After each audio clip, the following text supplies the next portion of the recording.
Hold on.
Yes, sir.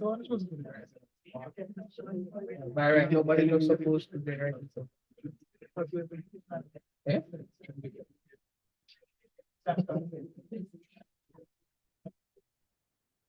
Yeah, that's something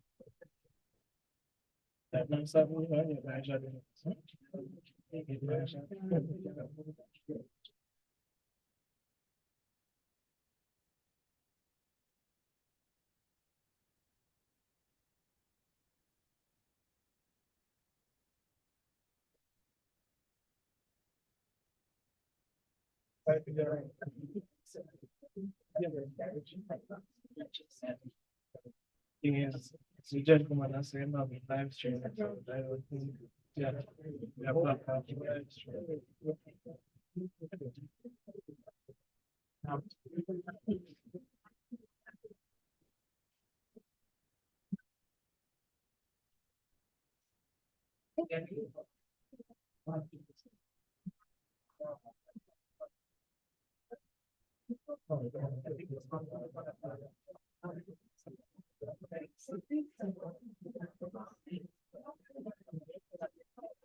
I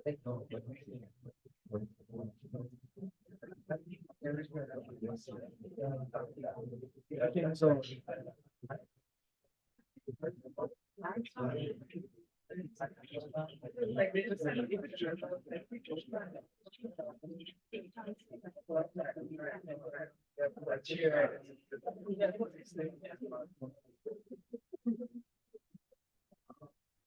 That's illegal. The project that side.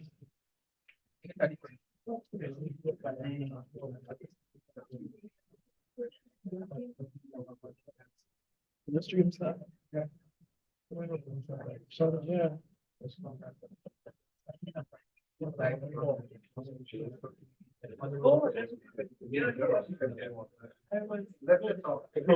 Esse, o que é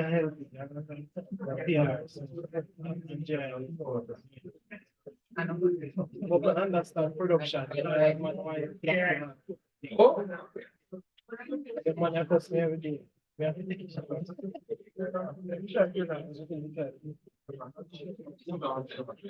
you mean for the, yes, and it's, we're not about that, that people want to see that I'm not here for this. But it's people just putting that on the screen. You have to be that about it.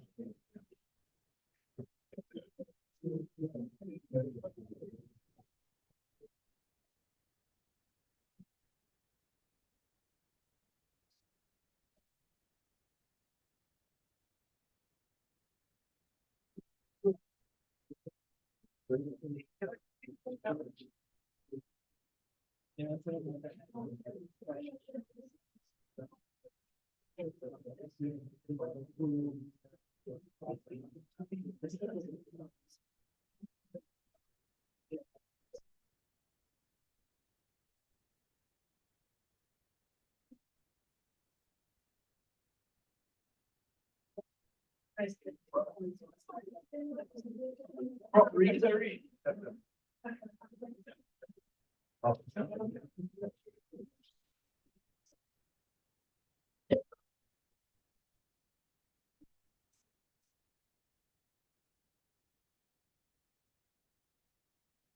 They were asking, so I would give it for a number, but there was much time for it, so I can't teach them.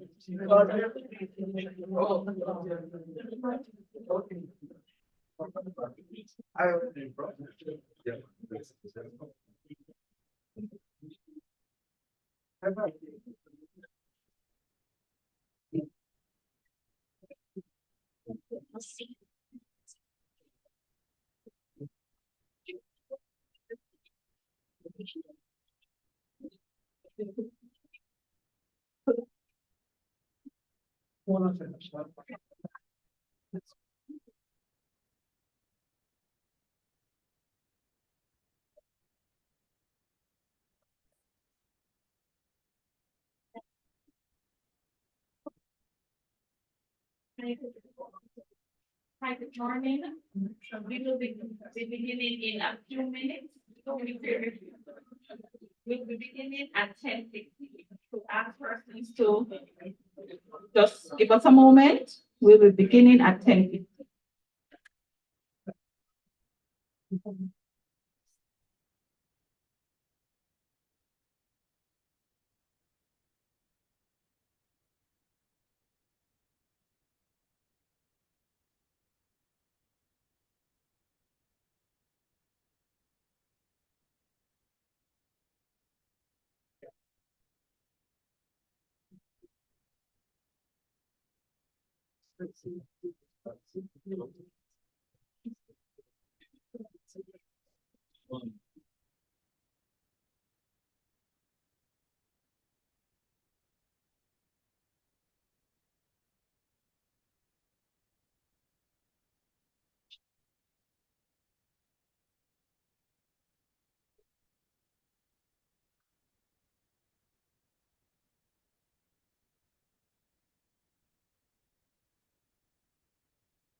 Good morning, all.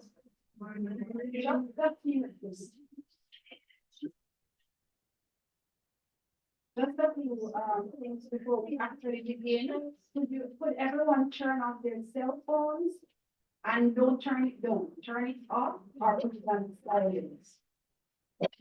But some phones are going off already and we really don't want to disturb you. Okay, so everybody phones off. And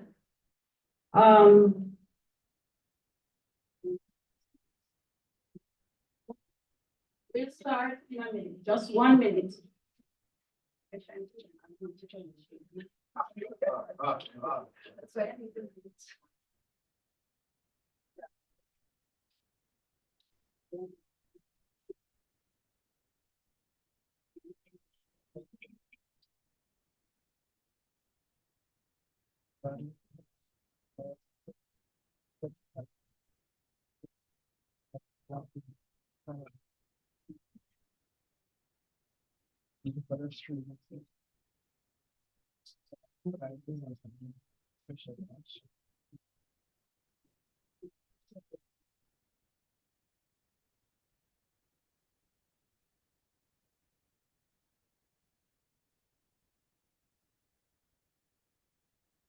Ladies and gentlemen, good morning.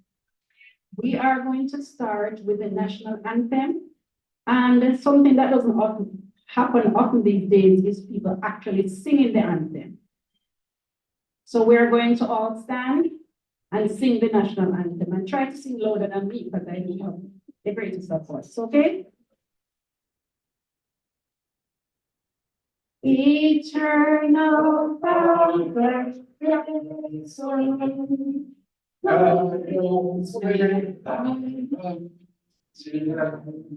he was free from evil born, being our life through countless odds, to our believers, and true wisdom from justice, truth be unspoken. Around we go, Jamaica, Jamaica, Jamaica.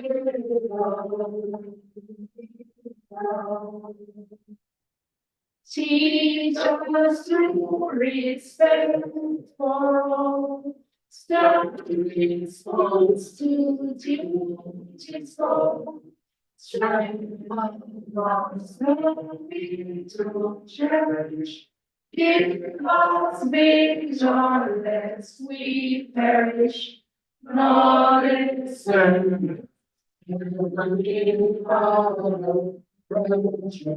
wisdom from above, justice, truth be us for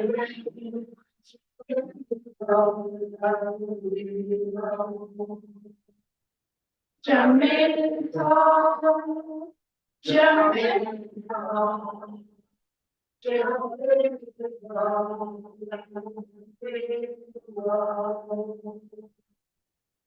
Thank you. You may be seated. Now I invite Hakeem Cummins to offer a word of prayer.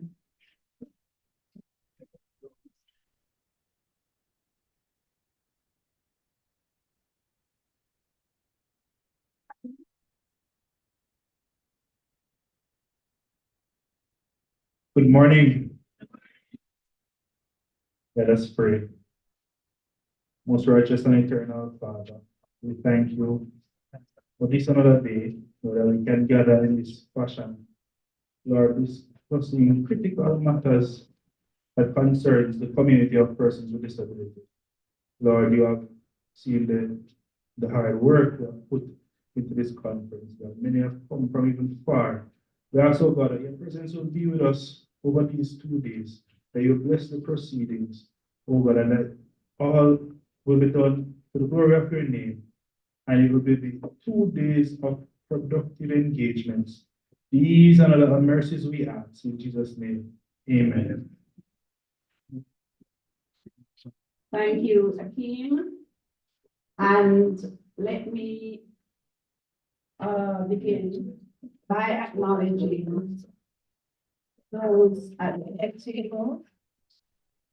Honorable Colonel Charles, Minister of Labor and Social Security, Professor Marvin Reed, Deputy Principal of the University of the West Indies, Dr. Heather Ricketts, Dean of the Faculty of Social Sciences, Mrs. Charmaine Daniels, Chief Executive Officer of the Digital Foundation, members of the community of persons with disabilities, heads of agencies, Dr. Senator Floyd Morris, and all the other members of the audience. You're all equally important and I'd like to use this opportunity to offer my own welcome to you. It is with a sense of pride that I'm here today to participate in the 6th Biennial Regional Conference on Disability, hosted by the University of the West Indies Center for Disability Studies. Today's focus is a critical one towards the self-determination, independence, and economic and social empowerment of persons with disabilities, which all are guaranteed by our contribution to ourselves and nation building. There is sufficient evidence today that socio-economic inclusion of persons with disabilities is not only a question of social justice and a right, but also the best solution in terms of social cost benefits. Access to employment is the most cost-effective way to reduce poverty and empower the lives of persons with disability. A World Bank study estimates the annual loss of GDP globally due to having so many people with disabilities out of work as between US dollar 1.37 and $1.94 trillion. While the figure is not known for the Caribbean, it can be assumed that the impact would be similar in magnitude. An accessible and inclusive labor market will ensure that there's equal opportunities for every citizen to compete effectively, regardless of their color, creed, religious persuasion, or disability. I want you to ponder this in your mind, and while you focus on the conference, think about how employer and employees or person with disabilities seeking employment can be empowered. That said, I now invite Dr. Ricketts, Heather Ricketts, Dean of the Faculty of Social Sciences, to bring official welcome and opening remarks.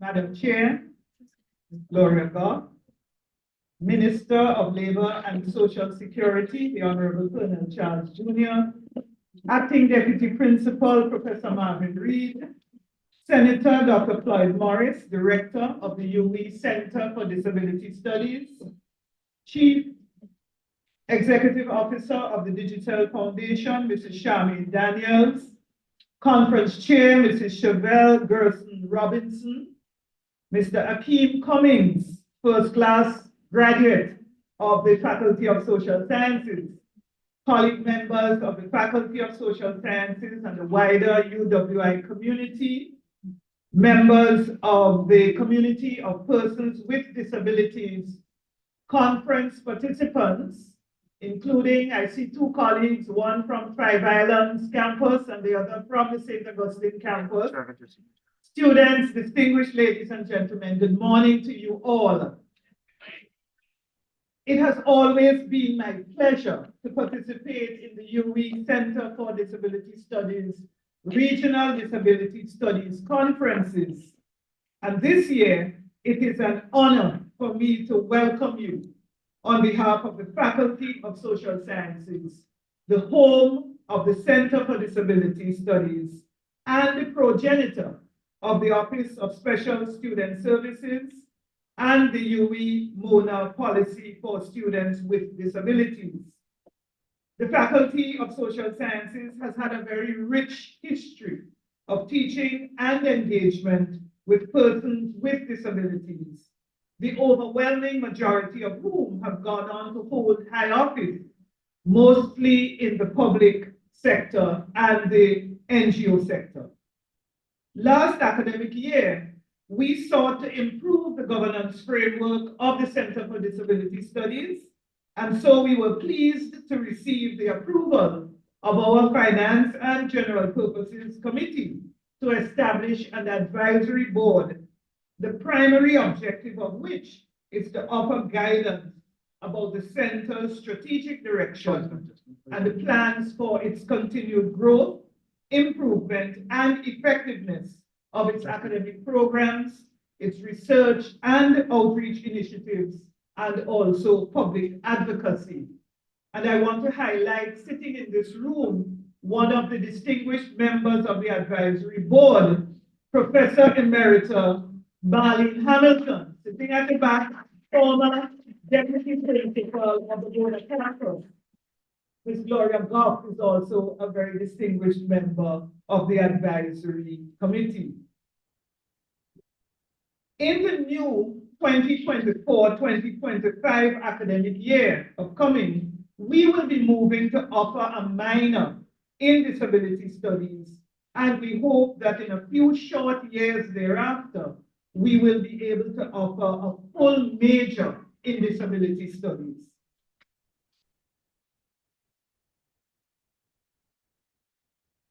I want to use the opportunity to commend Senator Dr. Morris and his staff, very small in number, for their tremendous dedication to this training mission and to the advancement of research, knowledge, and public education around persons with disabilities.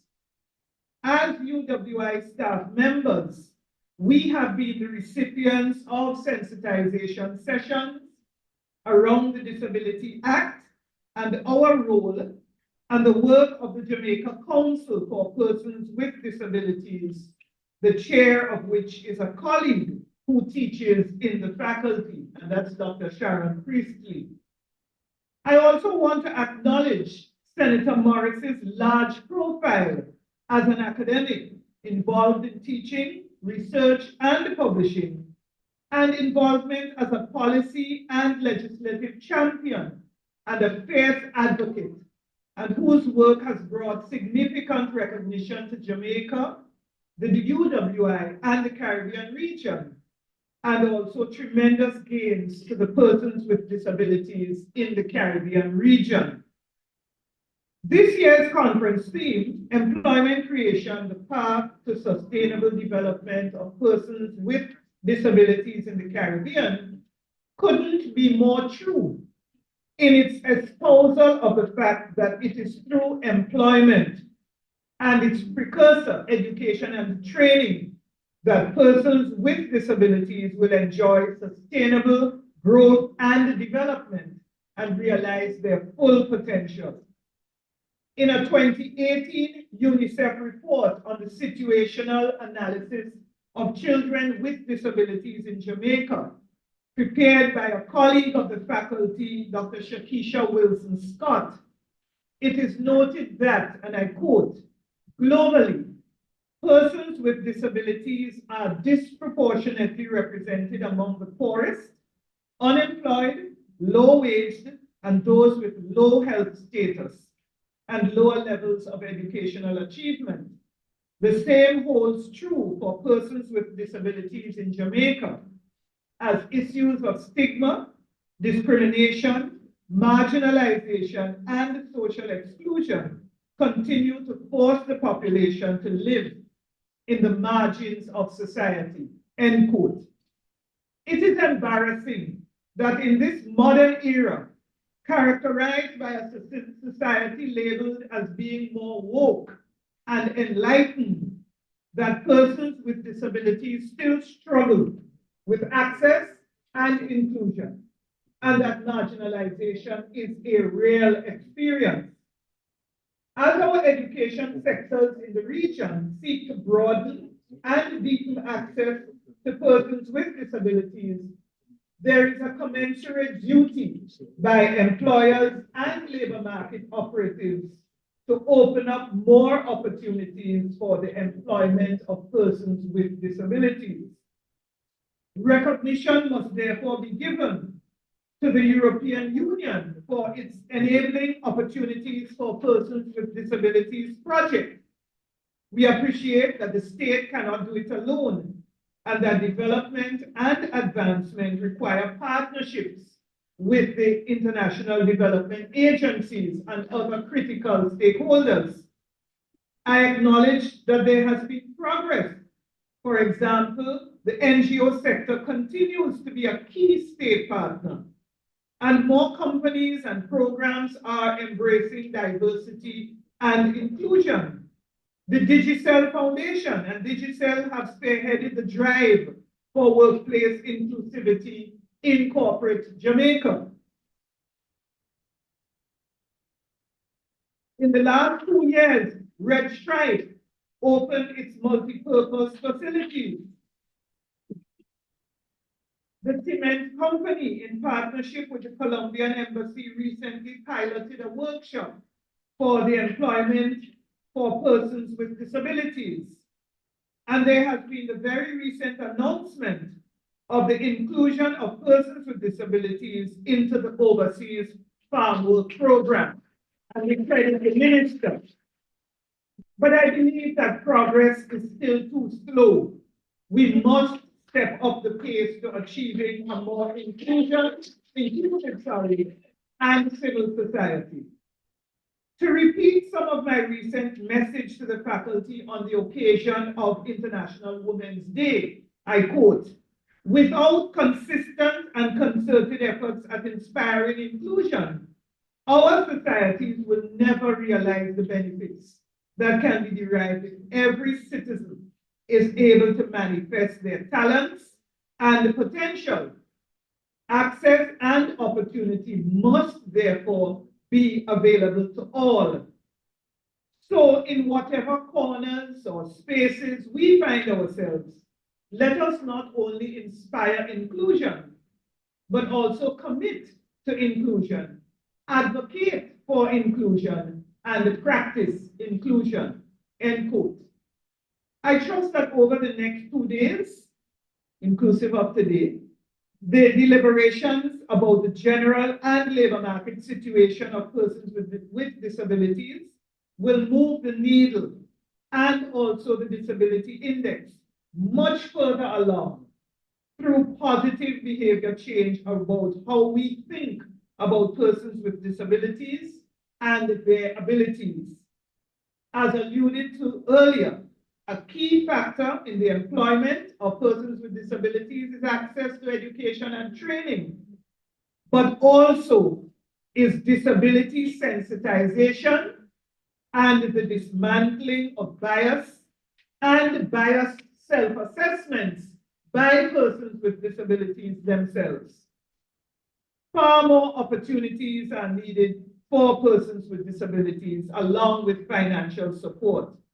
And so too, far more introspection and confronting prejudice and stigma. Colleagues all, I wish you a very successful conference. Thank you.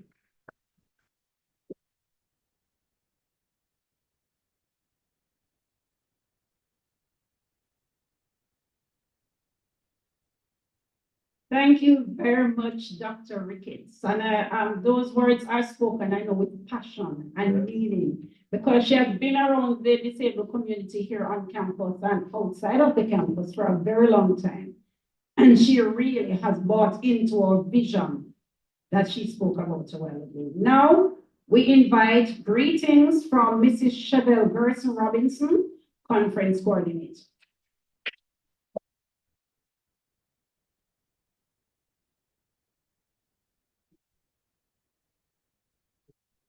Thank you, Madam Chairperson. Good morning. The Honorable Colonel Charles Jr., Minister of Labor and Social Security, Professor Marvin Reed, Deputy Principal, UWI Mona, Dr. Heather Ricketts, Dean of the Faculty of Social Sciences, Dr. Floyd Morris, Director, Center for Disability Studies, one of our sponsors, Ms. Charmaine Daniels, Chief Executive Officer, Digicel Foundation, members of the audience, good morning.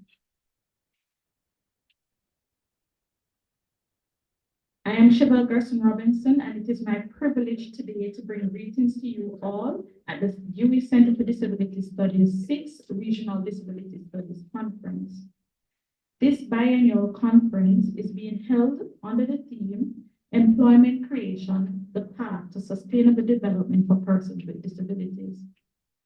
Our schedule over the next 2 days will include enriching presentations from over 18 scholars worldwide who have intensely researched the subject of employment and persons with disabilities.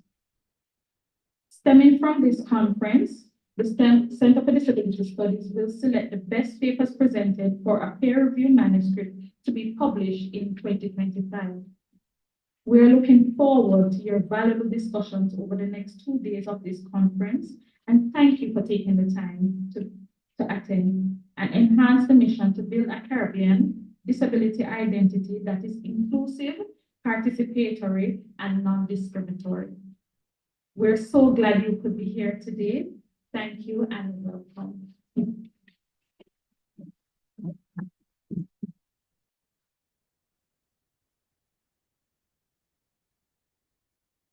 Thank you very much, Mrs. Gerson Robinson. Okay, thank you very much. All right, now I'm sure you want to hear a little music from someone who is extremely talented and is part of our own community. You know, we're rich in talents, very rich, not only singing, especially me, right? So I invite Isabel Blagrove to sing for us. And so Isabel, I know Senator laughed because he's agreeing with me.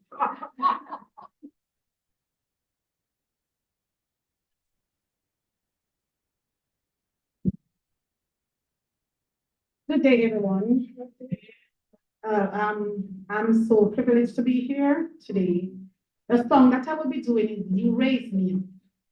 I remember when, long time ago, you know, disability persons were looked down at. We couldn't do anything. But now things are changing. And so I want to thank those who have done it for us. We say, You Raise Me Up.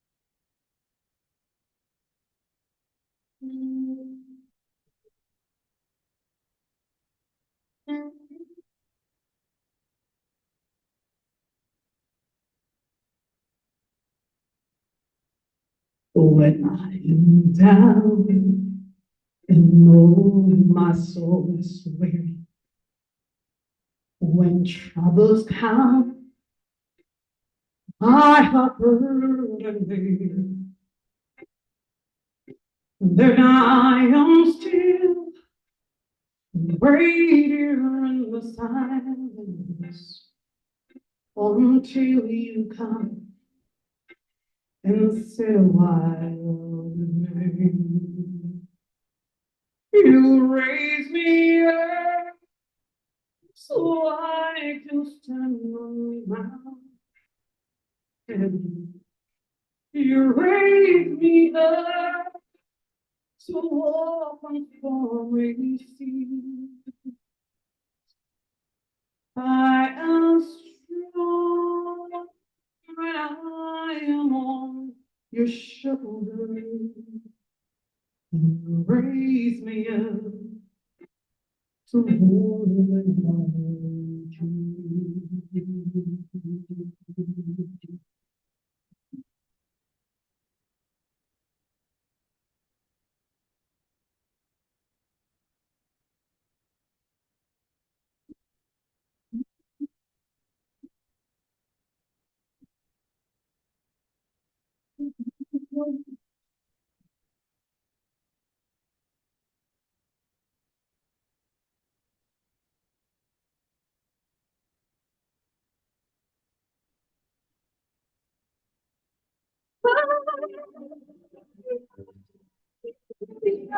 like you bend a mountain. You raise me up for me see. And I cry when I am on your shoulder, raising up to more than I feel.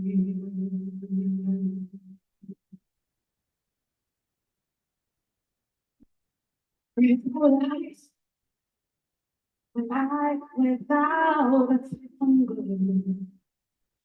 Each restless heart beats something with eternity. Oh,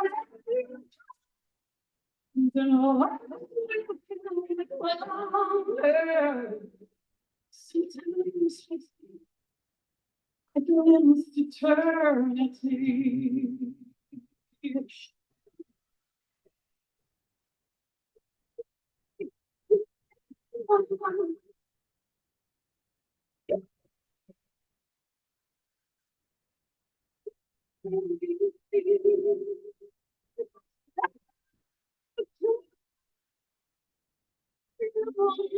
Your shoulder, take me up tomorrow.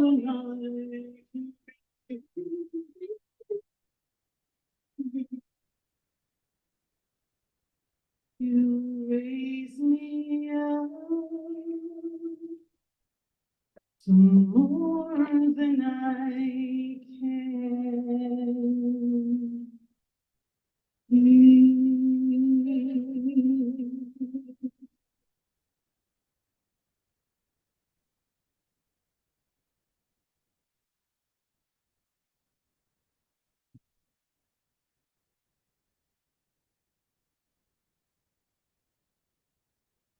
What a voice.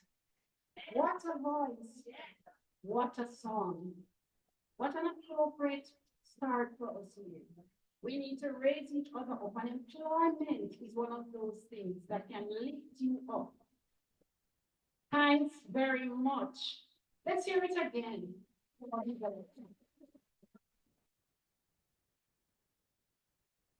And then hear it again once more from me. As I sat there, I imagined that was me standing at the podium and singing. So I have to make it real.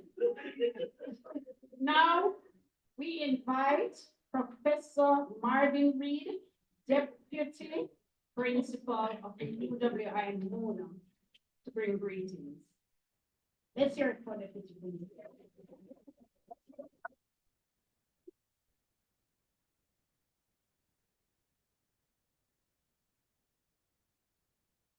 I'm always the guy who likes to do things in very short spells. So without much further ado, I'll just say all protocols are observed so I can get into the meat of my, or the substance of my saying and quickly take my seat.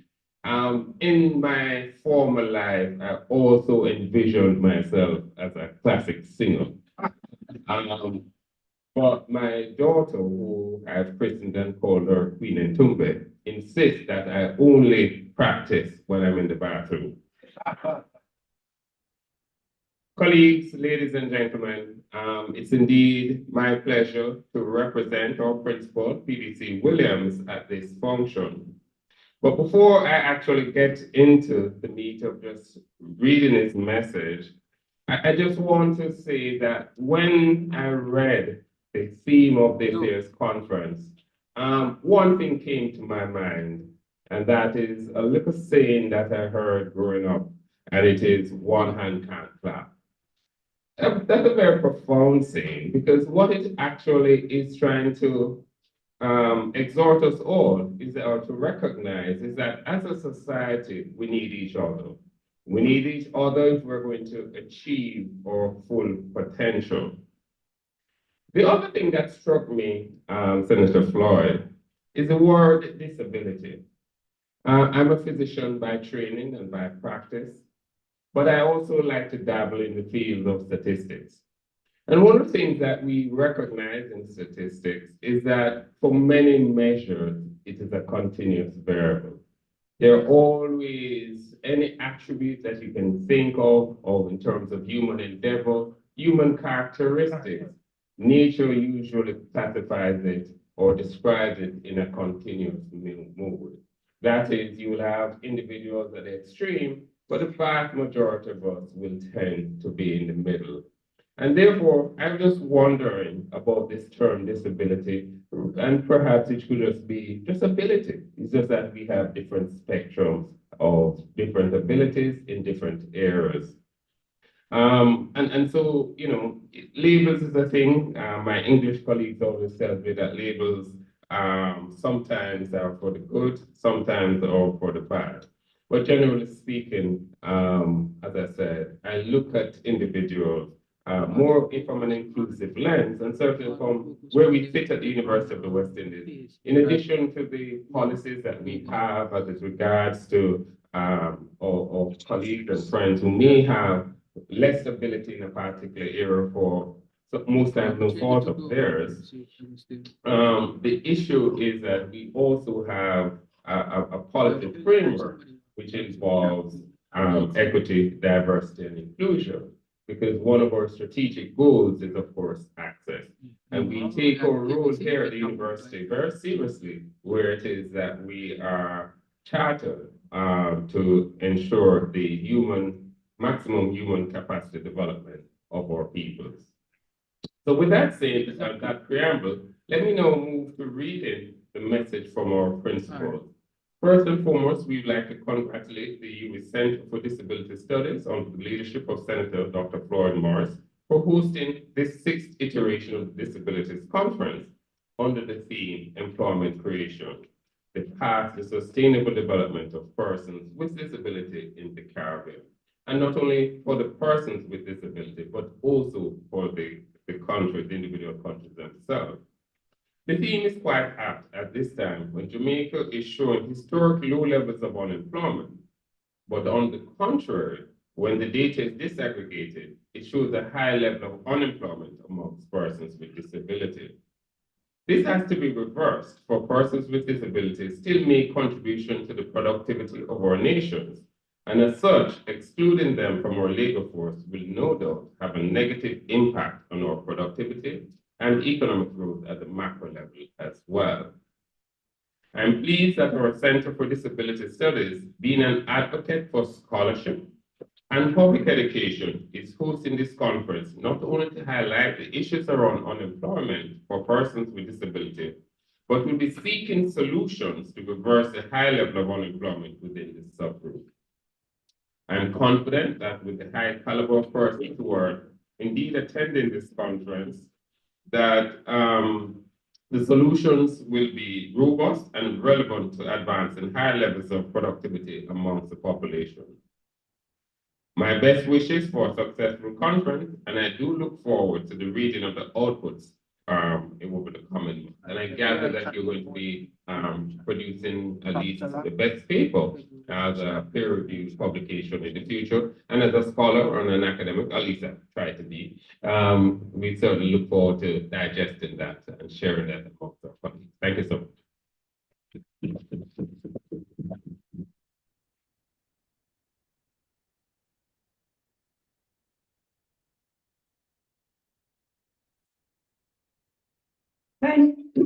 Thank you very much, Professor. And we thank the principal himself for his greetings. And I'm sure the statements you just made are very, very fundamental in what we do in terms of advocacy for persons with disabilities, for employment, and all the other opportunities and rights that we should enjoy and that we do enjoy to some extent. I will now invite Mrs. Charmaine Daniel, CEO of Digicel, to bring greetings on behalf of a company that practices inclusion, that speaks about inclusion, that not only inclusion as employees, but contribute to the greater development of persons with disabilities in Jamaica. So now we have Mrs. Daniels.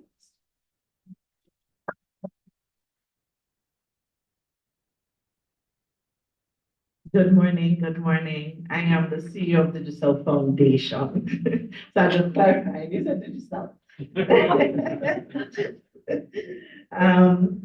This is my 5th year at your 6 years of having this conference. And so I'm gonna follow the good professor and I'm gonna say all protocols observed. Thank you for being here and thank you for the privilege that it is to come and speak to you just about a little bit about the work we do in the foundation at your conference. So at the Digital Foundation, we're committed to creating a world where no one gets left behind. And that's a big statement, right? But this belief fuels our dedication to special needs. And this is an area where we have invested in excess of $11 million over the last 20 years. So my foundation is 20 years old this year, which is a big year for us. And we are very proud to stand here and say the Digital Foundation has invested over $11 million in the work we do in and around special needs. And you may say, why does this matter to us? It matters to us because inclusivity lies at the heart of everything we do. We recognize the value that every individual brings to the table, regardless of their ability. By fostering inclusivity, we're not only enriching the lives of those directly impacted, but we're also strengthening the society and building Jamaica.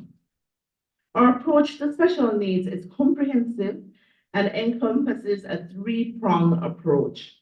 We look to build awareness, create accessibility, and provide and advocate for advancement. In terms of awareness, I'm sure many of you participated in our 5K or night 5K that we had downtown for 12 years. We haven't had it in a long time, and I don't know if it's coming back. But that event was used to raise awareness and to rally corporate Jamaica around all things pertaining to special needs. We sponsor conferences like this because we believe it is very important for us all to learn. I remember when I met Dr. Hendricks, Christine Hendricks, one of the phrases that she always say at the end of every speech is, a disability is a second away from any of us. And I would hear it and, you know, I pondered it. And then I had my very close neighbor who had a stroke. And most of you may know her, Marcia Forbes, Dr. Marcia Forbes. And she has been not working and just learning how to walk, how to talk again.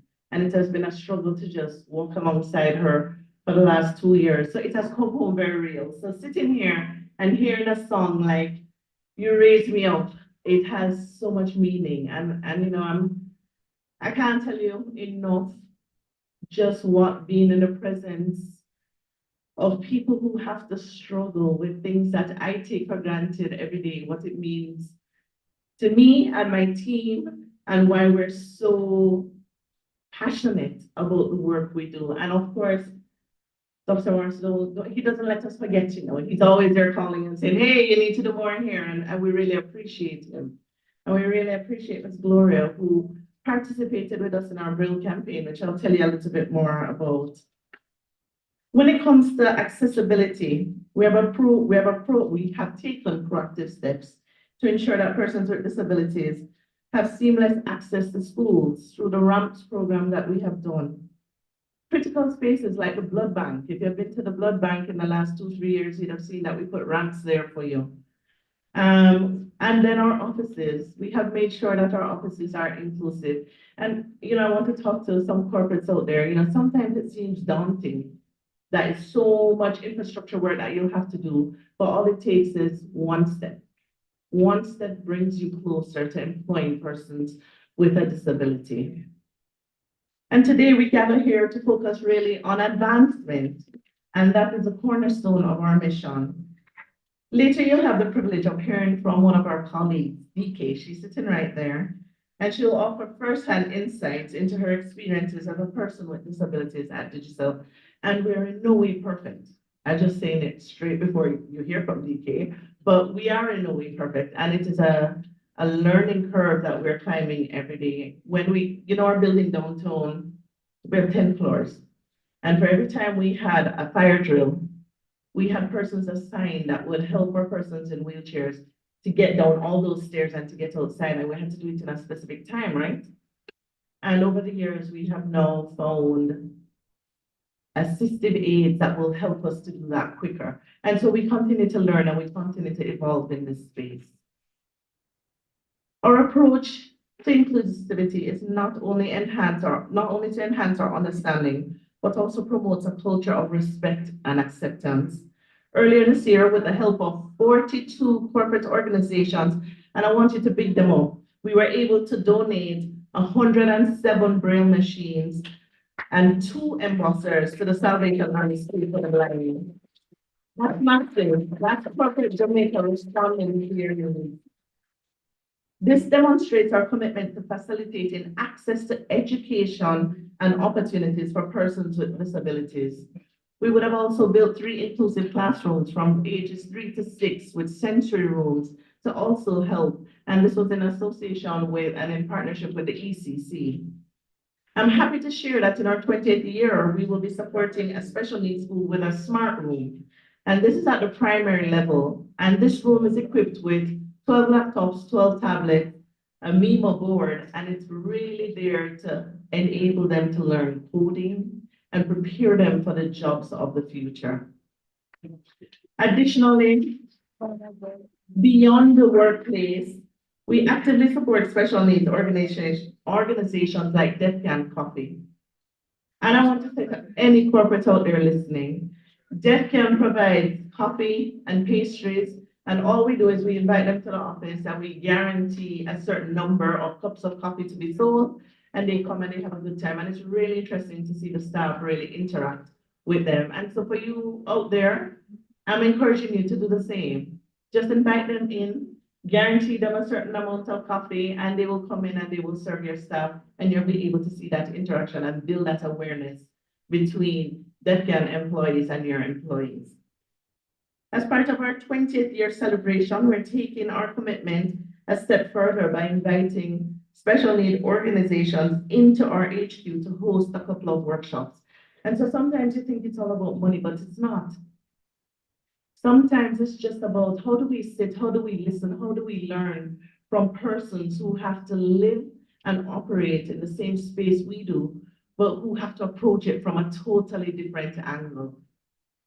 So I'm encouraging you, if you're out there and if you're hearing, these are some of the things that you can do. Host a workshop in your office. We'll have organizations like JASL. They'll come in and talk about autism. We find that we have a lot of parents with autistic kids at Digicel. And I'm sure this will be the same for any other workplace there is. Down syndrome, blind, deaf communities, we invite them all to come in. And they're gonna come in and they're gonna set up in a room and they're gonna speak to our staff about a day in their life. I encourage you to do the same in whatever space you are. It doesn't take money. It just takes a willingness on your part to start to include and to close the gaps that exist. But our work doesn't really stop there. As an organization, we are dedicated to shining the light on disability awareness through our community development, special needs, and our education portfolios, and we'll continue. And Jamaica, you have our commitment. We will continue to work in these areas. In this, our 20th year, we're gonna launch our grants program, our Build Jamaica Grants program in July, on July 1. And what we're gonna do is have 5 grants that are valued $3 million for special needs organizations only. So we're ring-fencing 5 of the grants. We'll go to market with 20, but 5 is for your community to apply for grants to better enable your lives. So please apply. If you don't apply, I can't help you, is what I'm trying to say, right? So please apply. And our journey towards inclusivity has only begun. We are committed to continuing our efforts and to create a more inclusive world for us all. And I don't want to come here year after year and just talk and you think I might be lying. So DK will be here. She will take you through a little presentation about her time at Digicel as a person with disabilities. So I thank you. Thank you to our customers, because it is because of you we have funding. And we look forward to working with you this year and seeing those grant applications come in. Thank you very much for having us.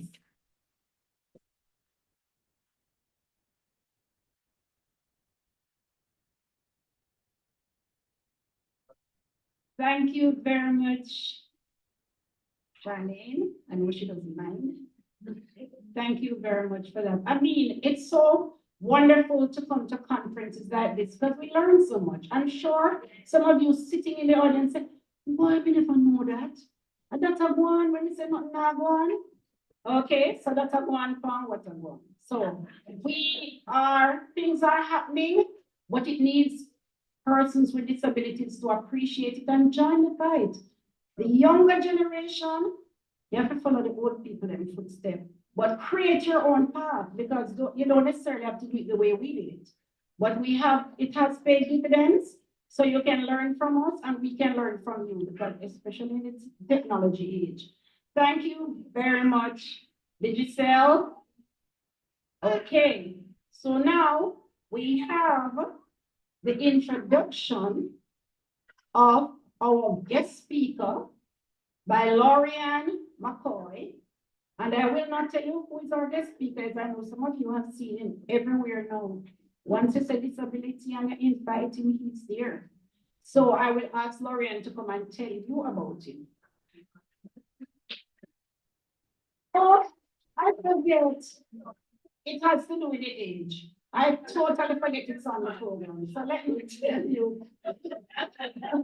Laurianne is going to be introducing our guest speaker, Minister Bernard Charles Jr. Thanks very much.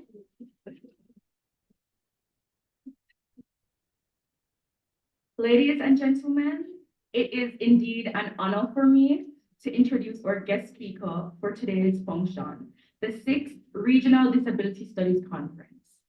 Honorable Colonel Charles Jr., Member of Parliament, Justice of Peace, was appointed Minister of Labor and Security and Social Security on May 22nd, 2023. Prior to that, he was Minister of Agriculture and Fisheries. He is also a 2-time Member of Parliament, currently serving in Southeast Clarendon. Minister Charles is a former government senator and a cabinet minister of housing, urban renewal, environment, and climate change. Prior to this appointment, he served as Minister without portfolio in the Ministry of Economic Growth and Job Creation, with responsibility for water, housing, and infrastructure. This was preceded by his tenure as Minister of State in the Ministry of Foreign Affairs and Foreign Trade, with the responsibility for diaspora affairs and the National Council for Coastal Zone Management, amongst other areas. He also served as Minister of State in the Ministry of National Security, with portfolio duties for the Department of Correctional Services, the Jamaica Combined Cadet Force, and special projects within the national security portfolio. Minister Charles Jr. is also an attorney at law, qualified to practice in Jamaica and the United States of America. During Minister Charles's professional career, he served with distinction as a judicial clerk, senior clerk of court, Crown Counsel at the Office of the Director of Public Prosecutions, and as the lead counsel and managing attorney of the law offices of Colonel P. Charles Jr. The minister is also a former president of the Law Society and a former guild president of the University of the West Indies, where he earned 2 honors degrees, a Bachelor of Science, a double major in biochemistry and zoology, and a Bachelor of Laws. Additionally, he holds a Master of Laws degree from the George Washington University Law School in Washington, D.C., where he was awarded the Thomas Bergenthal Scholarship for Academic Performance. Minister Charles Jr. was born with a passion for community service, and as a youth advocate, he participates in community activities geared towards uplifting underserved communities and protecting the most vulnerable.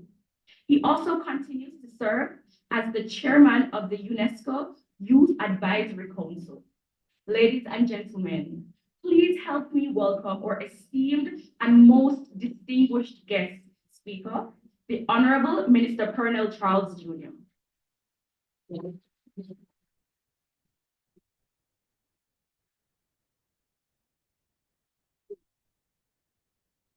Yes, thank you very much. Lawyers are good in expressing themselves, and I know the minister has been around disability issues a lot, especially in recent times. But before he comes, we want to grace him. We want to, just have Miss Isabel come and sing for him. The rest of us, of course, you listen. And this one is especially for the minister. And hoping the song says something that is going to be true.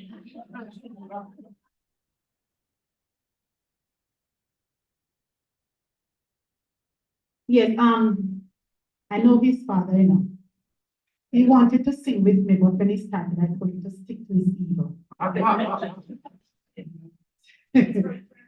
Okay, the other song that I will be doing, I love you, Lord.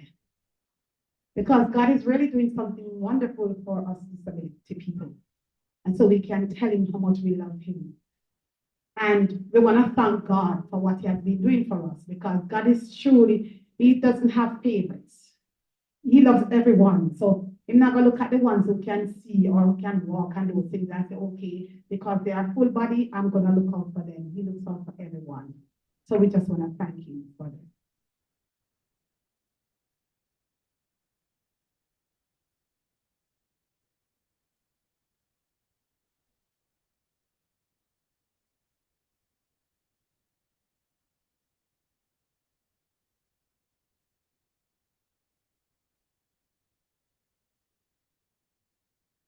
I love you, Lord, for your mercy never fails me. All my days, I'll be held in your hand. From the moment that I wake up till I lay my head, oh, I will sing of the goodness of God. All my life you have been faithful. And all my life you have been so good. With every breath I am able, oh, I will sing of the goodness of God.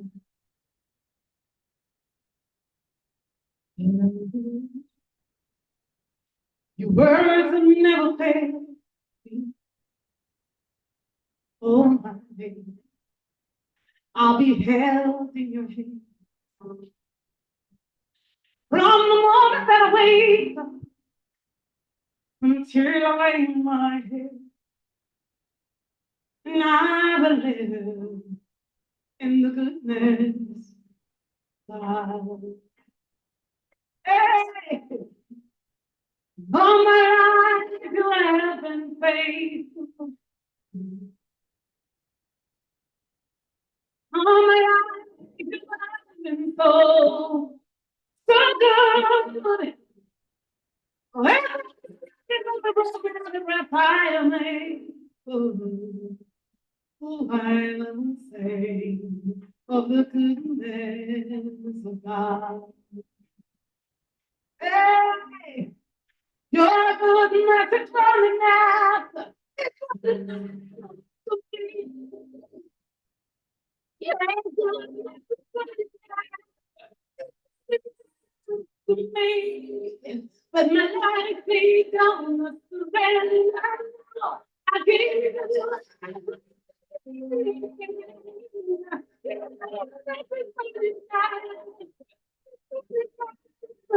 grace. Your goodness is running out. It's running after. It's running after me. Your goodness is running out. It's running out. It's running after me. Will you start me down? I'm running now.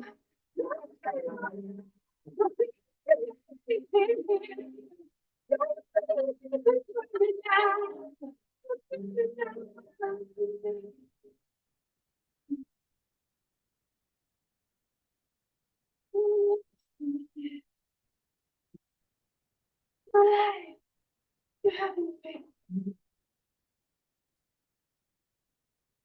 All my life, you have been so good. Well, I am rainbow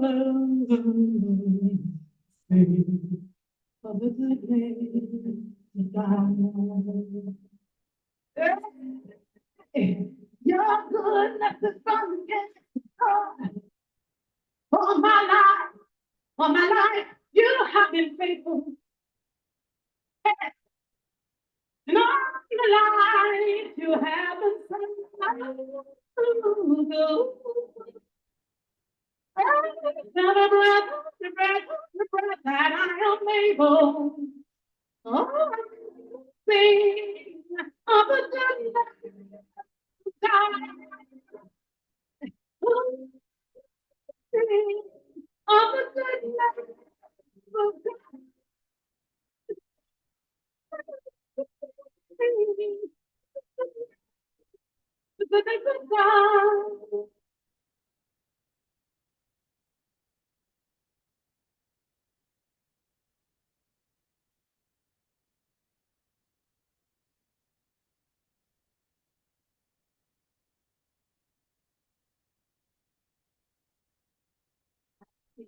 That song, I'm sure the minister will speak for himself. And I now invite the minister to speak. Let's give him a round of applause.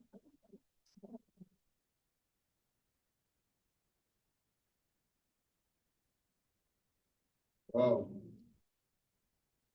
What an amazing voice. I must tell you. I mean, I'm telling you. You set a high bar for anybody who wants to serenade me after this. Problems. But so good morning. I'm glad to be alive, glad to be here. Let me acknowledge, of course, our very distinguished conference chairperson, Ms. Gloria Goff. I want to acknowledge also my good friend, Senator Dr. Floyd Morris and Mrs. Morris, and of course, Professor Reed, Dr. Ricketts, the UWI family of which I am a part. Yes. Mrs. Robinson, our coordinator, Mrs. Charmaine Daniels, CEO of Digicel, full stop, apparently. Big up yourself, Charmaine. You step it up, my friend. You deserve it all. The Floyd Morris Award recipient, and thank you for the warm introduction to the beautiful young lady, Miss Lorianne McCoy, all of the other distinguished guests who are here, my colleagues from the Ministry of Labor and Social Security, members of the media, ladies and gentlemen, again, good morning to you all. It's an honor to be here. It's a pleasure to be participating in this sixth Regional Disability Studies Conference here at our UWI regional headquarters. And I want to take the opportunity, firstly, just to congratulate the organizers on the delivery of what promises to be another extraordinary conference promoting the very important agenda for persons with disabilities in the Caribbean. And I know that we've done not 6 of 10 years, and so commendable, and we're looking forward to working together to do many more. I'm particularly pleased, Lloyd, with the topic, employment creation as a path to sustainable development for persons with disabilities in the Caribbean. This is an important, very, very important topic.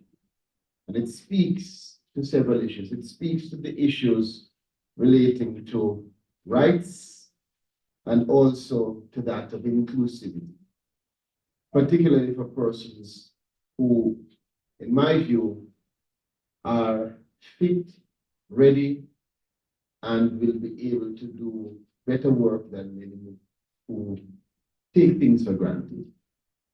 I have a particular opinion. I want to share it with you. I've had the opportunity, blessing at college, to serve in now 6 different portfolios.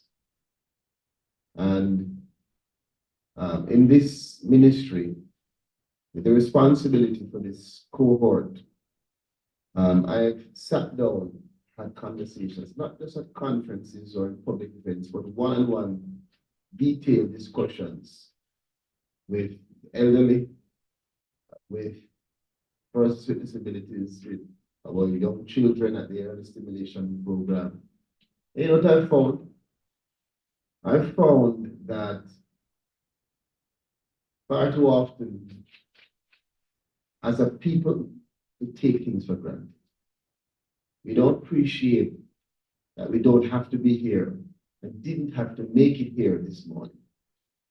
We don't appreciate the little things, and so it's difficult to appreciate the big things.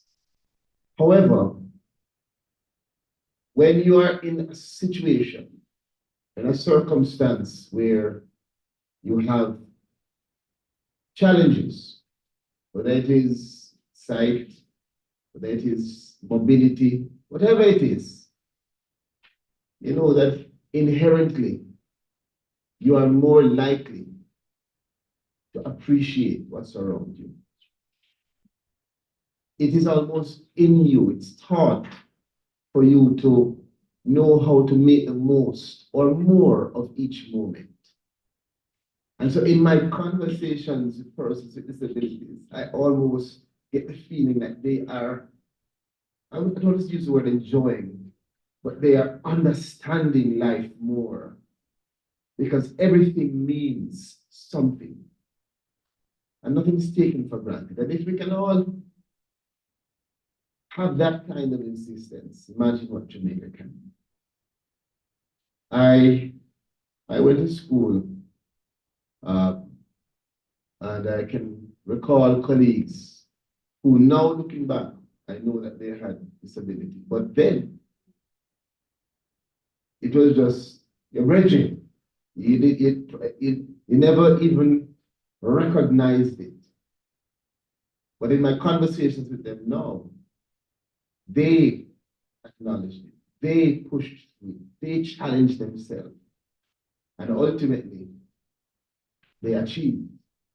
They achieved their bachelor's, their master's, their doctorate, like Floyd.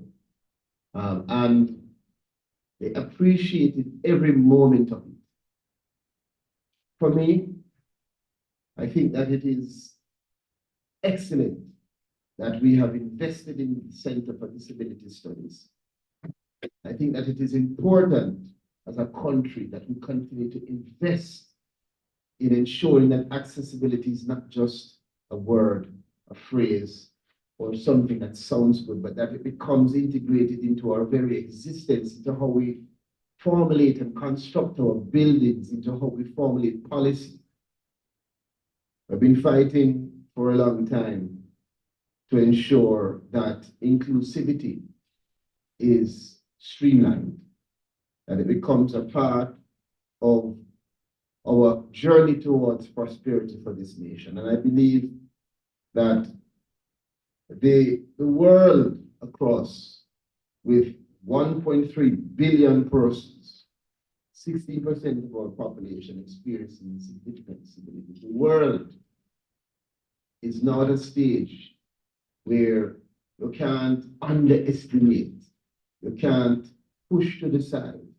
You must acknowledge the cohort of persons. You must ensure that they get the significant respect that they deserve in terms of the legislation, in terms of the policy, in terms of the plans, to make sure that this is not just a side issue, but it must be a main priority for us as a country, as a people, as a global society. And that's why I am very, very pleased to have the responsibility now as minister to ensure that this is an imperative of the government, a priority when it comes on to developing the agenda so that we do not marginalize or leave anyone behind. One of the things that I try to do, Chairman, is to ensure that I connect the dots in the ministry. So you'll hear a lot of conversation around the transformation of the PATH program. We've been driving that. We've been having town halls, discussing with persons, how can we improve PATH? And I just saw my CTD, Jennings. In addition to improving PATH, you'd have heard a lot of conversation around farm work. Where Minister Charles and myself and my team were talking about how to transform the selection process, how to ensure that this program is sustainable. And in discussing those two major areas, I said to myself, but we need to integrate persons with disabilities into these things. So I am very pleased,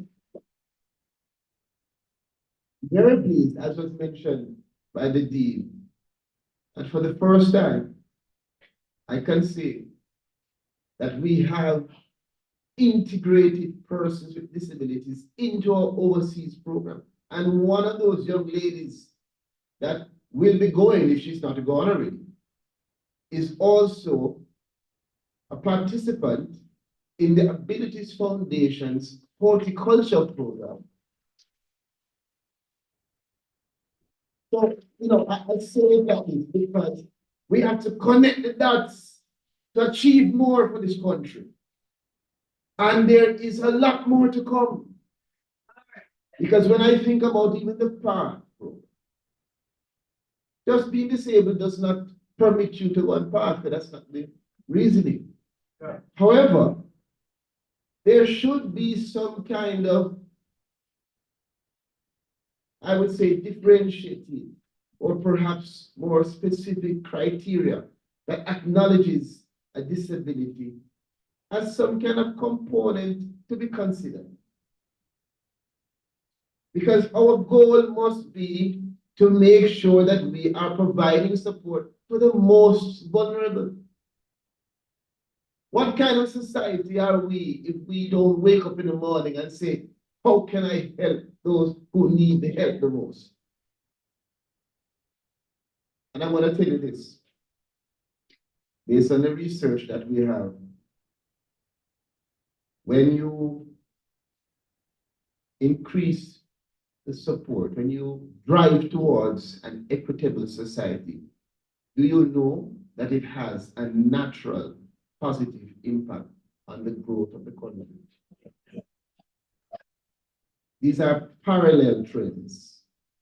The more investment and support and partnership that is created between the public and the private sector to make sure that we are lifting up persons with disabilities is the faster and the more sustainable our growth will be for Jamaica. And so, we're not just talking about issues, Ms. Isabel, that are going to be peripheral or just things that look good or sound good. We're talking about issues that are at the foundation of what Jamaica needs for us to achieve maximum potential. I don't want a scenario where we are growing and leaving others behind. And so my concept, my thinking around these issues is to find ways to make sure that everybody knows that they're valued. I will give you an example. When you give 10 young men farm work cards this morning, all of them won't get through. Because when you get 10 to the interview, you might find that 2 can't read, so they're out. Another 2, they don't have no clue about farming.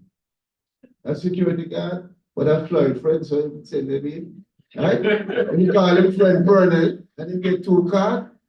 But they don't even know. You know, a young man was asked about agriculture. Deputy principal. And he said, I plant everything.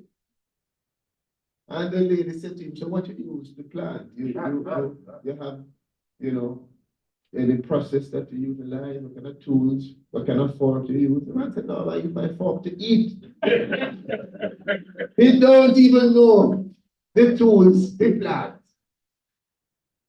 Now on a usual basis, you run them out and send them home. But let me tell you what we're going to be doing. And I know Ms. Goff agrees. Why send them back into the same situation? Why send back the problem to create more problems? If you're really leaving no one behind, you have to create the platform to absorb even those who fail. So if you come to me and you have gotten a card and you cannot read, so you can't go through to go to Canada, I'm putting you on a program to go and learn how to read. And I want to incentivize you by saying to you, guess what? You know the farming, you know. So let me put you on a little list to say you have a conditional approval. You think say him not gonna ever read? When he hears Mr. Charles say he's conditionally approved, all he has to do is learn to read. Now after he learned to read, he may not want to go and do farm work after that. But guess what? We have one more person literate and one more person who can reason better. And the same thing, the person who doesn't even know what a fork is. Send them on a program. Let them learn. Leaving no one behind means we can't push anybody to the side. The same principle comes on to our community. We have to ensure that we look on the research, and the research from the Economic Commission for our region has shown that the unemployment rate at around, well, too high when it comes down to persons with disability. In Jamaica and the wider Caribbean, we have been seeing where persons with disabilities have been making significant contribution from Senate to UWI, to organizations like Digicel, and even in some private offices that I've been to.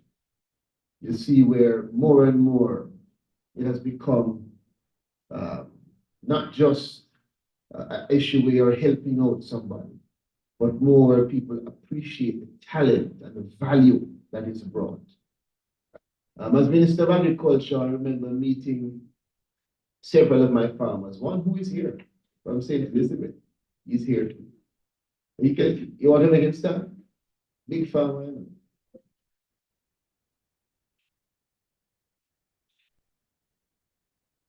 The one farmer there right beside her too, another farmer.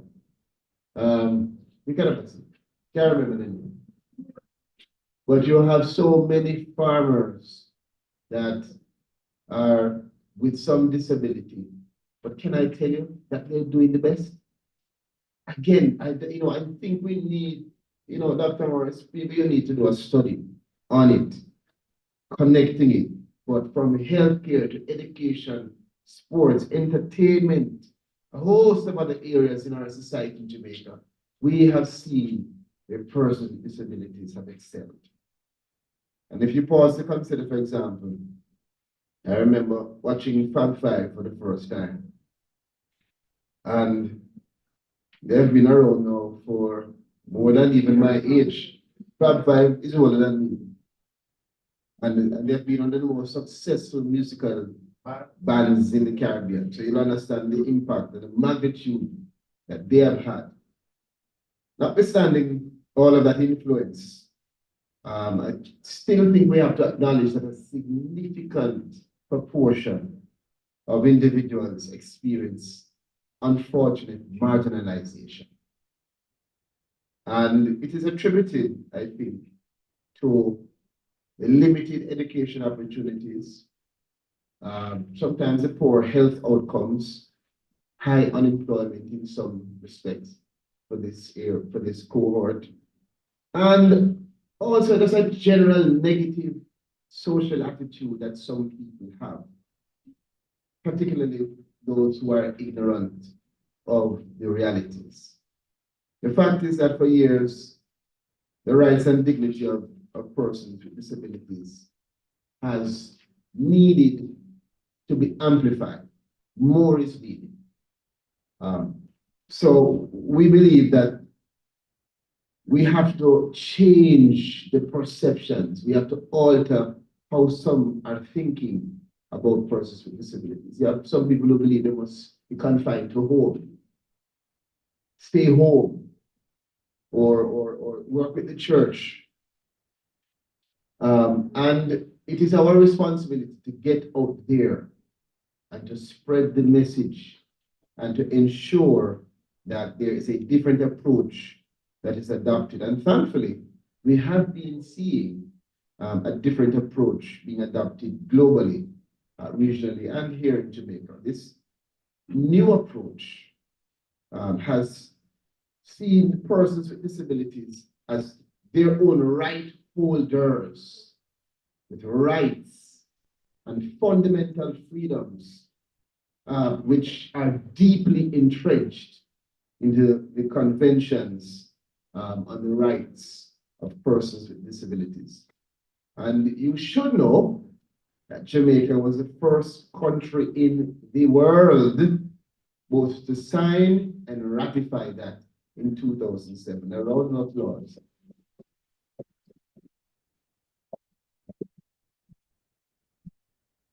I've had the privilege of championing transformative power of inclusive policies.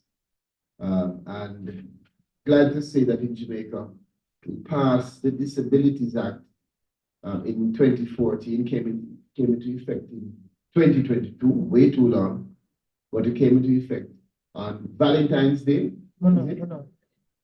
Yes, that was a good shot.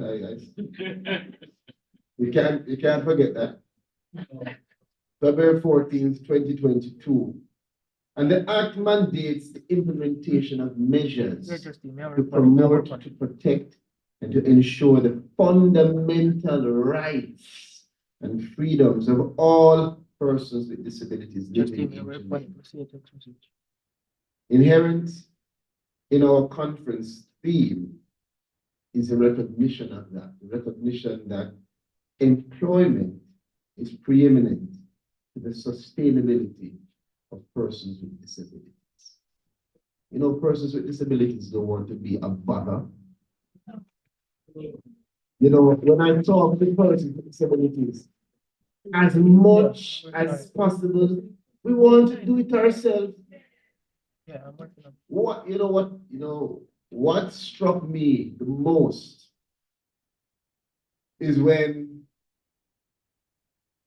I was having a conversation, and it's a very steep learning curve when you become minister, because the day you are named minister, the media and everyone thinks you are the expert. All right, so I'm having a conversation like, this is 1 month in, right? And talking about accessibility and how we are going to create all of the environments to make sure that there's accessibility and all of this thing. A big nice speech. And a lady comes up to me after, the minister, you don't need it to do much, just come out of our way. And we had a conversation after that, and I went home and said, she is so right. What persons with disabilities want, it's not really special treatment. It is for you to remove the barriers to them being able to do what they can do for themselves. So when we talk about creating a ramp, they're not saying we want a special place for us to enter. We say, just give us a place so we can do it ourselves and do what we can. But when you build it in this way, you're literally creating a barrier to me being able to facilitate my own movement.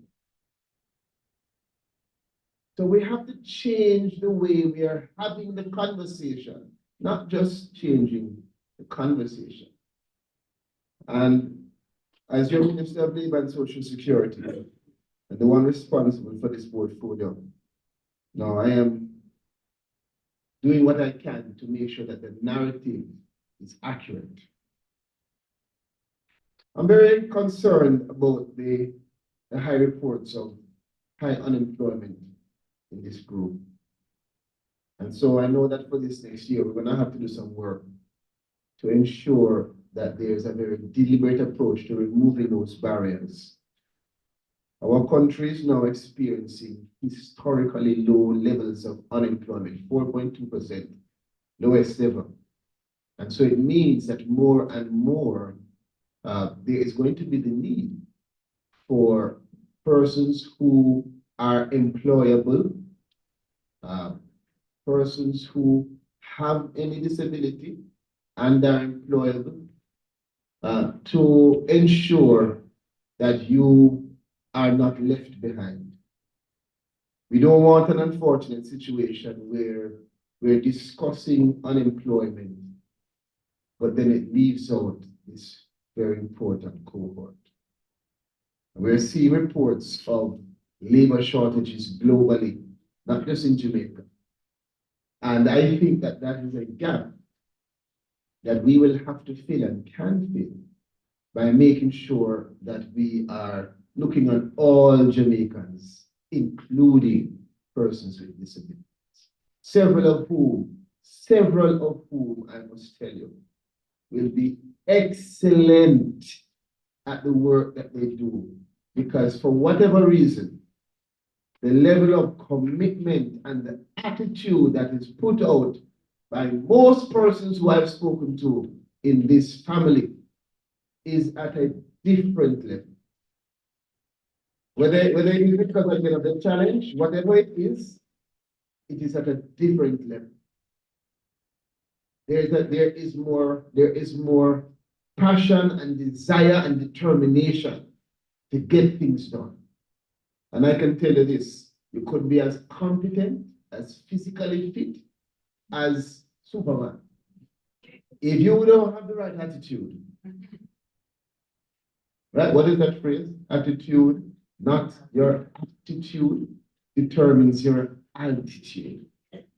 And in my interaction with persons with disabilities who I've seen and who I've spoken to, attitude is here, the attitude to work. But there's an urgency that we need to have. And there's an urgency that I am pushing now as minister for partnerships, more partnerships like the one we have with Digital Foundation, and more awareness across the society for us to be able to tackle the systemic issues. We want to make sure that the Convention on the Rights of Persons with Disabilities is one that pushes affirmative action. And as your government, we're going to be leading the charge to deal with the issues that we know affect you. And we need your help. We need you to keep us on your toes, or on our toes. We need you to be responsive, to be responsible. We need you to make sure that the opportunities that we create, you take them up, that you make the most of them.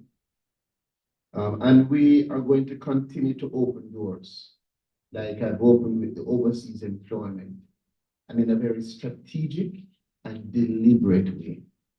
I want other Jamaicans to look on my family of persons with disabilities and be jealous of the opportunities. I want them to be encouraged by seeing all you are doing despite circumstances that you may be in your individual challenge. I want Jamaica to recognize persons with disabilities as being committed, as being worthwhile, as being valuable to our development. And I am committed, I made that commitment to ensure that we facilitate that. As I wind down, in any market economy, it is the private sector that we know is the engine of growth. The private sector is where the majority of individuals will get their work, will be employed. So we have to ensure that this vital sector of the economy truly embraces the human rights approach to disability and to persons, and to the employment rather of persons with disabilities. So we're going to be examining how we can have those conversations with the private sector. And I must tell you, we're even looking on how we grant work permits. As I say, connecting all of the dots. I'm trying to explore avenues that haven't been explored before, to make sure that among the populations targeted for knowledge sharing as part of the conditionalities when experts come into the country are persons with disabilities. Yes, yes. So if you want work permits to come in and do a particular skill, a conditionality of some of those needs to be you passing that knowledge to persons with disabilities. So where they can fill that gap when you're gone, they fill that gap. It is a structured and strategic way to ensure that we build the equitable society that we're talking about. I'm taking the opportunity to invite other members of the society, of the private sector, to implement policies that are going to be facilitating our groups. I know that between Grace Kennedy and Ministerial, they're going to go job. And they can tell you of the participation and contribution of our family of persons with disabilities. The BPO sector as well is another tremendous opportunity, Dr. Morris. The BPO sector has tremendous employment opportunities. In fact, one of the fastest areas of growth and job creation in our economy.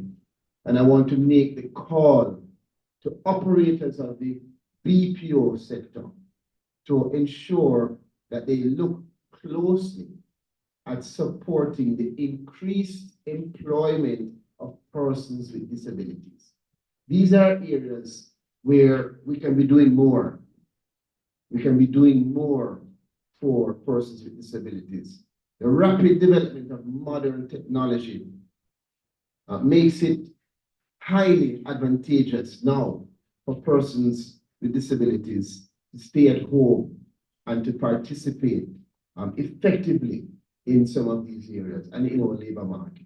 So we need to be looking again on being strategic and deliberate in ensuring that we are creating these opportunities. One of the major challenges that we have is just a lack of understanding of the ability of persons with disabilities. And so that's a big part of what my conversation is wherever I go. Wherever I go. Employees, we know, have legitimate, I would say, concerns as to how to treat with, how to interact, how to relate, even the words to use sometimes with persons with disabilities that they employ. And so what I found with this GOV is that sometimes people are, I don't want to say afraid, but because of the ignorance of how to treat with and how to interact, they just rather stick to the norm. We have to make it the norm. We have to go into those uncharted areas and ensure people are equipped equipped with the knowledge of how to interact, even what to say. Even what to say. Sometimes I must tell you, I can confess, I am giving speeches and I see that, should I say it that way? I don't know, so I just don't say it. And so if we build out more knowledge and information and awareness, then the interaction will become more fluid. And it's incumbent on us to do so. Two critical responses have been formulated by the government. First, we have an ongoing public education program that has been initiated by the JCPD, and this is being implemented through seminars, radio and television broadcasts, as well as social media campaigns. And I can tell you, we have a big thing that's going to be announced this year. I won't go into anything further. Second is the establishment of the Employment Code of Practice for Persons with Disabilities. The Disabilities Act makes a provision for the JCPD to formulate codes of practice to guide the various stakeholders in the implementation of critical areas such as education, employment, healthcare, public transportation, and participation in politics and public life. So these are two very important responses that the government has formulated. And our Council for Persons with Disabilities has already drafted the Employment Code of Practice for Persons with Disabilities, and these will be reviewed this financial year to facilitate implementation. The code will provide a valuable source of guidance for employers in learning, in understanding how to treat and how to relate with persons with disabilities from the point of recruitment to that of retirement. And indeed, it is comprehensive. And as I said to you, I want you to don't underestimate how many persons want to be a part of this positive thrust, but are undecided because they're not sure how to interact with us here. So we have to build up their capacity as well. One of the major causes of high unemployment, Dean, unfortunately, is just discrimination. We don't like to talk about it too much, but it's a reality. And it's something we have to treat with frontally. The Disabilities Act makes this very, very clear. It makes it very clear, Jamaica, that it is an unjust, illegal practice to discriminate against persons with disabilities. And we have gone further now by establishing the Disabilities Rights Tribunal to ensure that there is a body to adjudicate on matters of discrimination against persons with disabilities. And I want to take this opportunity to invite any person, anyone who believes that his or her rights have been transgressed to make a complaint. Do not hesitate. Utilize all that is available to you to protect your rights. Put it in writing to the Jamaica Council for Persons with Disabilities, and let us work with you to make sure that the law is adhered to. The law mandates that the council, the JCPD, is to make an initial investigation and then to recommend matters for dispute resolution or to refer them to the Dispute Rights Tribunal. If we don't get serious, they're not going to take, we're serious. And the reality is, sometimes even persons with disabilities who I have spoken to, you know the law, but you're allowing it by not speaking up. One of the conversations I had, the person started the conversation by giving me the impression that there was nobody to help. I said, so who am I this? The law is there. The tribunal is created. The ministry is there. The JCPD is there. The Center for Disability Studies is there. The minister is there. And you have many other persons who are advocates who are willing to support. So let's not just have these laws to make the law books look like it's good. The laws are to be enacted and the laws are to be activated and implemented. I've also appointed the members of the Disabilities Rights Tribunal, and they are ready to go.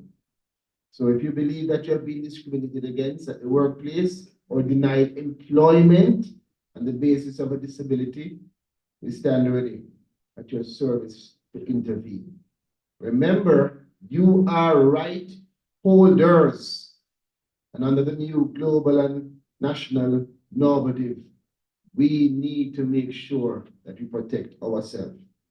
In closing, I want to again commend the Center for Disability Studies for hosting another conference. Indeed, you are fulfilling your mission to drive research, to drive training, public education, and advocacy for persons with disabilities in Jamaica and across the Caribbean. And your focus, as I said earlier, on the issue relating to employment is a very, very important one. It is a strong testimony to the research that you're doing, because it means that you're identifying the real issues. And I think that's important. Though he has slipped out, I want to especially acknowledge and express how grateful I am to my friend and brother, Senator Dr. Floyd Morris. I'm biased, we are church brothers. So, you know, he gets, if he calls, he knows I'm going to come, unless it's something very, very, very serious to stop me. So I had to be here once Floyd wants me here. But I'm just proud of what he's doing. You know, I must tell you, he was way ahead of me in university, but I was on campus to see Floyd on campus. And I remember the conversations people would have about Floyd in the reading line. You remember? Oh, I mean, I remember somebody had a 10-minute debate about whether Floyd really blind. And I think that alone speaks to the fact that, you know, he has just never seen himself in any handicap. It's just he sees himself as this is how God made me, and so we work with it and we do what we have to do. And he's an inspiration to so many, you know.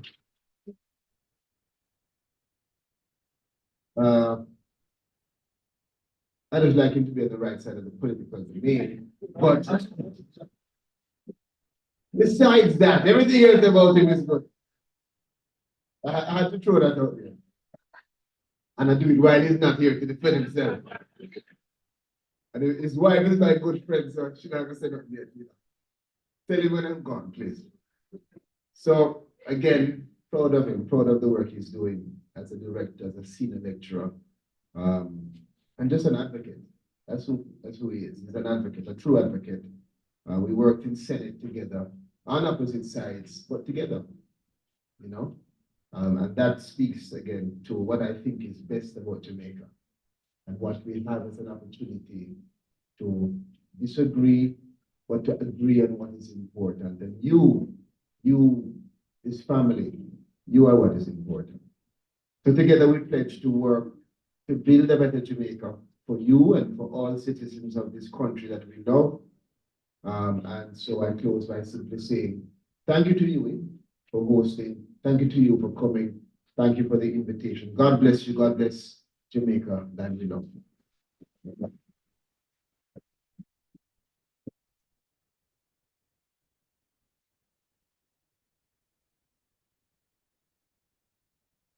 Thank you very much, Minister. if I had the time, if I had a lot of time, I would be able to summarize all you just said. However, I know that there are some themes that run through your speech. The whole issue of changing the dynamics, the whole issue of commitment of your commitment towards the further development of persons with disabilities, your commitment to ensure that we find new ways, innovative ways, and learn just the common ways of accommodating, including, and ensuring that persons with disabilities achieve their rights. Of course, recognizing their own responsibilities towards this goal. So thank you, Minister, and we look forward to having you, of course, in other areas, events, and I'm sure our audience benefited from all you just said. And Minister, remember, the advocates will hold you to everything you just said. And you sound very committed to it, so I don't think we're going to have to hold you too tight. Oh. Okay, so now as we come close to the end of our morning ceremony, I invite Miss Gerson. Is she here? Is Miss Gerson here? Oh, we now invite, oh, sorry, not Gerson, Mrs. Shelley and Morris. Mrs. Morris, I'm so sorry. To make the presentations to our speakers here today. Shelley? Okay. Then when you're ready. Oh, okay, I'm listening. Ready? Ready?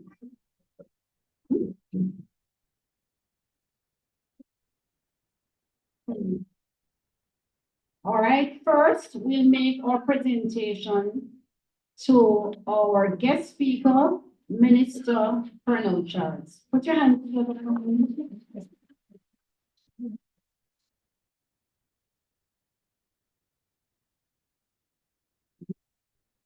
Picture taking. Okay, please.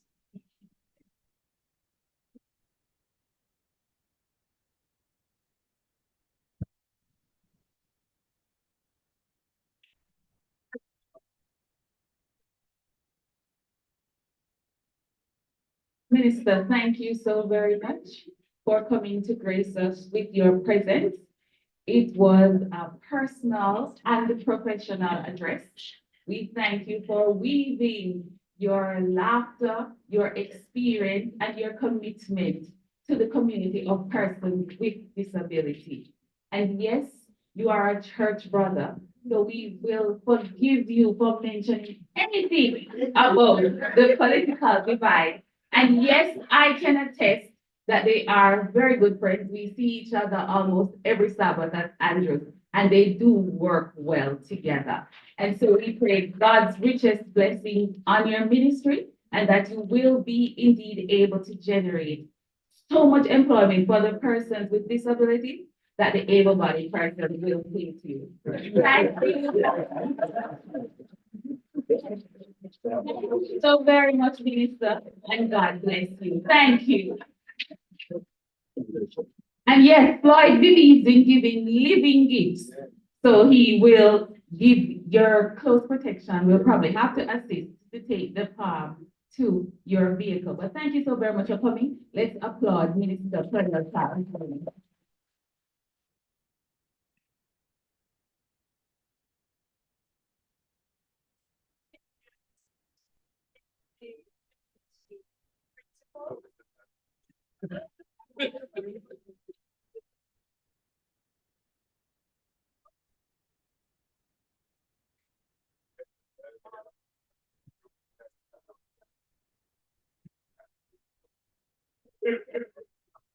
Well, sir, we are going to put you to the test. We are in indeed grateful for your contribution, Deputy Principal. Thank you for representing our sister across the road, the Mona campus, of which we're all proud alumni. Yes, yes. Thank you so very much. And please enjoy this plant. And I know you're going to take very good care of it. And I thank your daughter in advance for her aid and assistance. Thank you very much.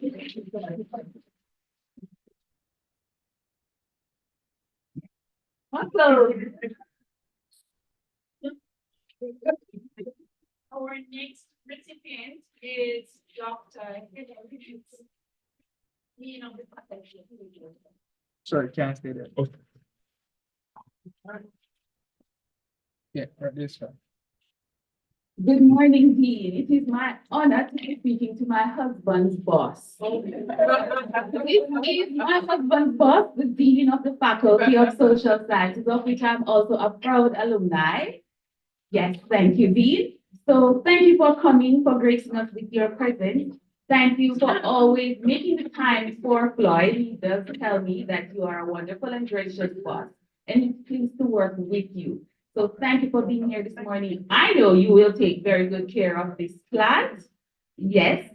And may God continue to bless you, the Mona campus, and of course, the Faculty of Social Sciences. Thank you very much. Will someone please help? Yes, someone will help the dean. Thank you. Yes.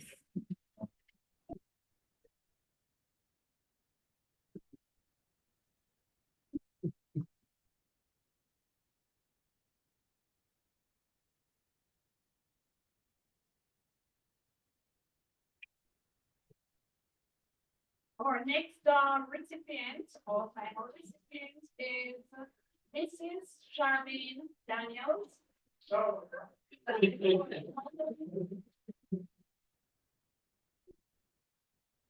Our next recipient is Mrs. Charmaine Daniels of Digicel.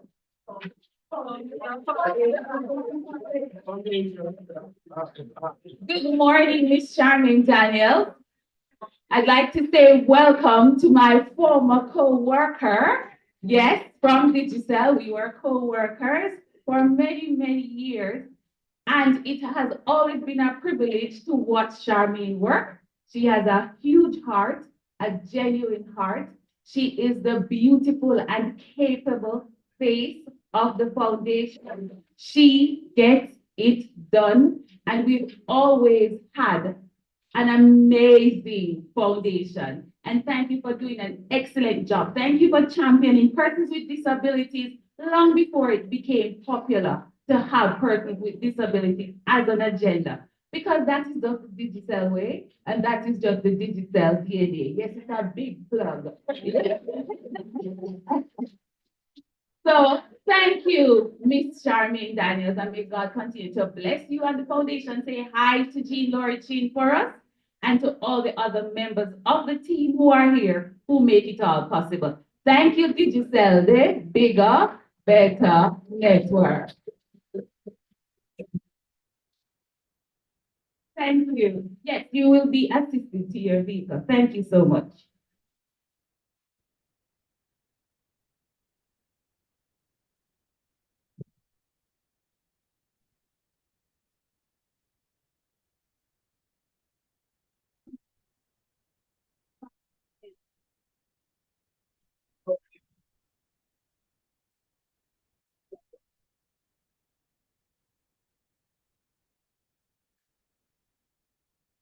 Thank you, Colleen.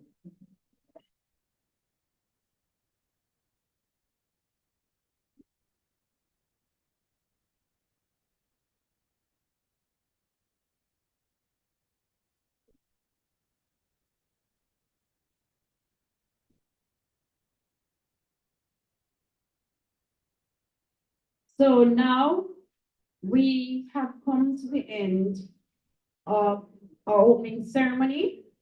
And I'm sure not only have you been blessed by the beautiful singing of Miss Isabel Blakegrove, but you have listened to all the presentations.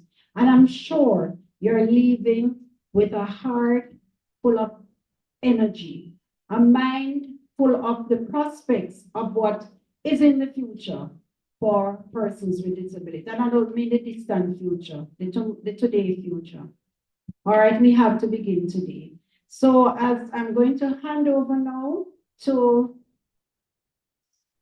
Senator Morris, Dr. Floyd Morris, for the vote of thanks. I want to thank you for tolerating me as the, chairperson for this morning. Thank you very much. You have been a great audience.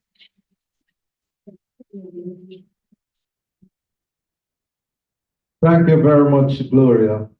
And one day, Gloria, you and I are going to display our talent and we are going to sing together. Right.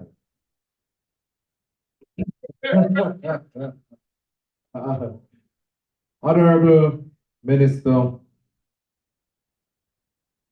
Deputy Principal, Dean of the Faculty of Social Sciences, my immediate boss, Mr. Charmaine Daniels, other distinguished guests, my brothers and sisters with disabilities, a pleasant good morning. I'm not going to be long with you because I will be here with you for the next 2 days. And so you will see and press flesh with me. But I have to say on behalf of the planning committee that I chair for Conference 2024, a heartfelt gratitude and thanks to some individuals who have made the conference and set the tone for the excellent 2 days to come. And I want to start by commending and thanking the Honorable Minister for coming and making that excellent presentation to us today. And Minister, you know, I was talking to my other friend, Matthew Samuda, the other day, and I said to him, that boy, you know, I have to compliment you on the work that you are doing and the effort to improve the conditions for persons with disabilities. And once I called Minister, he responded. And big up my church brother. I also have to say thanks to the acting deputy principal, Professor Marvin Reed. The principal is unavoidably absent today, but you know, they say every deputy is essential.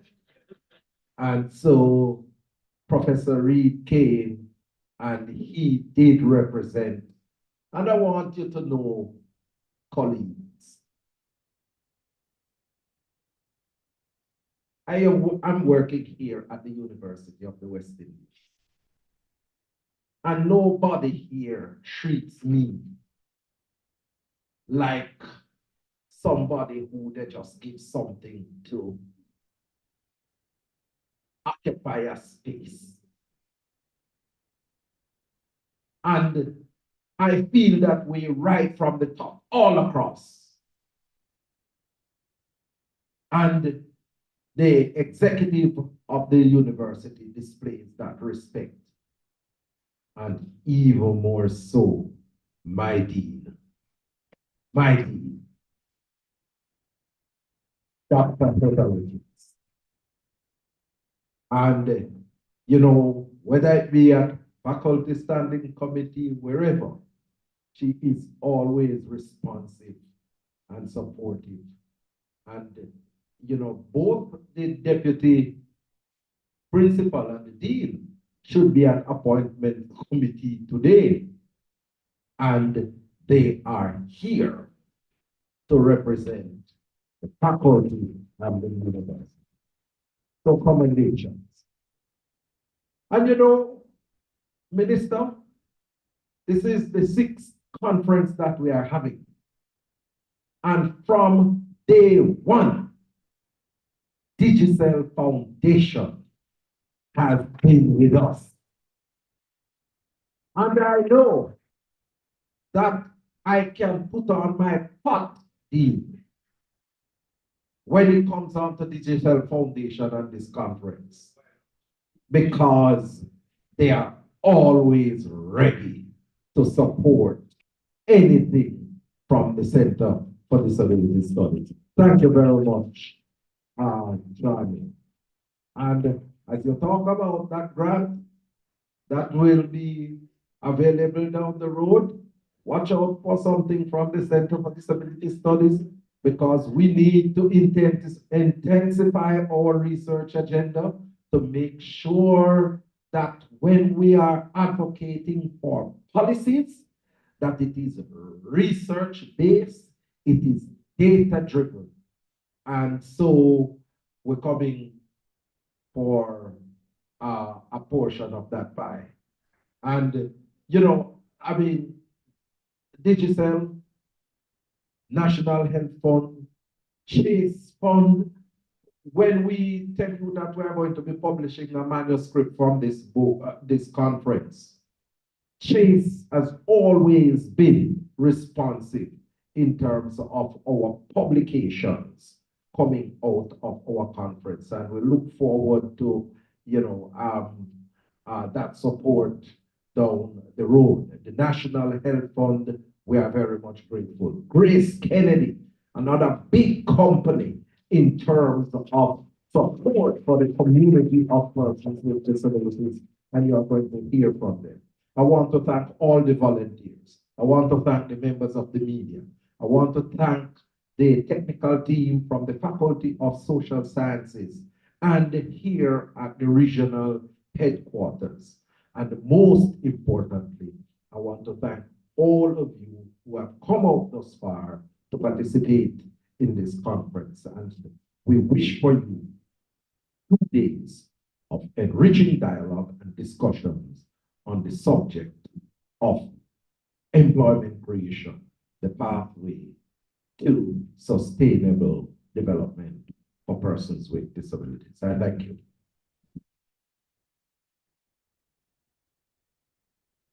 So we're just gonna have a quick break, and it should be half an hour for coffee break. I am asking you, please do it in 15 minutes so that we can start and catch up on time.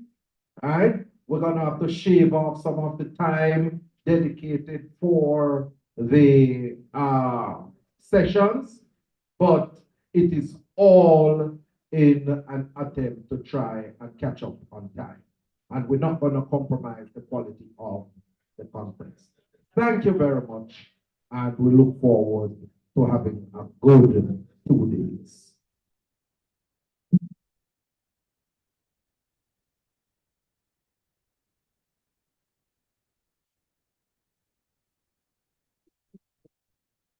Hi, good afternoon, everyone. Just a quick data protection disclaimer that I have been tasked to announce.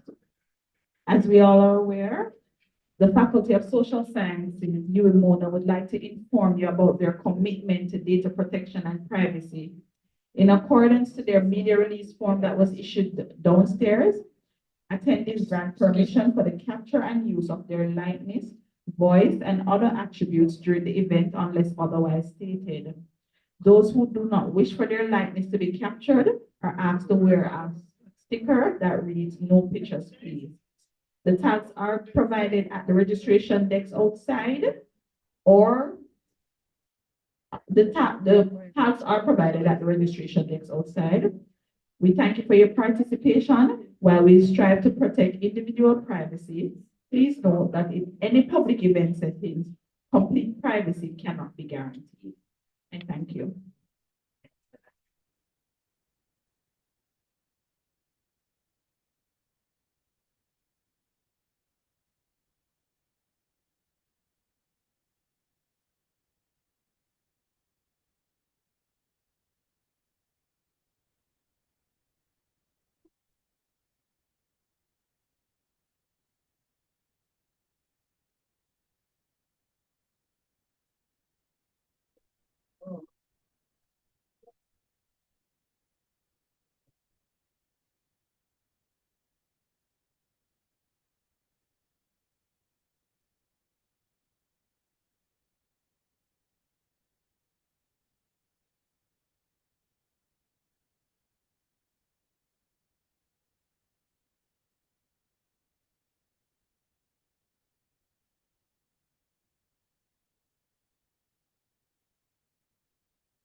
Yo. Me I try do it, but it not respond.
conference in earnest.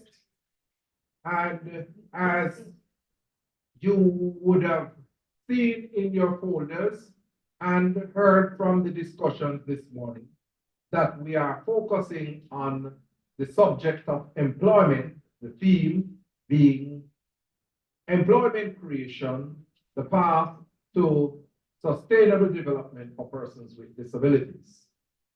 And we have a number of panels for discussions, and how it will work is that you are going to have presentations from different individuals who are experts or scholars or researchers or practitioners, and they will make a 10 to 15 minutes presentation. And after that, we are going to have 2 persons with disabilities that we have identified for each session to lead the discussion, the question and answer. So whilst everybody in the room can ask questions, you're gonna have 2 persons with disabilities who are going to be listening in on the conversation and lead the question and answer sessions, right? So for example, in this session, we are going to be having the representative from Grace Kennedy and Digicel Foundation, who are going to be making their presentation. But after that, you are going to have 2 persons with disabilities who are going to participate in the discussion in the form of testimonial. It so happened that one of the persons who will be presenting is also going to be giving the testimonial from Digicel. All right? So you will see how it flows throughout the other sessions. So I ask you to be cooperative with the chairperson, and take notes as individuals present and ask questions as you see fit. And we look forward to a very exciting and stimulating session. 45 minutes. And Ms. Gerson, commencing now, please put the time on the clock and make sure that we work within the time frame. All right? Lunch is provided, so don't worry. I know about it's supposed to eat. All right? Okay. Over to the chairperson for this session, Miss Jenna Williams, the legal officer at the Jamaica Council for Persons with Disabilities. Make her welcome.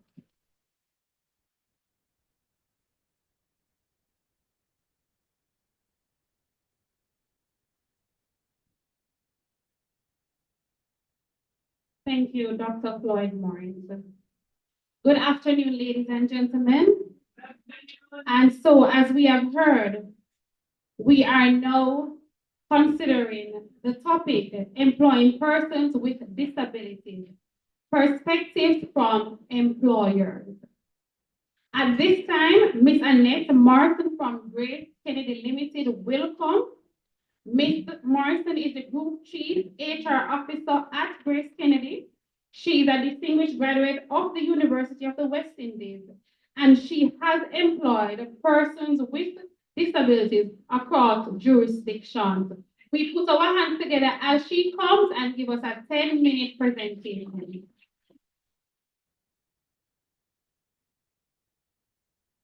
Good afternoon, ladies and gentlemen. I am so humbled to be here. I have worked with persons with disabilities for so many years, and it is always a pleasure to serve and to support. Grace Kennedy, I would say the theme is so fitting. Employment creation, and it really is the path to sustainable development for persons with disabilities. It is so profound. But I would say, even long before the act became effective, incidentally, on February 14, 2022, Grace Kennedy celebrated 100 years. Yes, yes.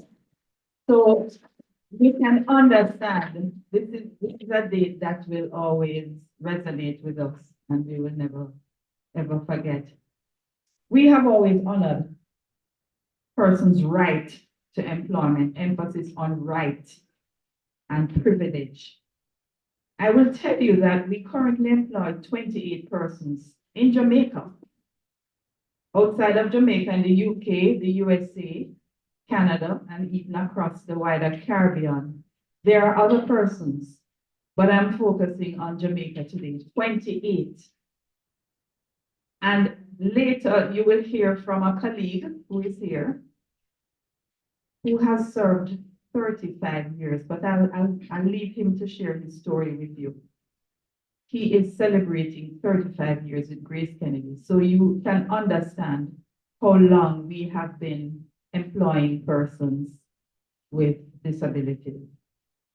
We have persons employed with intellectual, visual, hearing, and even orthopedic disabilities. We partner with two main organizations, but there are other persons who also contribute from an employment standpoint, and there are also employee referrals that we rely on to employ persons within these groups. The Jamaica Association for the Deaf is one of those organizations, and the Heart Empowerment Program, we get persons with intellectual disabilities primarily from. So what has happened throughout the years? We have developed a pattern, a structure, whereby these organizations have been invited to come in, assess our business, and to determine what the requirements are, and to guide us on any reasonable accommodation. I have seen where we have gone so far, we have modernized the whole structure and our support and effort. Workstations are modified, in addition to so many other accommodations that we make. So some other things that factor into the employment process. We have a joint orientation exercise with these organizations, whereby they come in and help us to make aware or better aware our existing employees as to how to work and support persons with disabilities. We sensitize first our managers to allow for a smooth integration, so that everything, all the activities that all employees participate in, persons with disabilities obviously as employees participate in, and we ensure that managers are aware and they don't treat these persons differently when it comes to their evaluation. I can tell you that from experience, these persons, these groups are so much more focused and disciplined, and like Minister earlier said, passionate about what they do. They are amongst our best and most productive employees.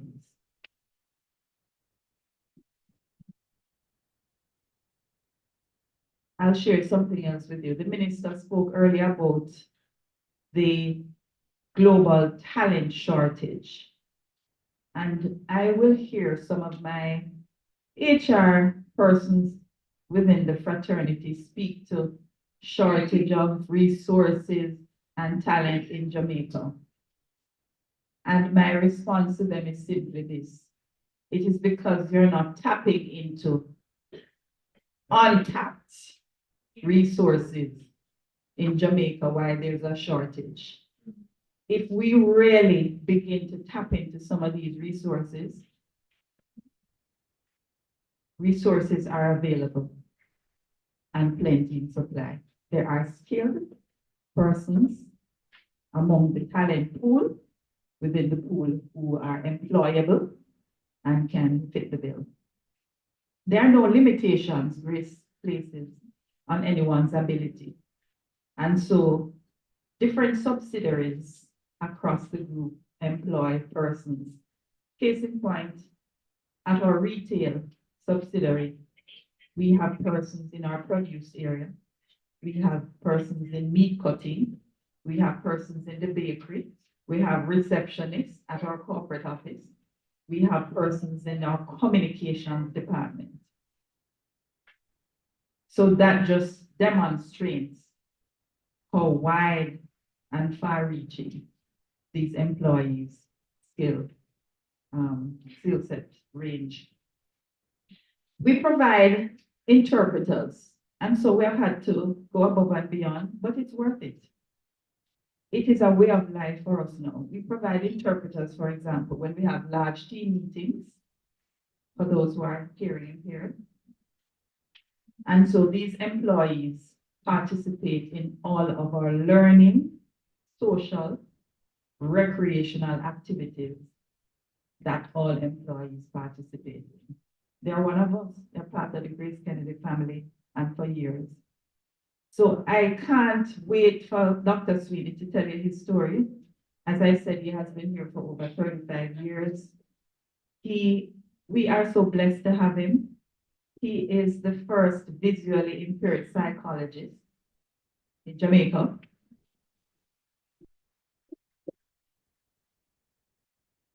Added to that, he's now an author. So the book is out there. The book was launched recently. And he has always acknowledged GK as an enlightened company facilitating inclusion and the capacity building of persons with disability. And so I would say in parting, Grace Kennedy not only reinforces our commitment to inclusion, but we ensure that persons with disabilities are afforded equal employment opportunities and are able to contribute effectively within the workplace. And so I thank you for inviting us to participate in this very important event. And we look forward to being involved, being included in all the activities associated with this organization. Thank you.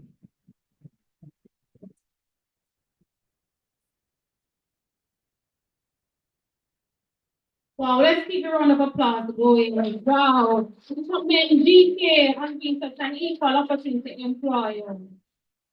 Our next presenter coming to us is Miss Daviana K. Great. Miss Daviana K. Reed. She is coming from the perspective of digital. Ms. Reed is a resilient and dedicated human resource professional with a strong advocacy for inclusion. She holds a Bachelor of Education in Language Education, Bachelor's degree in Language Education, and she's also a distinguished graduate from the University of the West Indies. She tells you readily that she is the proud mother of two beautiful children, Destiny and Dekari Reed. Hope I'm not spoiling the beautiful names. All right, so we put our hands together as we welcome Ms. Reed to share this story.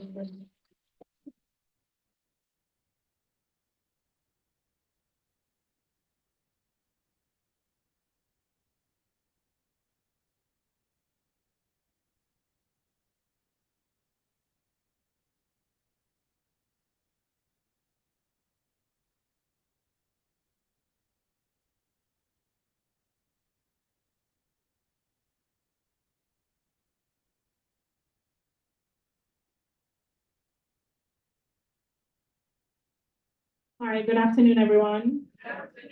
All right, I'm super excited to be speaking with you all today, and I'm really happy.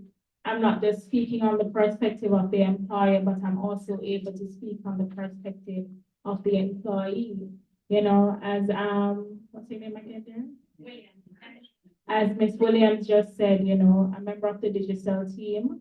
As it says here, my name is Devana Carey, Senior Talent and Recruitment Executive, a part of the HR team at Digital. So I'm super excited again, I must say. Now today I'll just be walking you through the journey in terms of the impact that Digital have been contributing to the special needs community. And for us, our internship program is how we are able to employ persons under our special needs program. So I'll jump right into our presentation for today. We'll keep it short and spicy, all right? So as it says here, guys, according to the World Bank, persons with disability are more likely to experience adverse socioeconomic outcomes such as less education, poorer health outcomes, lower levels of employment, and higher poverty rates based on our findings. In addition, about 80 to 90% of persons with disabilities are unemployed or outside the workforce. Most of those who have work receive little or no monetary remuneration. So you realize a lot of persons don't want to take the fee to employ persons with disability. But as I walk you through our presentation today, you get a better understanding how important it is to engage this untapped area. So just to continue. Presentation. All right. Here, let me read. So as it states here, this is really a statistics allowing you to see most of the persons in Jamaica based on the record that was shown in 2014. About 84% of persons are unemployed when it comes on to persons with special needs. It goes further, and you're able to see when it comes on to persons residing in the rural parts of Jamaica, they really don't have that engagement for persons to say, okay, I want to be gainfully employed. A lot of times those individuals are even forgotten because a lot of time parents, you know, because of stigmatization is not allowing their kids to even go to school. When you look at the percentage in terms of person getting a higher education or even primary education, you realize how low that is. Now, when it comes on to digital, as I mentioned, one of the things or one of the key things digital decided to do in 2014 is actually engage persons with special needs. And it wasn't limited to persons with just physical disability. So persons who may have hearing impairment, persons who may be autistic, Digital actually employed about 12 persons with disability to come on board. Now, what you realize as a result of education, a lot of persons were not given the opportunity to get higher education or even secondary or tertiary education. So what we did is actually engage the Abilities Foundation, in which they actually came in and taught all of these 12 persons over a period of about in between 3 to 6 months, in which they learn math, English, accounting, just to tap into the different areas in which these persons wanted to go. Once the program was completed, a total of 7 persons were actually matriculated throughout the business. The teams in which they were integrated in, we had persons who were part of the customer care team, persons who were part of the accounting team, persons who are part of the HR team. So you realize it was just not one team in which all of these persons were integrated into. After the end, it was an additional 3 months in which they worked with their managers. What my manager at the time tasked me to do was marketing team, was that I had to do monthly assessment with the different managers. You know, it was like my own little program. Even though I was also an intern, I got the opportunity to manage, have interaction with these managers and do pulse checking sessions, not just on the intern, but how all the interns were performing and how the managers were treating these interns. Now, after that was concluded, we had about 6 persons who automatically were integrated into the program. At current, you still have 2 members who are a big part of the finance team. You also have Jenard, not here today. He's also a proud member of the foundation team. We have Yolanda Williamson, still a part of the customer care team. So sometimes when you guys call in to hear that operator, she's one of those top persons, a part of the organization for over 10 years now. And you have myself, who really, the aim was that I was supposed to be a part of the digital team for 3 months. It extended to a further 6 months, then a year, and I can safely say September coming on, I will be in the digital family for over 10 years. So it is something that I'm super proud of, and a part of the recruitment team, one of the tasks I get to do on a yearly basis, and it is something I'm super excited about.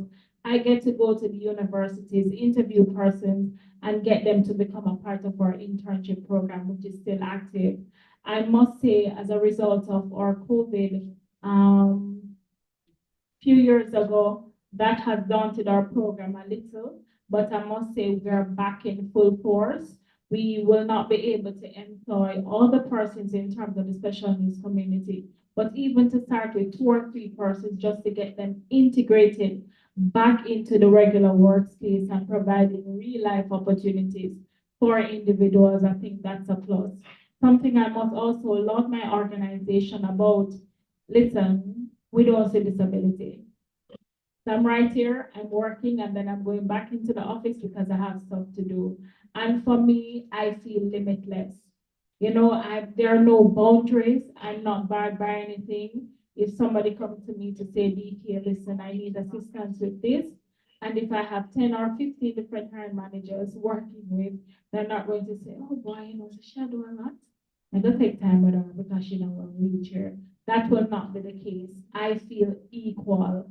I feel a part of the team. I have my lovely team members here with me today. And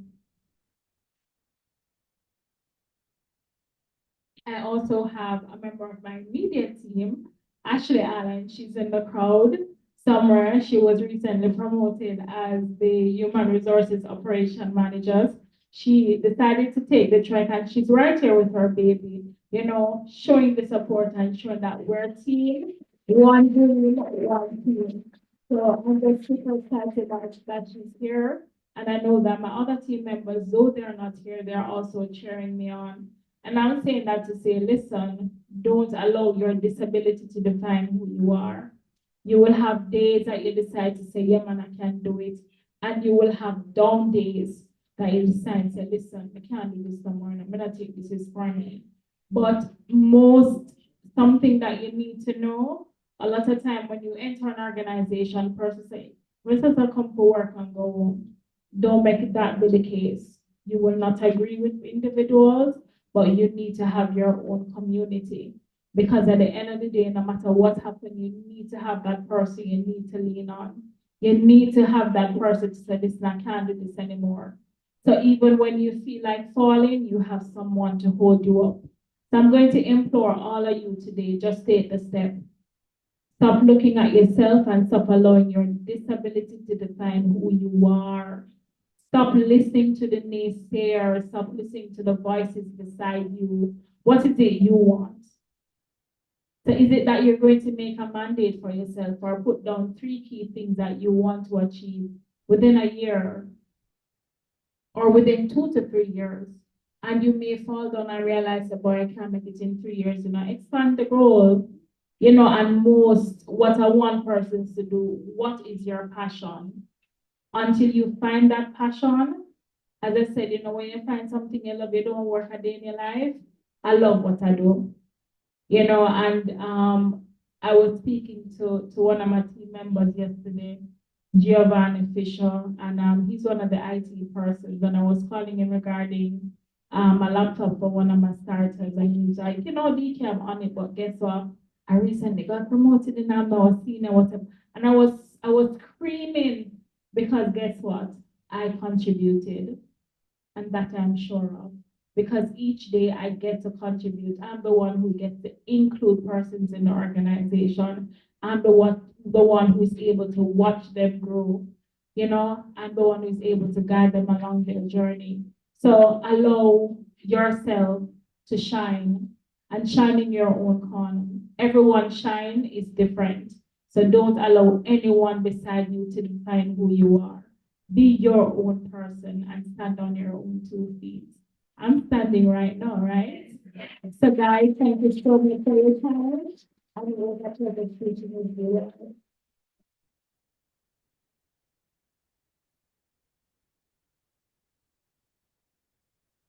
Let us keep the applause going. I see. Go back to sit beside her colleague.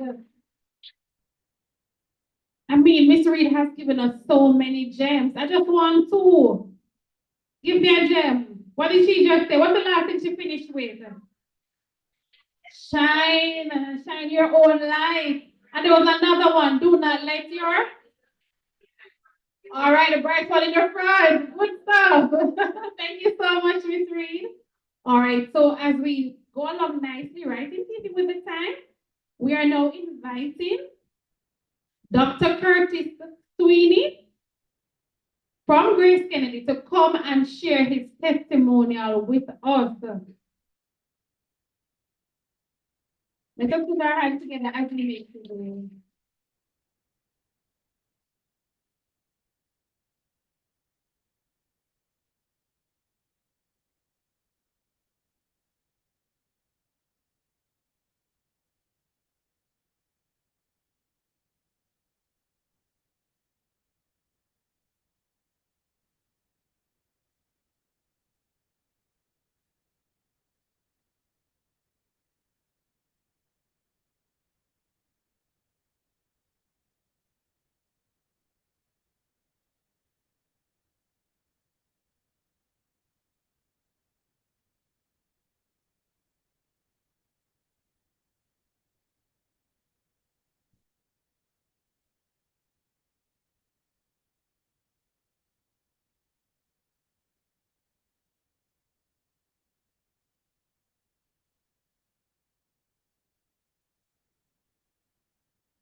Didn't realize I was that tall.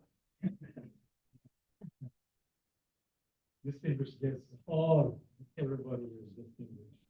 Good afternoon, dear. It is a pleasure being here. I'm very grateful for the opportunity. Volume? Okay. Right. Okay. Hello, is this better? Okay. Distinguished guests all, good afternoon. I feel very honored to be here. I'm very grateful for the opportunity to share in this very important forum. And I want to commend Senator Morris and his team for organizing this conference. And not just a conference, but I want to commend him for his advocacy for the equity and inclusion of persons with disabilities, of which I'm a beneficiary. My message is very simple this afternoon. It can actually be said in 3 words, and I can just go back to my seat. It simply is, it is possible. Let me hear you say it. It is possible, right? Right. And guess what? I'm going to be sharing my experience, but my experience is actually not just my experience. What it is saying is those 3 words. It is possible. And I often use the analogy of Obama and sometimes Senator Morris that, you know, what, for example, Nelson Mandela had achieved in the South African Revolution is his story, but it's bigger than him. What it does read, and similar for Obama, it is his story being the first Black president, but guess what? It's bigger than him. what it is really saying, the real message is that it is possible. And similar, Senator Morris was once, he's a big deal, right? As Chris Martin would say, he's a big deal, right? And he was president of the Senate. It's his story, but guess what? It's even bigger than him. Just the same, it is saying that it is possible, right? So I posit that it is possible for persons with disabilities to successfully integrate into the workplace and to contribute meaningfully. Do you agree with me? Yes, it is possible. Persons with disabilities, in spite of our disabilities, possess abilities that can help us to add value to any organization, right? And you heard it a while ago from Digicel, and I'm going to be sharing my own story. When I think about workforce integration, I can't help but think of Martin Luther King's dream speech. And we all know he envisaged a society in which different ethnic groups, would live harmoniously in spite of your color, your class, race, or color. Okay? And similarly, I have a dream. What is my dream? My dream is that the walls will be broken down that prevents the successful participation of persons with disabilities in the workforce. I have a dream. My dream is that persons with disabilities will achieve our full potential and live purposeful lives through gainful employment. Right? It is possible. It may seem distant, but there are glimpses of change that are taking place. Is it enough? No. But guess what? I believe the story of changes need to be told. And that's what I aim to do today. That's what Disabilities just did. And that's my purpose here today. And it is my hope that as a result of sharing briefly, don't worry, I'm not going to stay as long as certain persons, right? It is my hope that my community will be encouraged as a result of what I have this year. And it's also my greater hope that I'm hoping that there are enough representatives from organizations here. But it's my hope that as a result of my sharing and digital sharing, that companies will be more open to the possibility of employing persons with disabilities. So who am I? What do I do? What is my role at Grace Kennedy? I'm a counseling psychologist. I work with the Grace and Staff Community Development Foundation. It's a community outreach arm of Grace Kennedy. It's a part of Grace through which we exercise our corporate social responsibility. We work with disadvantaged communities, and my role there is to provide psychosocial support to young people at risk and families from all of these communities. But I wear another hat. I'm also staff counselor for GK employees. So GK has a wellness program. We have a panel of psychologists, and I am the in-house person that provides support. It's a big deal, I think. I mean, it's not something that, and I want to share with you that Grace Kennedy does not see me as a person with disability. They see me as an employee, and I'm expected to meet all my quantifiable objectives. And it is chief HR officer, and she can tell you that there are strict guidelines in terms of everybody submitting their quantifiable objectives, and we have a half-yearly and the annual appraisal that we have to do. Besides, I'm an invitee also to the Grace and Staff Foundation board to attend quarterly board meetings. And guess who chaired that foundation? My CEO, Don Webby. And when he says, Curtis, let me hear what's going on psychosocially, he doesn't want, not because I have a disability, oh, okay, I'm not expecting any sort of great report. He's there expecting the best. And all the members, all the directors are going to be quizzing you. Not because you're a person with disability, because you're an employee and you're representing a very important portfolio. And I really thank Grace Kennedy because it's a delicate portfolio. They have trusted me with a very delicate portfolio, and that is to nurture the mental wellness of our greatest asset in the company, our human resources. And it's something I've been doing for the past 20 years. I've been in the company for 35 years and counting, but in my capacity of counseling psychologist, that has been just about 24 years. Right? So let me tell you about my story now and what happened at Grayscale. I'm going to tell you in 3 phases, right? I joined the company so many years ago. And when I joined the company, first of all, I have a condition which is called retinitis pigmentosa. And if anybody here has that, you know what that is. It's a retinal degenerative condition. So as time passes, the retina of your eye becomes more and more pigmented until you lose your sight in most cases. I've lost mine. So I was diagnosed with retinitis pigmentosa when I was 14 years old, and I somehow made it through high school. Jamaica College, by the way, the best school in Jamaica. And then I ended up at Grace Kennedy. I ended up at Grace Kennedy in an accounting, ironically, in an accounting capacity. So I was an accounting officer with my eyes glued to the paper, trying to see what's going on figuratively, in terms of the figures. And normally when you join a company, and most companies, you have to do what is called a medical examination. So you cannot be confirmed if you don't pass your medical. I did my medical and I failed my medical. I failed why? Because I could not read a chart. After the 3rd or 4th line, I could not see anything on the chart. And so as a result, I did not pass the medical. I got very nervous when HR called me because I thought they were just going to, say, listen, this is the rule, this is the policy. Sorry, we have to separate. But from the beginning, HR took that kind of very proactive approach, I think. And they said, listen, let us get an ophthalmologist report to see how well you'll be able to function in an accounting capacity. And we did that, and the ophthalmologist submitted a report which says he can function in any capacity, but he should not be working in a dark area. Because one of the features of retinitis pigmentosa is night blindness. So you need to have a well-lit area all the time in which to function. And so I was able to continue my employment and really thank, Grace and HR for being so, I would say, proactive and really ahead of their time.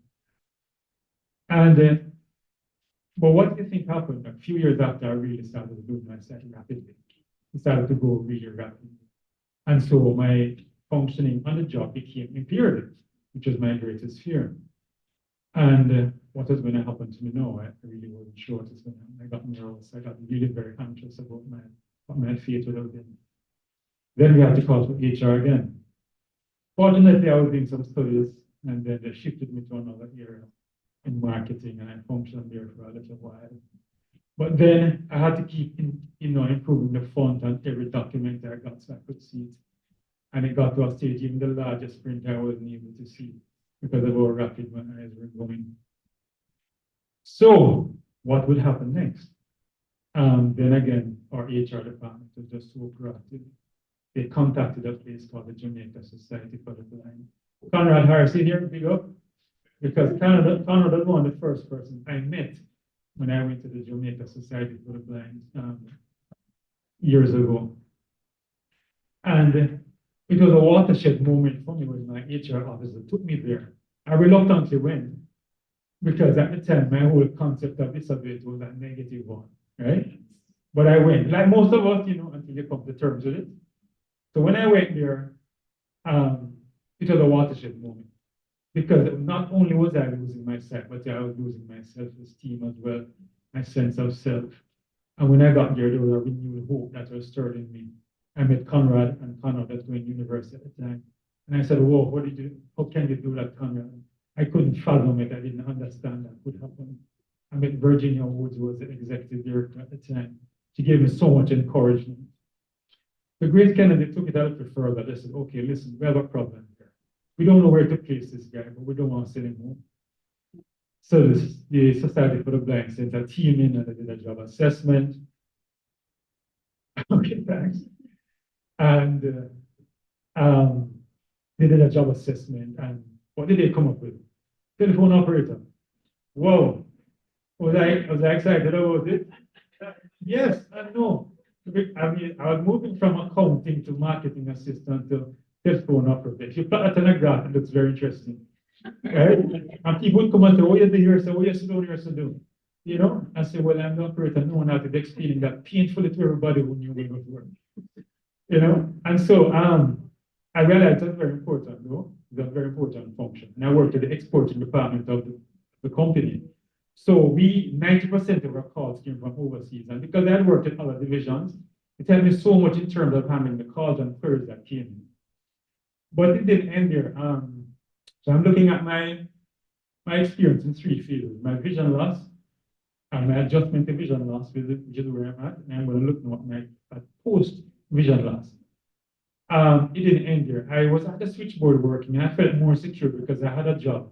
And I actually began to enjoy what I was doing on the switchboard. But was I complacent? No, because I had this vision of wanting to do more and wanting to achieve more. Not knowing how it would happen, not knowing if it would be realized in Grace Kennedy, but wanting to do more. And so I worked very closely with HR. They got tired of me. I kept talking to HR. You cannot think of anything else. Is there anything else? And so I went back to university based on the advice of a person from the Jamaica Society for the Blind and my HR officer who saw some potential in me. And I went back to UWI, did the whole thing at UWI, with Floyd Morris, the time there, who also gave me a lot of encouragement as well. And, didn't do too badly, graduated with honors, and went on to do my master's in psychology. But guess what? I was still seated at the switchboard. So I couldn't figure out how I was going to move from the switchboard, but I knew I wanted to pursue my passion, which was psychology. I actually started in accounting because I had limited myself. I didn't think I could actually go the distance in doing psychology. So I felt that I had to go more, and I constantly talked to my HR officer, who came up with a brilliant idea. So Curtis, you're the division and Grace called the Grace and Staff Community Development Foundation. They work with the community, and I think your skills will be just so appropriate here. Would you mind volunteering? It was not job offer, right? So I grabbed it with both hands. I was getting an opportunity to hone my skills as a psychologist because by then I finished my master's. So I used to volunteer by the foundation in the afternoons. And while I was there, I created a counseling program. And it was going so well. Parents, students, everybody was coming, even staff members started to come for counseling. And it went very well. And then at the time, chairman of the foundation was Jimmy Massal, my good friend. He's now deceased, but my mentor and very good friend. Okay, sure. And he said, listen, Curtis, I think we need your skills here in the foundation. I wanted to put a proposal and present it to the board and hear what the board thinks about it. So I actually put a proposal together, presented it to the board, and the board unanimously accepted it, that we do need to have a psychologist on staff. And that is where it actually began. And from there, it evolved to my not just working with the foundation, but I also started to work in the wellness program at Grace Kennedy. And there's so much to be said, but on an annual basis, the number of persons I see has been growing exponentially. Last year, in total, the total number of persons that actually counseled was over 700, right? When you combine it. And this is combining GK employees along with persons from the community, right? So I'm not just here warming the bench, right?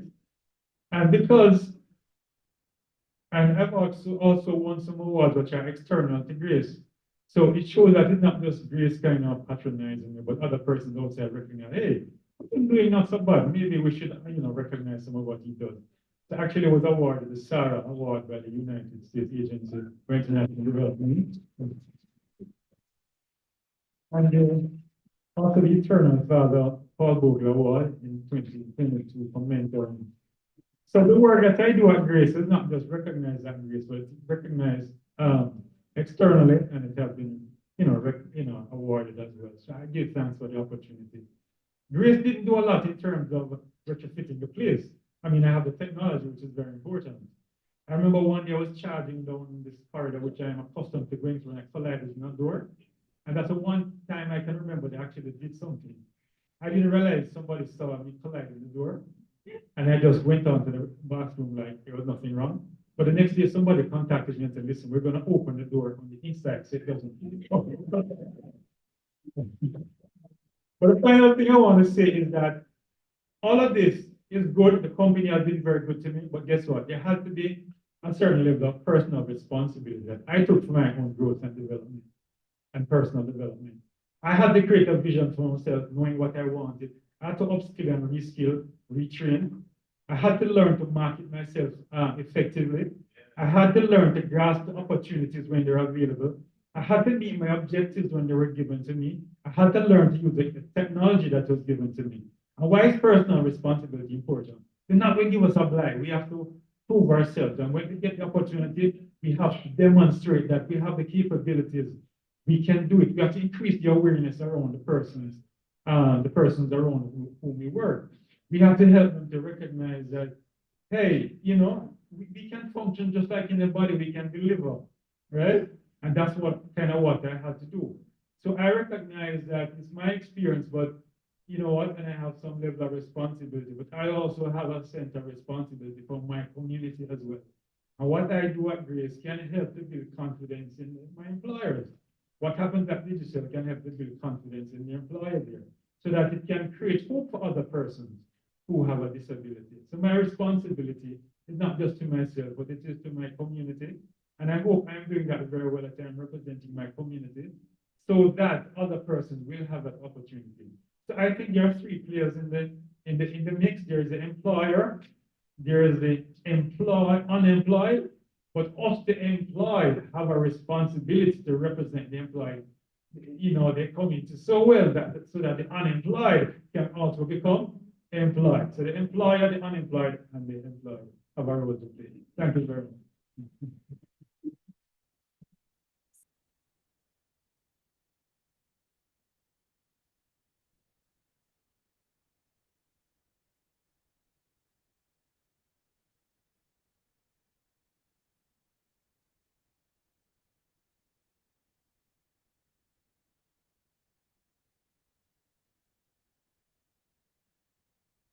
Wow, we truly got a mouthful. But we just want to, let us put our hands together again for Mr. Keynote. Quite inspiring, you know, and certainly I'm sure, you know, he's telling us he did not get a seat at the table because they patronized him, but he earned it. So it shows us no limitations. All right, thank you so much, Mr. Sweeney. All right, in the 5 minutes we have left, we are going to take about 3 questions. The questions may be directed either to the presenters or the persons who gave their testimonials. So, are there any questions? And then we'll ask either the presenters or Mr. Sweeney to respond. All right, there's a hand at the back there.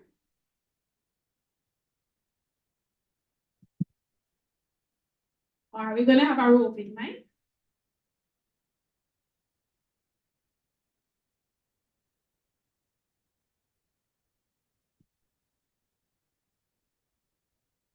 Good afternoon, wonderful people. I'm really thrilled when I sat back and hear what has been happening.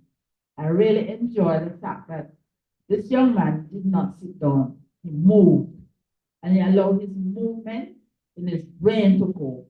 And I'm saying this to all disability, all persons with disability, that anything that you see that you want, work at it hard, you will reach there. And when you go up, remember to pull someone along with you. Because in so doing, you are helping to build something that our great-grandchildren will come up and say, well, my people did it. Another thing, in the employment area, I'm saying, I hope that people will be paid, because when the wages is not livable, your brain will dying. Because you must be able to feed yourself properly, your children and all of this. So I hope in the future that we'll hear more. And most of all, my dream always was to see a person, a disabled person, a person who has a disability, become managers of their own business. Thank you. Thank you so much for those comments. And I see my hand right here. My question is to the employers. I think a barrier to entry. Can you put the mic a little closer? My question, hello, you hear me? My question is to the employers. I believe that a barrier to entry to employment is the actual application process. So I'm wondering if you'll have any comments or strategies on maybe any type of reasonable accommodations that, or any ideas or strategies towards that. Ms. Grace Kennedy? Thank you. Call it on the spot. I would encourage employers to be innovative. And so throughout the traditional ways of getting resumes, especially hand delivered and in written format, one of the things we do differently is to participate more in job fairs. So you get live and direct interaction with persons who are interested. This forum, for example, next year, IDEA, who are the organizers, carve out a segment for employers to be invited to meet potential employees as part of the conference. And you meet the potential employees face to face and go through a process. And it can be designed to facilitate or accommodate the different employees. So get information about what opportunities potentially could be available and then take it from there. Thank you so much. There's a gentleman in the back. You may go ahead. Special thank you to Senator Floyd Morris, one of my protege in the society in which I live, and is my daily life support machine when I think about him. Yes, without any apology. I also want to say how happy am I today to be so enriched with such valuable knowledge and inspiration from the various speakers. And my heart is in that in a good matter. My question is, however, is simply this. First, I'm Liston Morrison, a very, very professional chef by career, but through certain circumstances, redundant, all those things. But life goes on. Because I was tuned in and out every day and listening to Floyd Morris and his program, seen from a different perspective. And then I realized that I walk by faith, not by sight. And so I want to say this to the business community, that there are some incubators existing in Jamaica where they are not tapped into, such as the Jamaica Society of the Blind, and organization like the PSDO and CDA, etc. We have noticed with Jamaica Society of the Blind, they have been playing a very integral role with the blind and vision impaired persons, which from time to time, as a member in the vision groups, I've seen where many of my colleagues have graduated with levels of educational attributes and skills. And I'm saying that, oh, Mr. Harris is here, Mr. Harris is here, in this way in which I think we should have some more interest on the wider society, where they could opt in from the resources of the Jamaica Society for the Blind, because there are excellent chefs there, singers, bakers, and even computer literate persons there. So I'm anticipating that you'll take an interest there. And I want to say how much I'm impressed with Mr. Sayre, wherein that he's just like your Jamaica. He has soared to new heights. You was looking out, and today he's looking even better. Just look at him now. Thank you. Thank you so much. All right, and so we are pressed for time. I am seeing the hands, but we can only take one final question. And so there's a lady to the back in a red top. Can you just pass the mic to her, please? Her hand has been up for quite some time. That's the final question we'll take during this segment. The question is really an observation as an educator for persons with special need, in particular the visually impaired.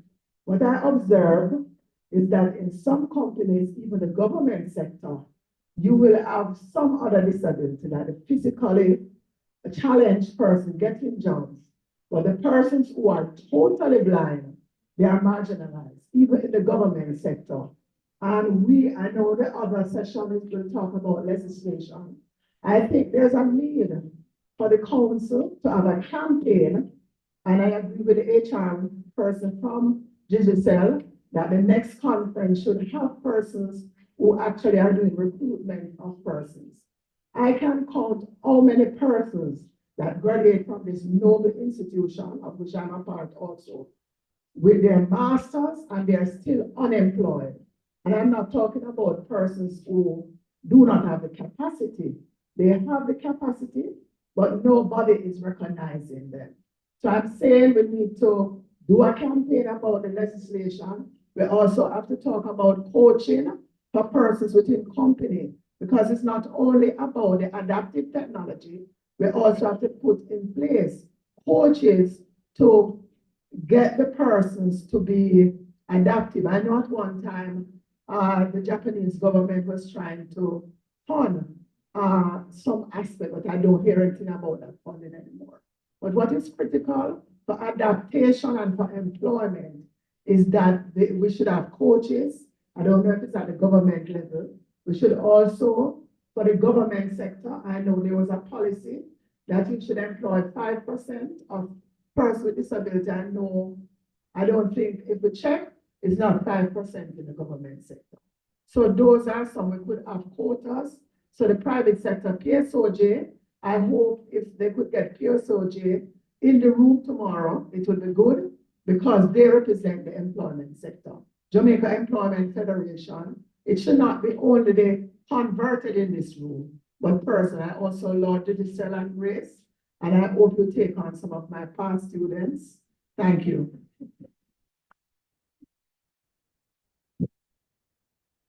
Thank you so very much for that comment. It is noted.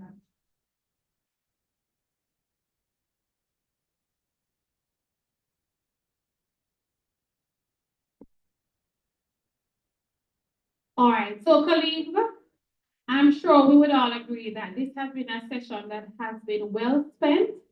We have been edified. We are very grateful for the knowledge and the work that is being done. And we look forward to even greater improvement. Thank you so much, and do enjoy the rest of today's proceedings.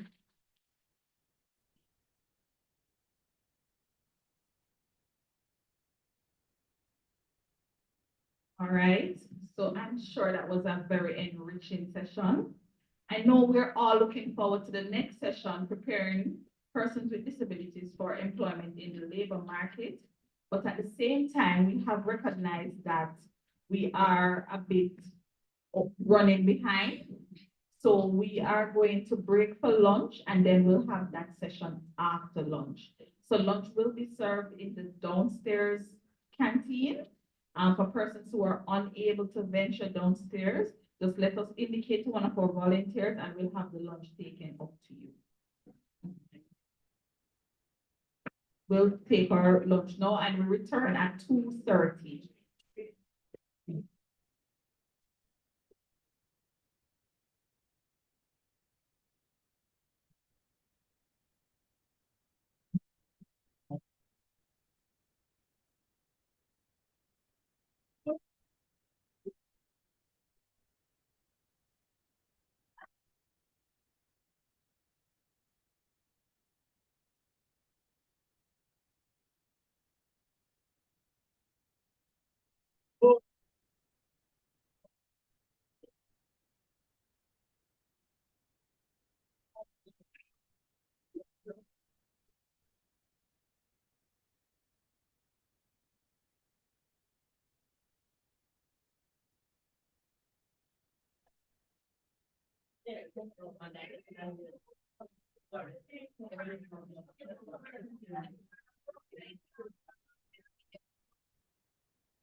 Medical Director in the Ministry of Labor and Social Security, and it is my esteemed privilege and pleasure to be your moderator for this afternoon. I know we have time against us, but we're going to see how we can be very efficient in getting through this panel. And as was indicated before, we have a session on preparing persons with disabilities for employment in the labor market. And we know, having heard the presentation this morning, that there are workplaces and workspaces ready to have more persons with disabilities engaged in the labor market. And so we hope that the session this afternoon in preparing persons with disabilities for employment in the labor market will give you some tips, some guidelines, some practical experiences and good practices that you can utilize in your preparation for us to have you in the workspace. And so this afternoon we have with us Pamela Archer, a researcher. She's head of the Social Sciences Department at Central High School in Clarendon, Jamaica. And she is also a teacher, and she has her master's in teacher education. And she is also an organizing member of the organizing committee for this conference and for other conferences of this nature. And so I'm going to invite her to come and to give her presentation. Thank you.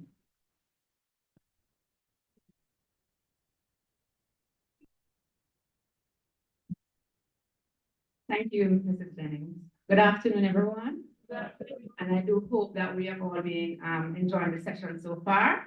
And I know that for the upcoming sessions, but the rest of the afternoon and for tomorrow, it will be just as quite as inspiring as it has been thus far. All right, so I prepared a research paper on preparing persons with disabilities for employment in the labor market.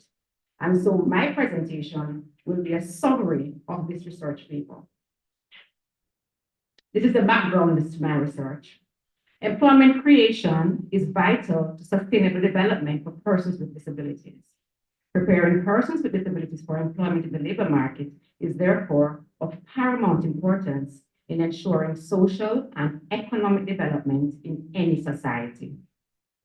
Nation states, which are signatories to the CRPD, are duty-bound by international law to recognize the right of persons with disabilities to work on an equal basis with others. Article 24 of the CRPD mandates state parties to recognize the rights of persons with disabilities to education.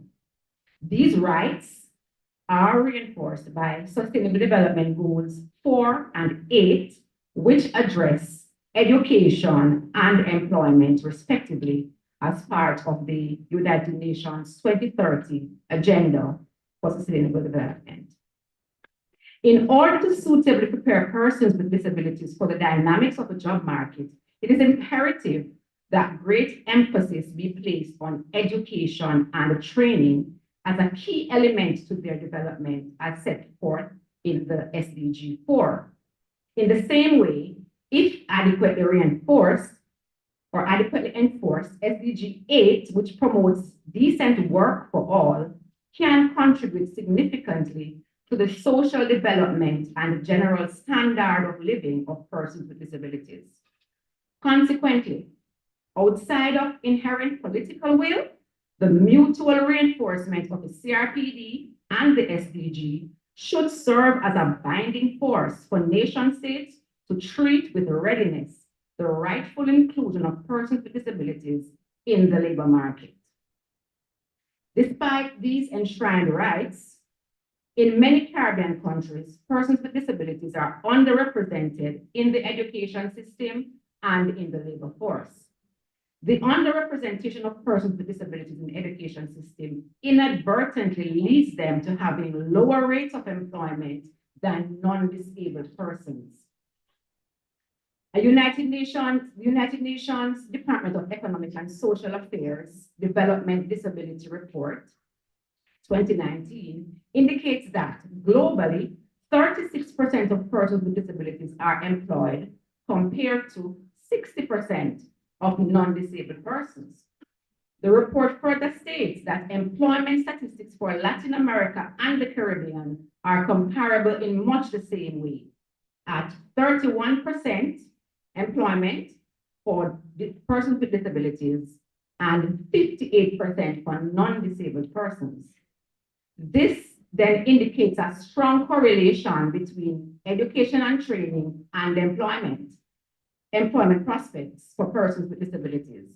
Suffice it to say, there needs to be an urgent response to this inequity in employment rates between persons with disabilities and non-disabled persons. Findings from the International Labour Organization 2022 showed that persons with disabilities are twice as likely to have a less than basic educational level than those without disabilities. Persons with disabilities face barriers to education which significantly impact their subsequent labor market outcomes, as employment rate, as we know, will increase with one's level of education and training. Correspondingly, educational attainment correlates with skill levels of occupations that one is able to enter. Now, how was the data collected for this research? The research used a qualitative approach using document analyses of local and international laws, policies, reports, agreements, and standards to gather documentary evidence for this paper. Also within this paper, an analysis of elements of inclusive education and program support in education and training for persons with disabilities for Jamaica was done. Additionally, in this paper, I'll be giving an overview of the Skills for Youth Employment, also known as the SKY program, which was carried out in the Eastern Caribbean. Now, these are the findings from the research that was carried out.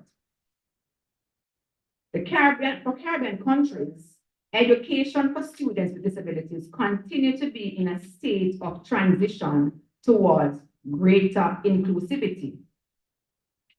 Persons with disabilities encounter poorer educational and labor market outcomes compared to their peers without disabilities. In support of this, the International Labour Organization Skills and Development Report 2022 acknowledges that skill development and employability are priorities for the Caribbean region. Countries in the region have started to take measures to improve access to education for these persons.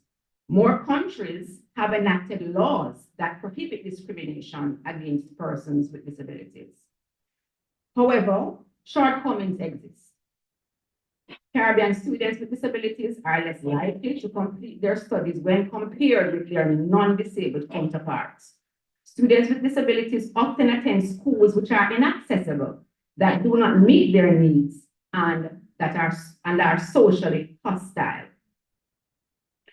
Other barriers that students encounter: lack of requisite resources in special education schools, lack of access to learning materials, lack of technological support, lack of teacher training and preparation, and weaknesses in school leadership to promote inclusive education.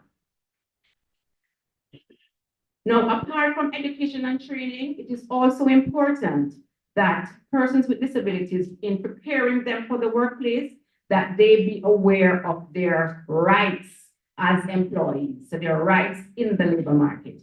To be adequately prepared for the dynamics of the labor market, persons with disabilities need to be made aware of their rights as employees. The right to decent work without discrimination is established through the CRPD, and this includes exercising labor and trade union rights on an equal basis with others. As such, persons with disabilities, in preparing them for the labor market, they should be aware of disability-specific legislation and labor standards, union representation and inclusion, fundamental rights in the workplace, for example, accessibility and adaptations for persons with disabilities. I will now look at the Jamaican context in terms of inclusivity and policies that are here in Jamaica that support persons with disabilities in preparing them for the workplace. The tenets of Jamaica's draft policy for special education has strengthened the drive for greater inclusivity in education for persons with disabilities. The draft policy is complemented by the Disabilities Act in ensuring education and vocational training for persons with disabilities. Another means of support toward inclusive education and employment preparation for persons with disabilities is through the National Education Strategic Plan 2011 to 2020. One of the objectives of this strategic plan is to promote and support inclusive education through the provision of formal education. As it relates to program and institutional support for persons with disabilities, the school to work transition process allows students to transition into the world of work, having been certified in some skill area. The work experience, skill preparation, and certification from this program should equip students with disabilities with skills that are necessary for entry into the competitive labor market. The Abilities Foundation of Jamaica is the leading skills training organization for persons with disabilities in Jamaica. The foundation provides specialized vocational training and education for persons with disabilities. The Abilities Foundation offers training in a number of skill areas. It also prepares trainees to transition to the workforce by offering functional life skill curriculum. Along with this, there are other institutions that provide educational opportunities for persons with disabilities. Despite these systems,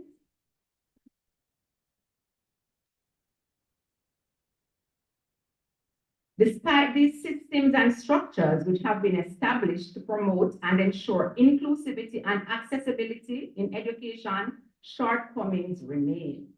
And we are all aware of some of those which I mentioned earlier. I will finally look at the Skills for Youth Employment Program in the Eastern Caribbean, also known as the SKY program. The Skill for Youth Employment SKY program is a 5-year program which aims to develop a more productive, better trained, and inclusive workforce across 4 Eastern Caribbean countries. These countries are Dominica, St. Lucia, St. Vincent and the Grenadines, and Grenada. The objective of the program is to develop relevant market skills among young people in order to promote greater youth employment, productivity, and inclusiveness in the labor market. All training under the SKY program led to recognized certification via the CBQ, NVQ, or an internationally recognized certificate.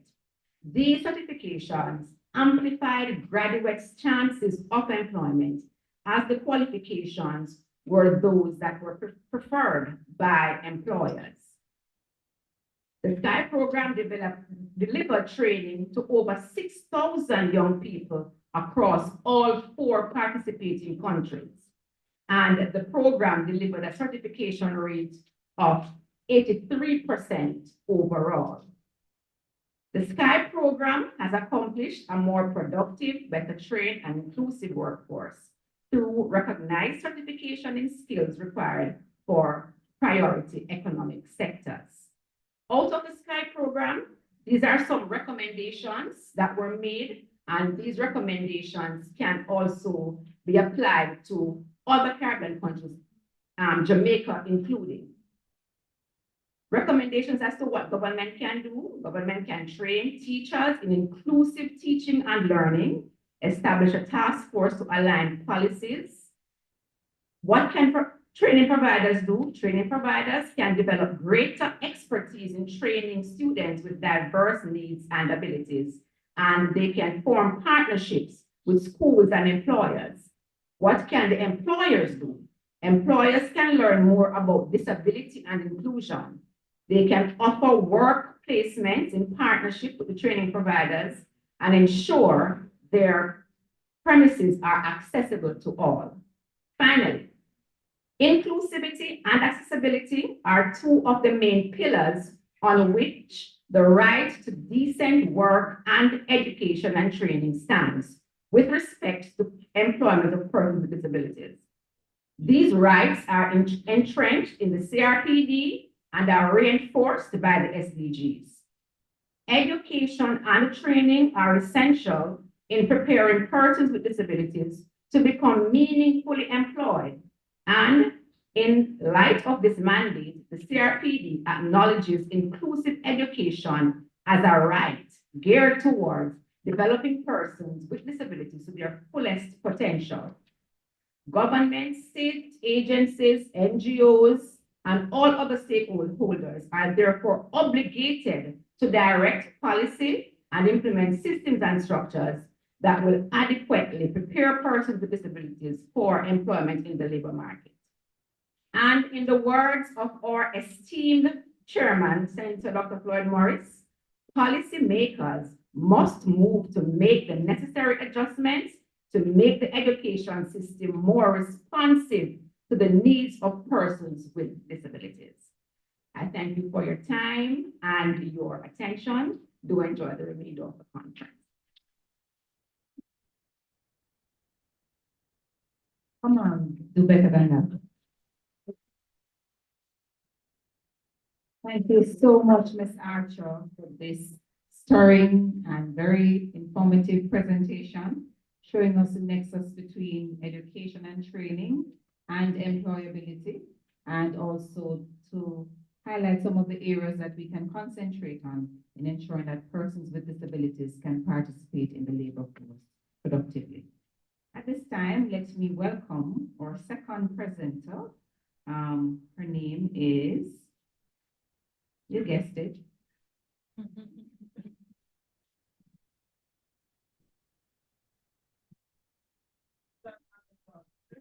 Who guessed it? Wonderful. The next presenter is Suzanne Hamilton, and she is the Managing Director for the Abilities Foundation of Jamaica, an institution that facilitates, specializes in skills training for persons with disabilities. And she has been with the institution for over 14 years, and she has provided strategic guidance and anybody wants to guess? Strategic guidance and direction in the operation of the Abilities Foundation. She has also over 25 years managerial experience in the hospitality industry, and we want to welcome her with the wealth of experience that she has had in preparing projects for grants that have amounted to over $70 million for persons with disabilities. Let's welcome her.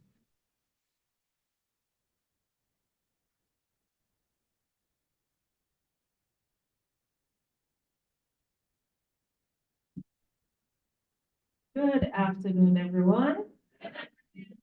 Honorable guests all, thank you, Senator, for this brilliant conference. And while Ms. Archer spoke about the CRPD and she laid the groundwork, and now I'm going to have a deeper dive into what Abilities does on the ground in preparing our young persons with disabilities for the job market. And so Abilities Foundation has been in existence for over 31 years. We are the only institution of its kind in the British Caribbean where all disabilities are catered for. And at our school, we have all the disabilities and they learn, it's an inclusive environment for all persons with disabilities. And so preparing our brothers and sisters for the job market is a passion that the teaching staff has. And over the years, we have honed our skills in putting in intervention policies and procedures that, definitely ensure that our students are ready for the world of work.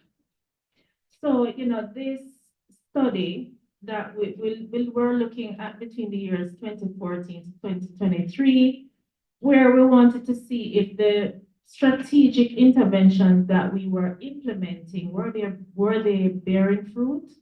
What were the perceptions of employers when they got our students to work? And really, how are the students faring out there? Do they feel that we prepare them enough? And how are they interfacing with the general public? And so one of our projects that we had in 2014 was the Social and Economic Inclusion Project funded by the World Bank.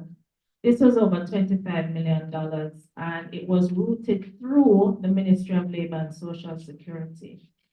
And what we tried to do in that project was that we had strategies, for example, 6-week paid internships, stipend support for training, experiential field trips for students to industry-related enterprises, professional seminars, which included job placement, job coaching, deportment, and professional etiquette. And I have to tell you, when some of our students would go to hotels, one of the first things I remember clearly, a young lady said, "Miss, I feel like somebody."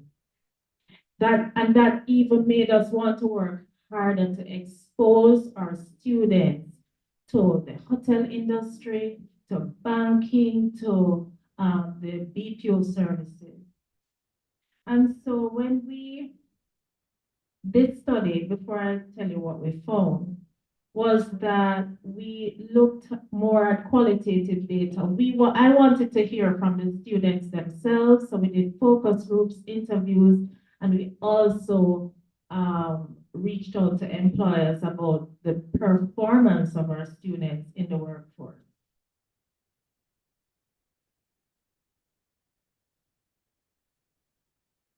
So when we first started to look at the groups that we placed, in 6-week apprenticeships and they transitioned to the workforce, a lot of the barriers to employment for persons with disabilities, that was a conversation that we had to have with our students. And so many of our students pointed out that they may not have the requisite educational qualifications. However, they possess the drive, the soft skills, the loyalty, the good work ethic that they thought, employers would keep them. However, what they found when they started to go on interviews was a high level of discrimination. That was pervasive right throughout the society. And it was not just found in workplaces, it was when they had to wait on a bus to get to work. Lack of standard academic qualifications. Many of our students said, "Miss, even although we don't have CXCs, we have good work ethic and we could be given a chance to get our foot in and then prove ourselves on the job." Lack of transportation, again, was one of those topics that are one of the areas that prevented some of our students with physical disabilities, especially in the rural areas, from getting employed. Lack of communication for deaf clients was also a major barrier. And the inflexibility of public and private sector entities in their hiring practices. And I know CTV might wonder, but in the public sector, we have discrimination, and in the private sector, it is there as well. So out of the focus groups and questionnaires, the following findings were revealed. Most of the students, 100% of them, felt discriminated against by the general public.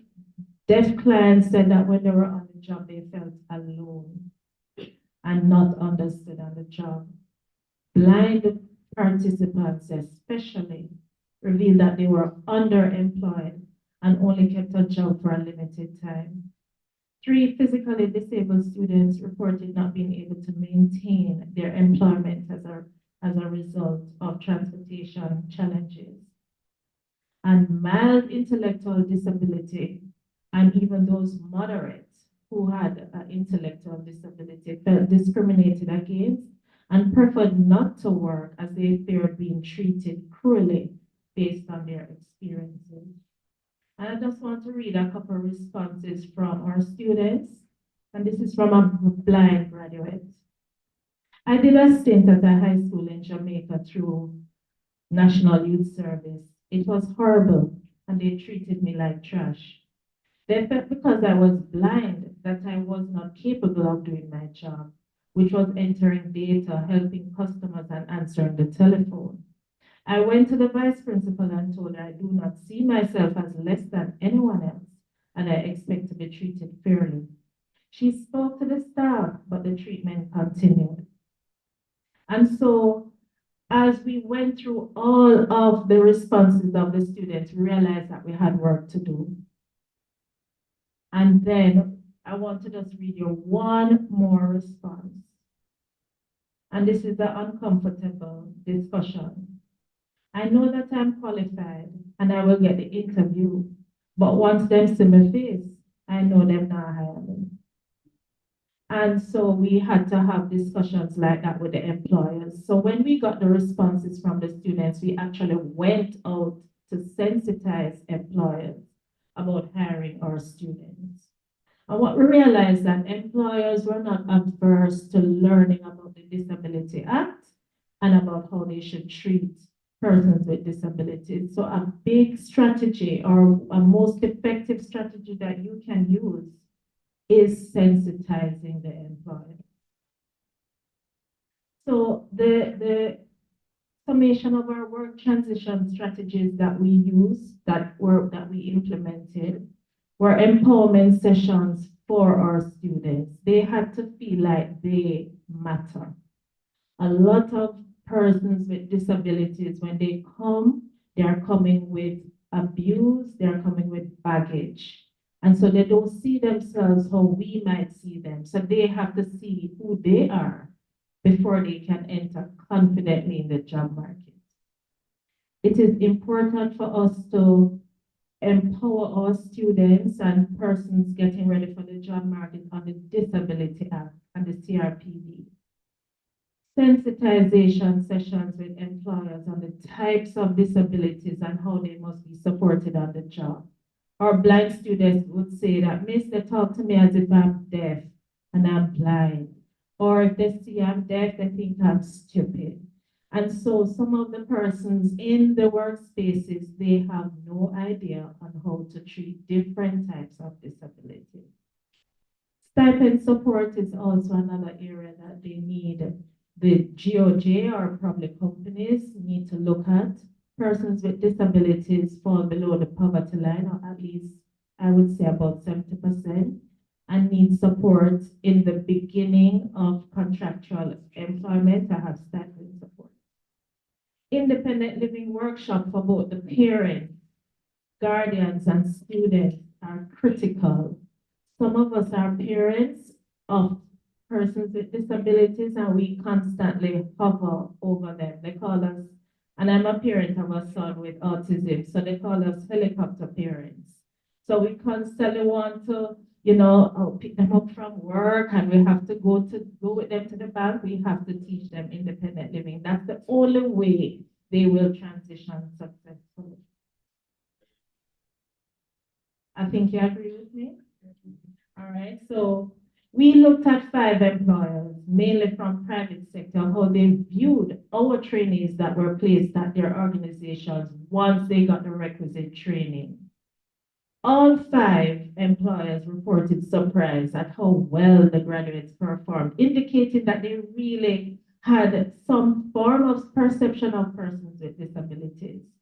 They stated that our graduates transitioned smoothly to the workplace and exhibited professionalism by their punctuality. The use of devices at the workplace, I see a student right in the front, and we constantly tell them Do not use your phone in the workplace. That was one of the areas that employers were impressed with, because the average young person will be on their phones. But our graduates were taught every day, only turn on your phone when it's lunch. And I want to mention two public and a private entity. We have heard of Digital and Grace. Emancipation Park and Parang Industries have constantly employed our graduates from Abilities Foundation. What we found in those workspaces that with the training and sensitization that we gave them, they were able to cultivate an environment of inclusion. Parang Industries, they make Walker's Wood sauces. They have 3 of our graduates for over 3 years. And Emancipation Park, they have about 5 of our graduates, and they have been there for over 10 years. And all 5 of our graduates are now homeowners through Emancipation. So finally, recommendations.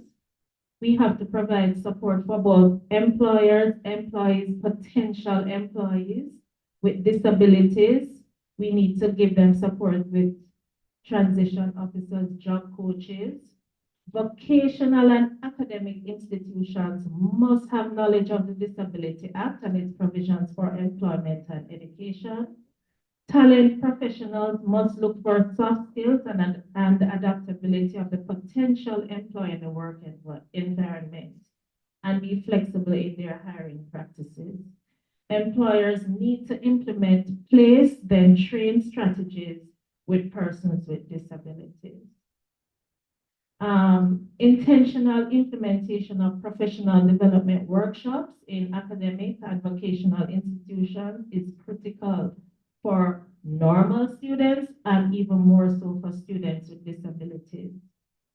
The GOJ, I think we need to look at incentivizing employing of persons with disabilities, whether we give some of these companies that have been doing a very good job with tax breaks, affirmative action policies, we can look at those policies to see how best we can encourage even more entities to employ persons with disabilities.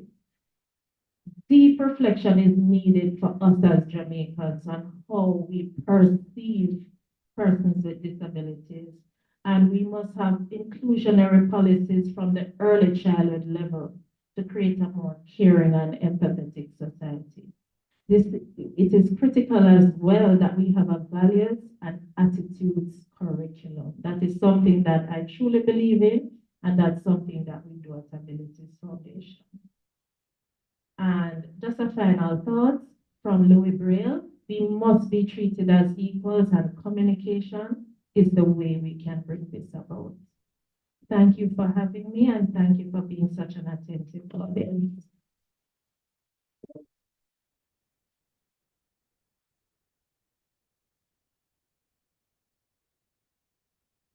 Let's give her another hand. Thank you so much, Suzanne, for that excellent presentation. And it's always good to hear the feedback from persons who have been trained, persons with disabilities who have been trained and who have gone into the field, and also to hear the perspectives of the employers. I want to thank you for those recommendations and also the recommendations that came from Ms. Archer. They are very important in guiding us in being more sensitive and also being sensitized as to what is needed in preparing persons with disabilities for the labor force. And we also heard quite a number of barriers that we still see today. And we heard about transportation, we heard about interpretive services. We also heard about the need to combat stereotypes and the biases and how we need to improve our perceptions and our attitudes towards persons with disabilities. And also for us to promote a more inclusive recruitment process.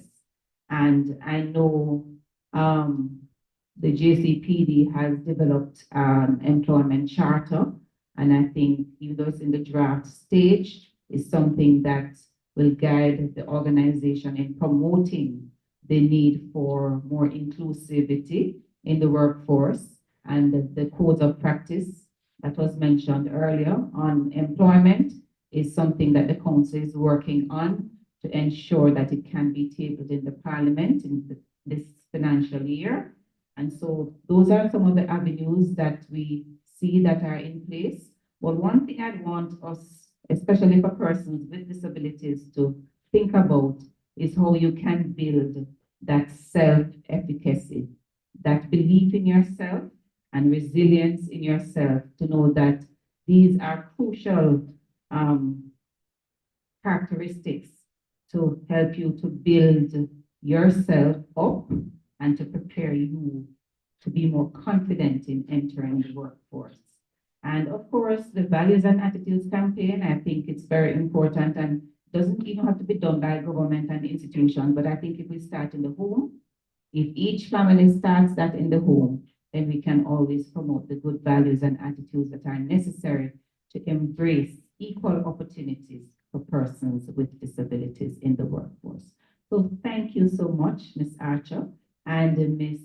Hamilton. And I think we'll invite, is it Conrad, that will facilitate the questions and answers. My pleasure.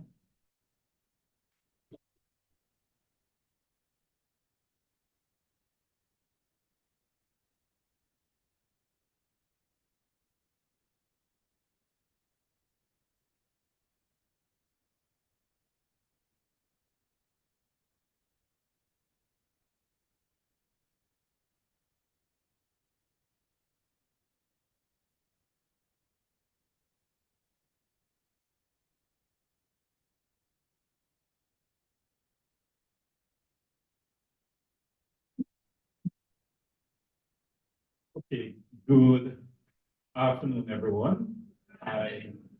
So I thought I got the impression that I was asking questions, but Yes. oh, okay, all right. The senator says yes, so I guess I get the chance, the opportunity to ask most of the questions, but you will help me. All right, I guess that's the understanding. So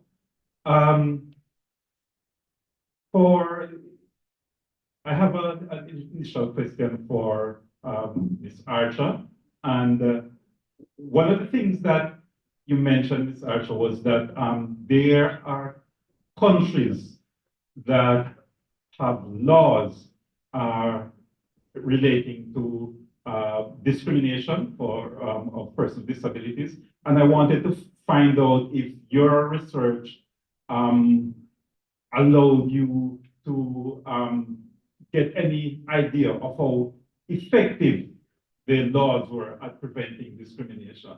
Well, Mr. Harris, not, we can go with, that in detail as it relates to, legislation, so. Sorry, I think let's say need a mic. Do we have a roving mic around? I think so. All right, can we have that so that everybody can hear the response? All right, so I was saying that my research did not go in that amount of detail as to in terms of the level in terms of legislation, but I think there are other presenters for this conference who will look at legislation, so hopefully that comes out. So I didn't go in detail. What I found, because I really used documentary evidence from other research, but I did not go in that much detail, but I hope that other presenters for this conference will probably have that information that can say that, probably like specifically examples of countries that do have those policies and how effective those policies are.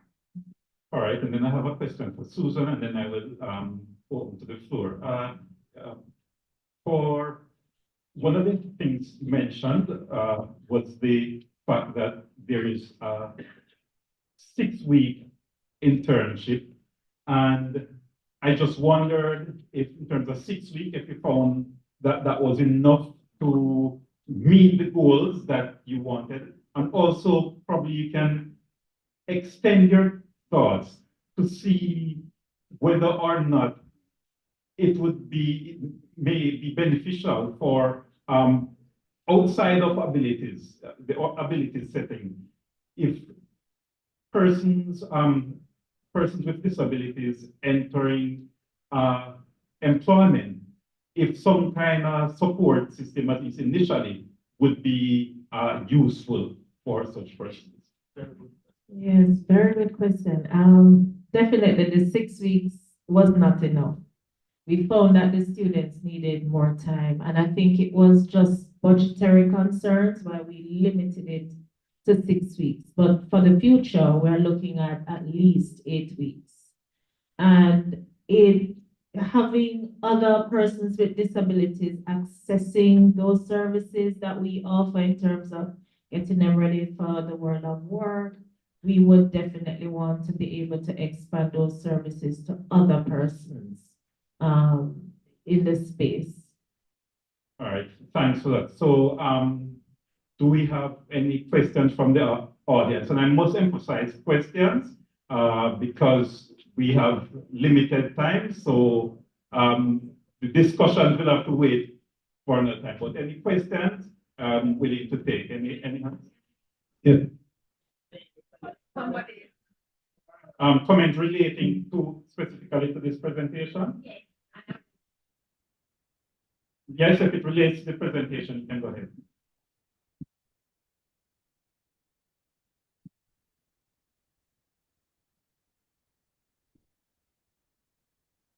Good afternoon, everybody. And I must say, I remember it's in regards to the Abilities Foundation and what they're doing. And I really must applaud them for what they're doing because it is really enhancing the lives of persons with disabilities. Because I met a young lady who had never seen a classroom and she was like in her 20s, almost 30s. And she had never seen a classroom because of her disability. She was hidden in a back room and they only took her out to the schools to vote when it was voting time. And I remember I asked her, how did you, she said, I couldn't even read, and she couldn't read and write. And I said, how did you find this office? Because she called the office, the JCPD. And she said, you know, miss, my cousin wrote down the word disability. And I searched in the phone directory for that word and I found your office. And I remember after speaking with her and going through all the intricacies, I spoke with Miss Hamilton, and Miss Hamilton said greatly, and there's a test to be done, but anyhow, tell her to come in Monday, such and such a time. And I must, as I say, applaud the Abilities Foundation again, because that young lady went in, she did nail tech, she did makeup, and believe me, she is doing so many things right now, just by going on YouTube and watching and earning a living because of that. All right, thank you. I did allow you to jump the queue because I wasn't paying attention to the hands, but who is the, we have somebody who is identifying their hands, right? Yes. All right, great. So let's get the. So this question is to Sarcha.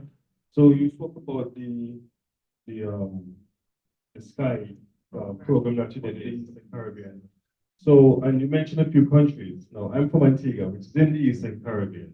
So just want you to identify what criteria was used for choosing those countries. What criteria? Yes. It was a program that was done in those, I don't know, that was carried out by, the program was carried out by UK Aid. So I don't know if they had a specific criteria to which countries that they chose, but it was 4 countries that it was mentioned. So I guess they would have their criteria as to why they chose those 4. No problem. Next hand.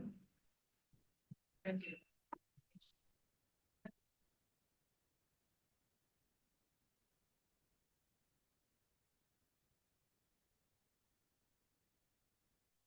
Question is from Ms. Hamilton.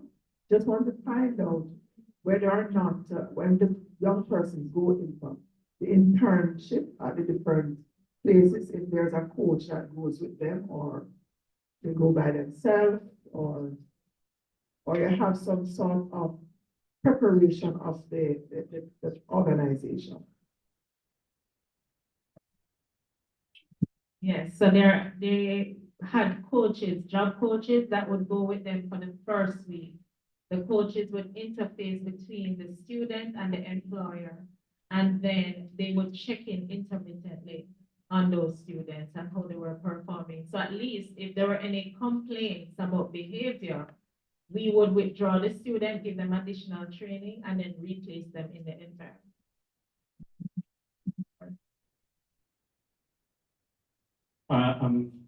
Ms. Archer, question for you.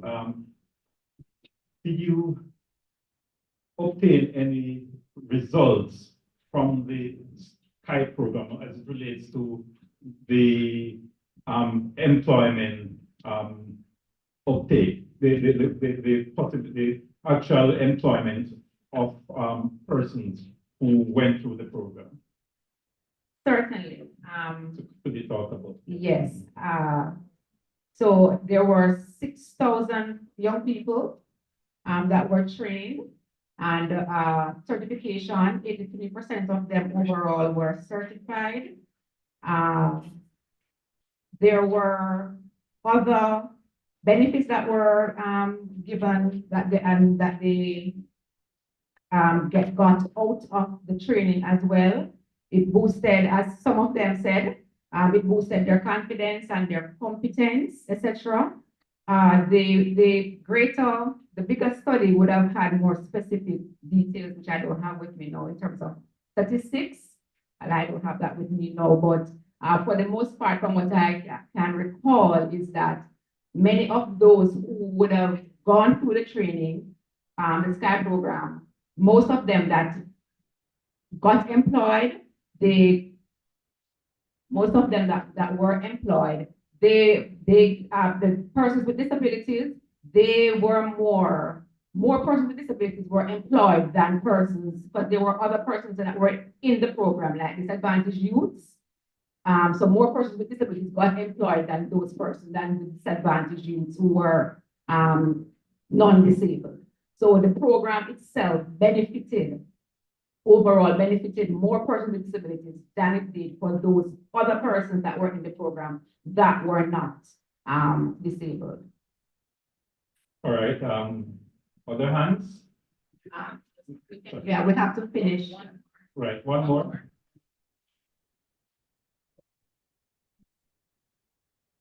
Good afternoon, everybody. I'd just like to ask about the farm work program. Is there any specific age for the disabled, and what type of work do we have? Okay, so farm work, as the name suggests, is farm work. It's employment on farms overseas. In terms of the age, I think it goes up to 40. It's 18, I don't certify about to 40, I can confirm that, right? But the persons need to have experience in farm work, working on the farm, and they will have a test an interview to participate. I'll take the last question. Okay. Good afternoon, each and everyone. From morning, I've been here listening to everybody on presentation and things. But this is a thing across the board, right across the board. Where I am in the rural area, and I realize that every benefit I was in town, not the rural area at that time. Now, when you look an agent for disability in my area, in Portland.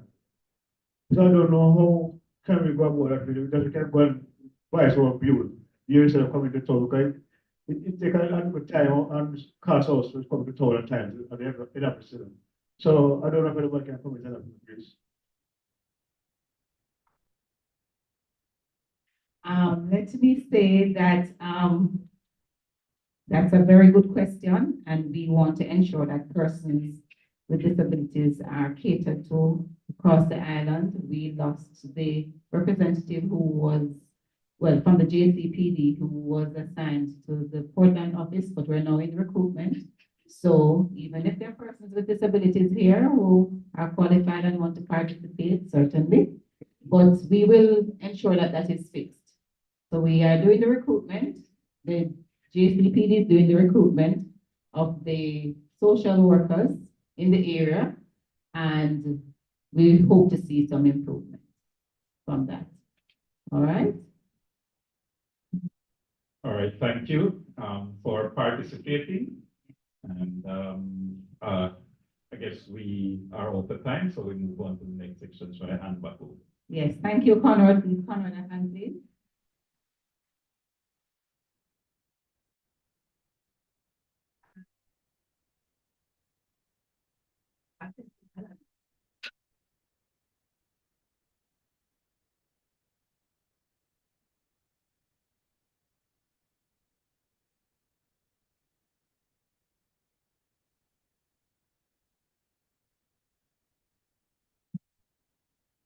Good afternoon, everyone. My name is Kimberly Hines-Heron, and I have been entrusted to introduce our next speaker. So allow me to just read his brief bio. Dr. Kwasi Tong, did I pronounce it correctly? Nice. Dr. Tong is currently employed as the Learning Support and Information Technology Officer at University of the West Indies, Five Islands campus, where he also sits on the UWI's Disability Planning Committee. Dr. Tong has a PhD in Disability Studies, which was guided by research on the social model of disability and examined the experiences of persons with spinal injury in the Organization of Eastern Caribbean States. He holds a Bachelor of Science in Business Technology from Greenwich University, a Master's in Computer Science from the University of Hertfordshire, and a postgraduate diploma in secondary education from the University of the West Indies. His research interests include inclusivity in education, phenomenology in persons with disabilities, legislation governing persons with disabilities, the social model of disability, inclusive curriculum, and gender and disability. Today, Dr. Tong will be sharing with us on the topic of reasonable accommodations and the employment of persons with disabilities. Please join me in welcoming Dr. Tong all the way from Antigua and Mrs. Tong, by the way, all the way from Antigua and Barbuda.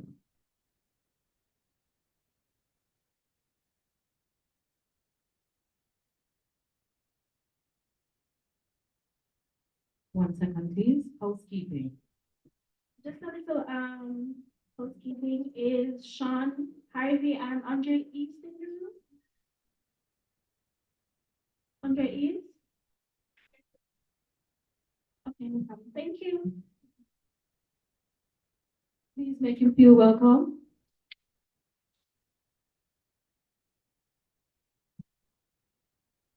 Good afternoon, colleagues and everyone present.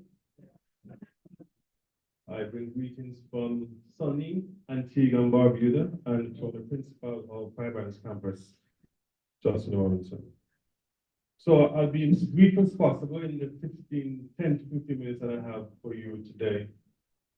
I'll be presenting on the topic reasonable accommodation for persons with disabilities. I chose this area of discussion this afternoon because coming out from discussion this morning, most of it surrounded employment and how reasonable accommodation can be had for persons with disabilities.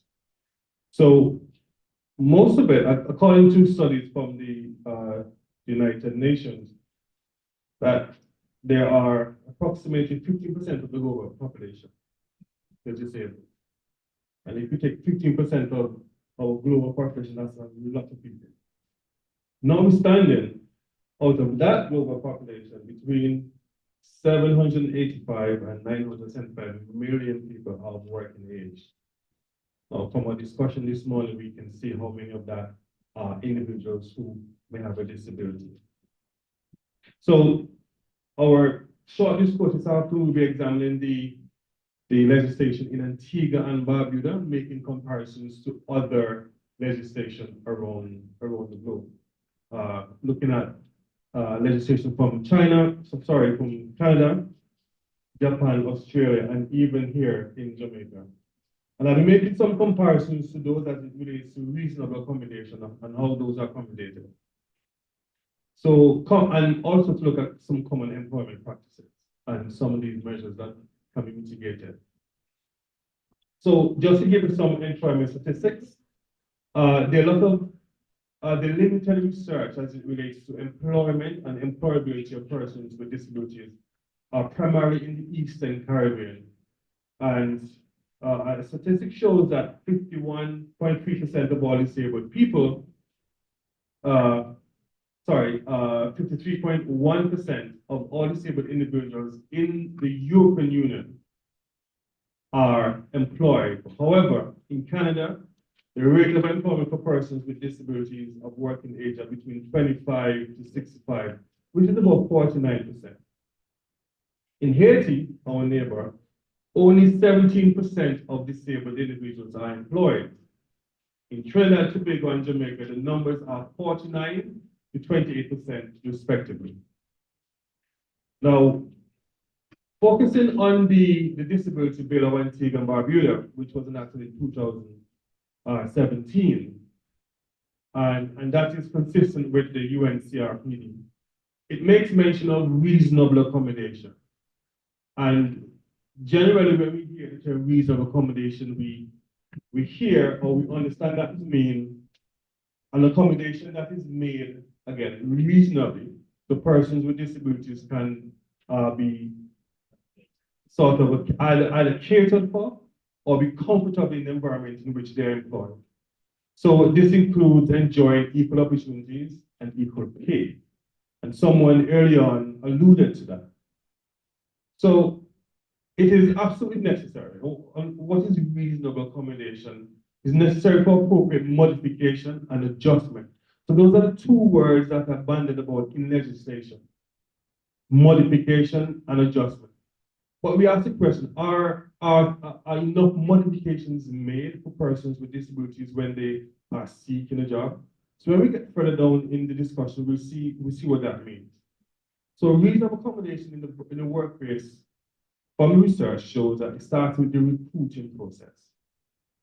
Before an individual can be employed, there is a recruitment process. Someone alluded earlier, application forms. How are reasonable accommodations be made before the individual is actually employed, right?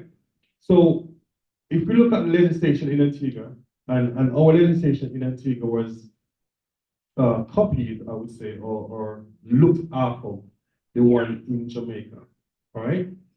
So from investigation, physical impairments are mostly the one that are interpreted to be looked at.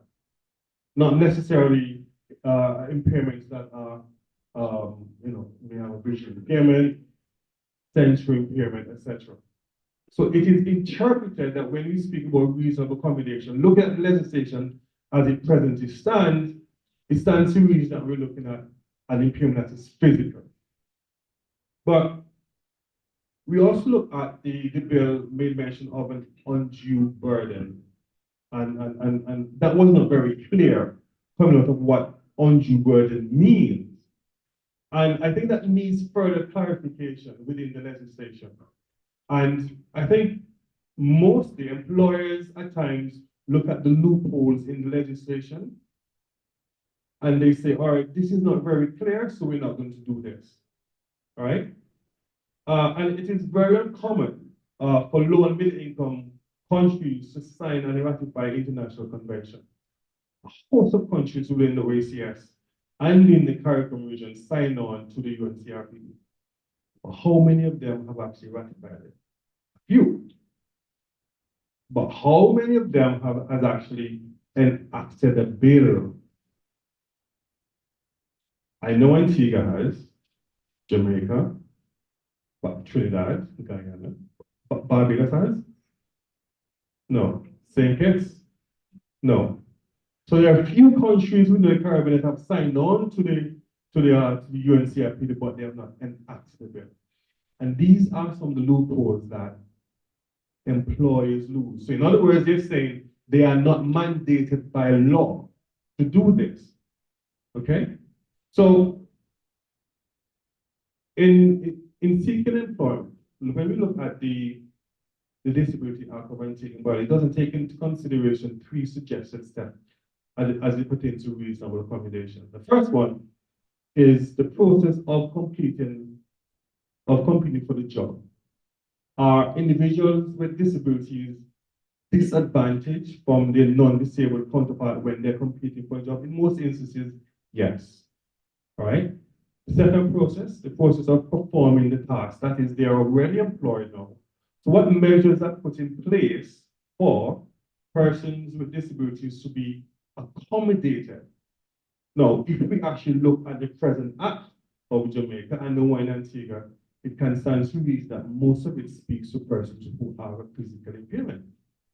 But all the presenters and from this morning, they spoke about varied forms of impairments: visual, sensual, but the act itself, according to our Antigua and Barbuda Act, speaks to or is interpreted as looking at physical impairments only.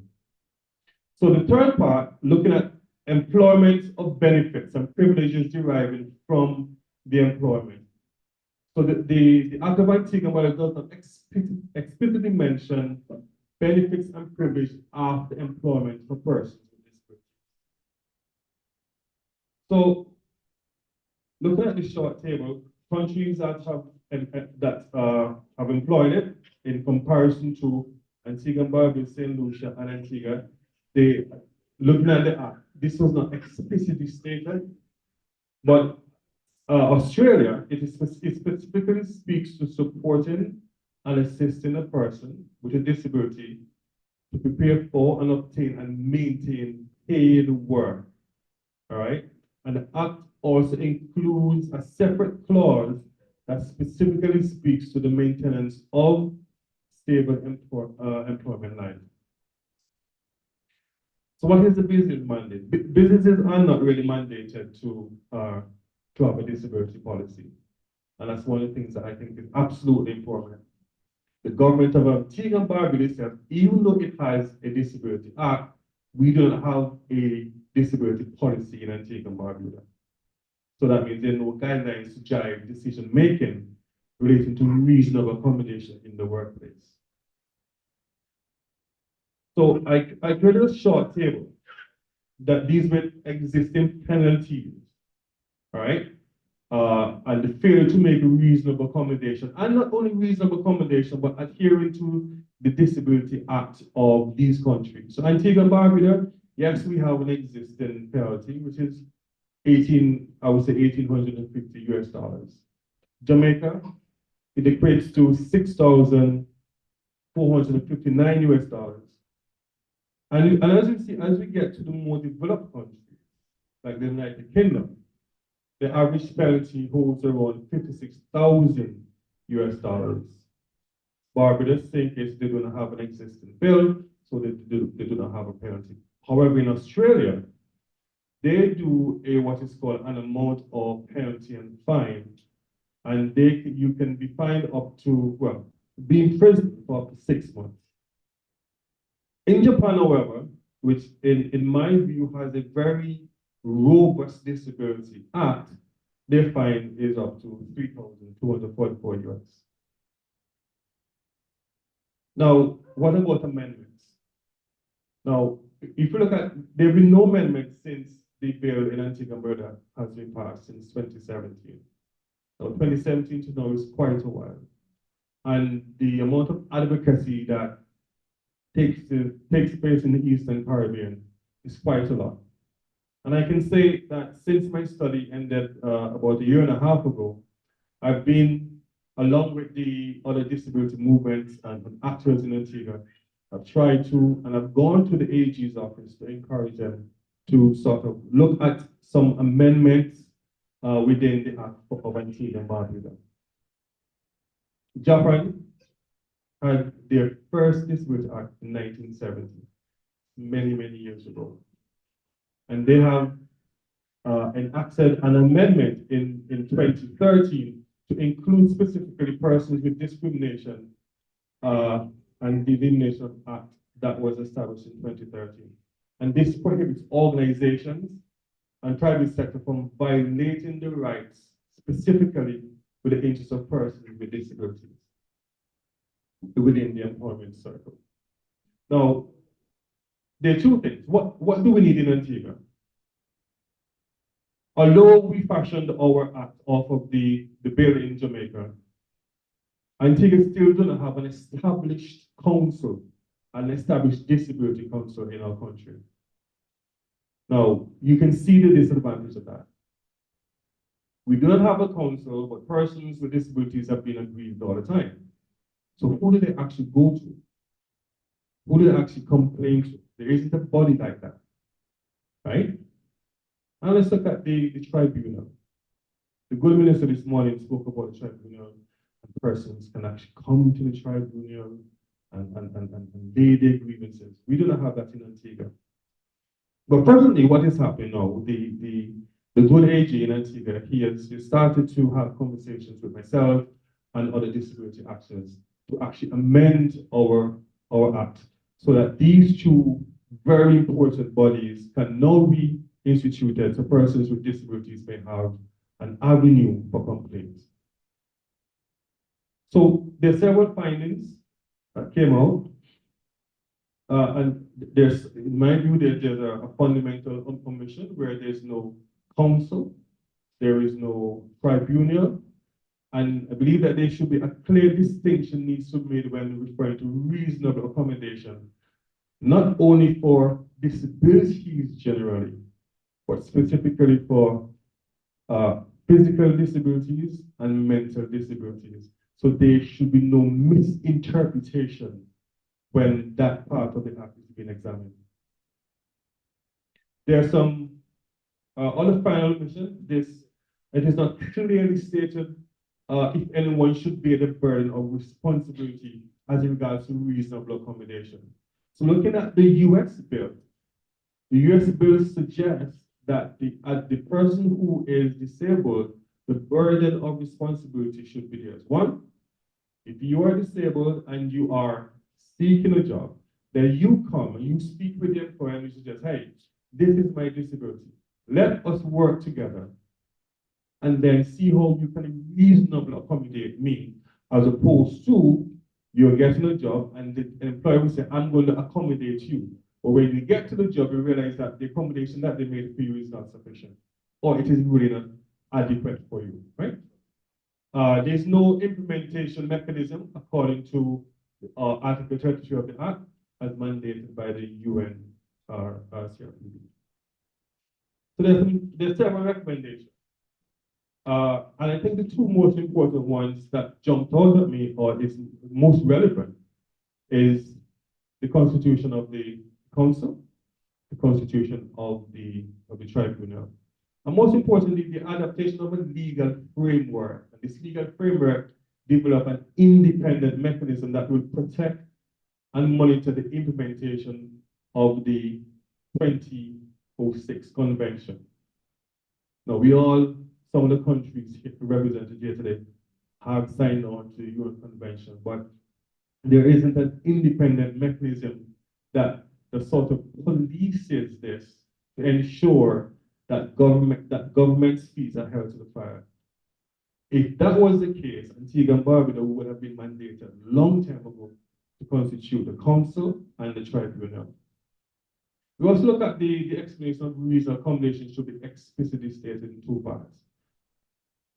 Implementing the hiring process, all right? And the action states the 9 recommended types of disabilities because the Act only speaks to explicitly general disabilities, all right? Finally, an addendum should be added to the bill to give a further clarity to the meaning of reasonable accommodation as a guideline, for example, a form which have a Q&A by doing so. The document can also contain reasonable accommodation for various types of disabilities as outlined by the UN TRPD guidelines. As mentioned before, the council, the tribunal, those should be instituted. They are absolutely important. And finally, consider the privacy of employees' disability that are not visible. Because what we mostly see is an individual comes and would like to work. You see that they may be an amputee, they may be a wheelchair user, you can see that they're blind, or you may see or understand that they cannot hear. But what of the other disabilities? What of those that are what you call invisible? How does an employer make reasonable accommodation for that? And notwithstanding the privacy of that individual, how is that individual then affected when he, one, uses the first stage of the application? Are these individuals so trained that they are understanding to these disabilities that are not visible? Then the second process of hiring, when they're hired, what happens when they're hired? How are they protected? Is there a policy that protects these individuals when they get into the workplace? And then this third phase, what happens when it's time for benefits? Are they going to receive the same benefits? As the previous speaker spoke before, he spoke about the longevity of an individual working for an organization. Are they measured with the same yardstick? How is that then reflected in the act? So it is absolutely important that that these recommendations are something that I think that governments and policymakers can consider. And I hope that the government of Antigua and Barbuda do consider these, because they can actually make for good amendments to the existing act, and it will eliminate any sort of gray areas. So just in conclusion, there may be need to have more public consultation. And that is something that individuals with disabilities and organizations and non-profit groups ask for all the time. More public consultation to let the public know what is happening, what is out there. Because I really have a mantra, and the mantra is this: if the public doesn't know, the public cannot help. When the public know, they either help or don't help. What the chances of helping is if they know. All right? And finally, overall, I believe an all-inclusive workplace in the Caribbean would see the progression of persons with disabilities all over. Thank you.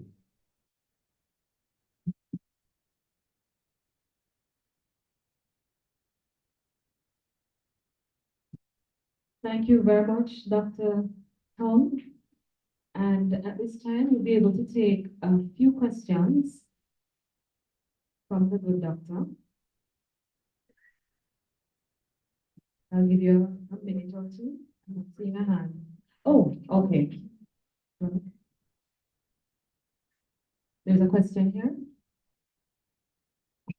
Good afternoon, can you hear me? Good afternoon, Dr. Tom, and everyone. So I would like to ask for your comments on reasonable accommodation for disabilities that may not be seen on the onset.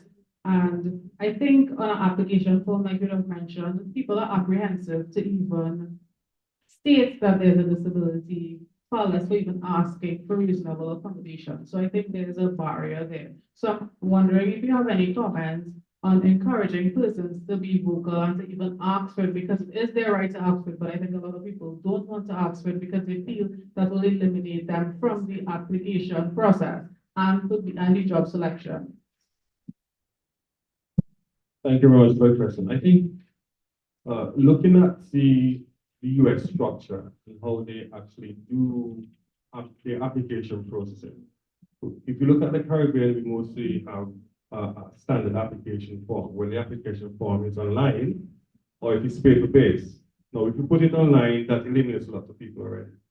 Because access to is an issue.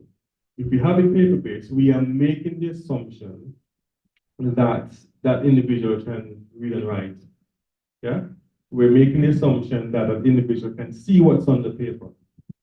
So, looking at the whole ethos of it now, I'm thinking that an application form basis can come in various forms. And the individual who is perhaps would like to apply for that job can call ahead and say, listen, I'm interested in this job, yes, but I have this impairment, I have this disability. How can you then accommodate me for applying? And that's the first stage of asking for reasonable accommodation. That was my answer to that. Anyone else have a question? Good afternoon.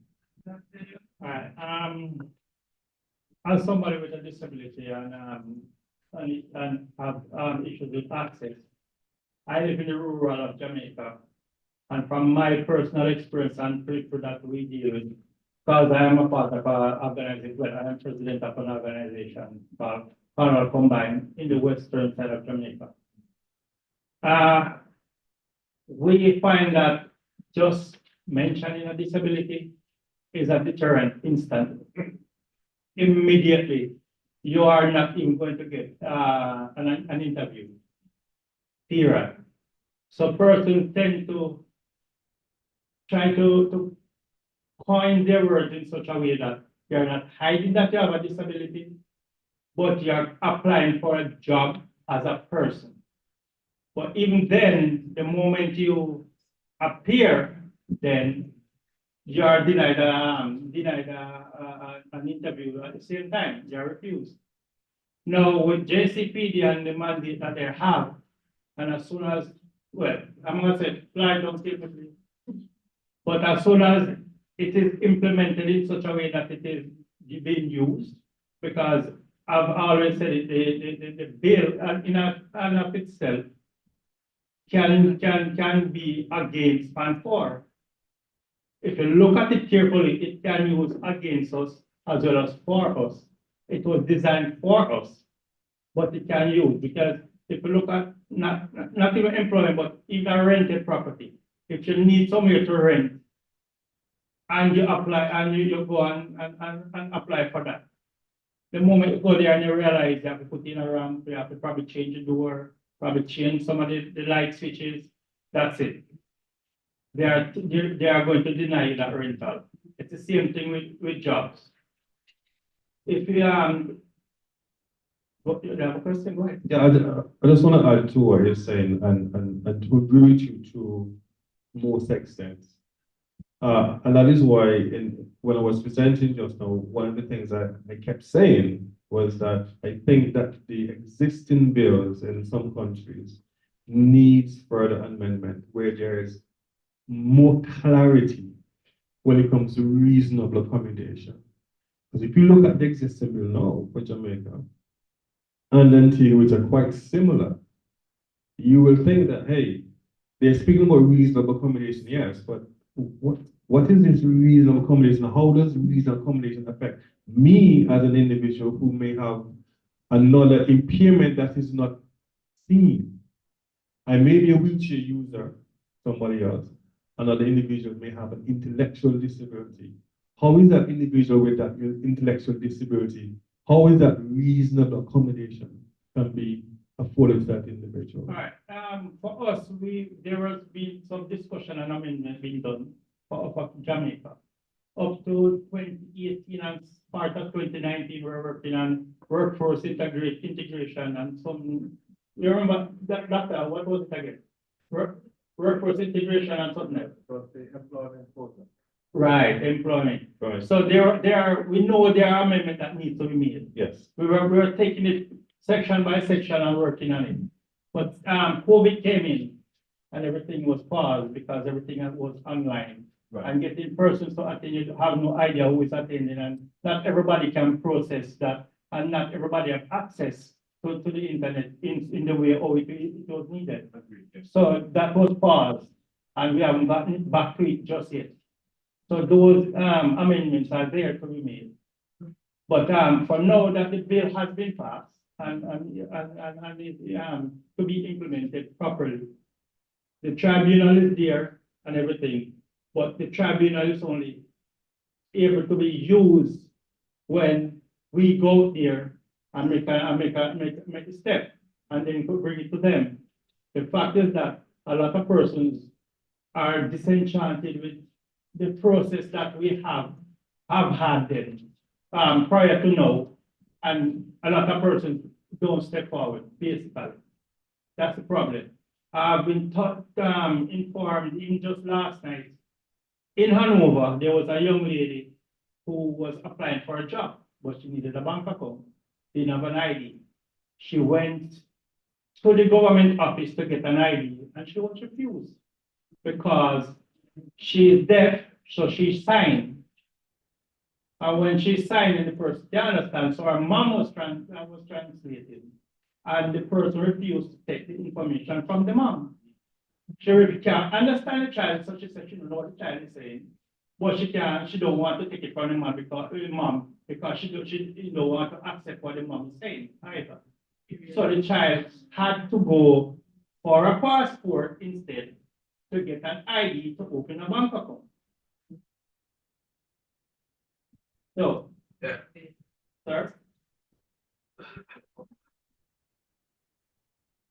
Hello, good afternoon. Mr. East and Dr. Identify. Kong, I just want to, No, we're starting, sorry. oh, sorry. Oh, I'm back here. hi. Hello. I just want to say, as an HR practitioner who hire persons with disabilities, there's two things that I do. One, I never ask if at the application stage where you're submitting your resume, I don't ask if the person has a disability. Where I ask that question is on the application form. Why is it on the application form? For example, if the person is deaf, I would need to make accommodation for an interpreter. If the person is, for example, in a motorized, in a wheelchair or have a motorized chair, I would need to ensure that if it's a physical interview, the space for the interview would be the lift, or if possible, if it's a stairs, the panel would then have to relocate to accommodate the individual. So that's where I ask that question. And I am deliberate about that because persons with disabilities should not be employed just because you have a disability. You should be employed because you are capable of performing the function that you're asked to do. So that is why that's why my recruitment process is that way. In terms of, you asked about what can be put in place to employ persons with disability and what are reasonable accommodations. The office that I work in, or telephone operator, she's blind. What do we have in place? For example, the other individual who relieves her also has a disability, but that person is not blind. So to me, what I do, you kind of pair the disabilities where one person may have what other people may see as a shortcoming, there is somebody else to pick up on that particular area that person cannot carry out the entire function. Organizations need, even though there's an act and there's legislation, individual organizations need to put in place policies to say, we are going to employ persons with disabilities, and this is the accommodation that we're going to make. If you have an individual in your organization that's deaf, for example, you need to ensure that if the person is a supervisor or whoever they supervise, there needs to be somebody within your organization that can interpret on their behalf. So you have to pair the disability with another person who is able to, what I call, help the person in a way that they're able to function and not feel as if they're dependent on somebody else. That's my 2 cents to the point you were making. In the case of reasonable accommodation, one of the things that we need to, we started doing it in the amendment that we were doing, and what we find is that persons are always associated with the level of expense and the return. And we understand it's a business, but at the same time, you're still not giving the person the opportunity to show what they have to give and what you really get. You're putting an estimate on what you're spending and what the person is bringing. Because unless, when it comes to person with disability, you are limiting them to the culture that you are in and your own assessment of what they bring. And you cannot do that because you have no idea how far and how deep they are. And how far they will go to promote what you have. And they are in that way, they are disenfranchised from before they even start. Right? And in that case, in those settings, we are left in a place where we just don't bother trash. And it's really a weird place. I think what we need to do, like in the amendment, what we did was, what Floyd did was get business persons to come in.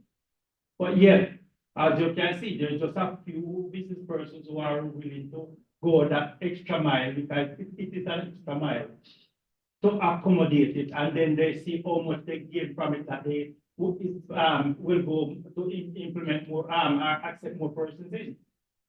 One thing for sure is that the disabled persons, they know the shortcomings, and they're putting so much more effort in what they do.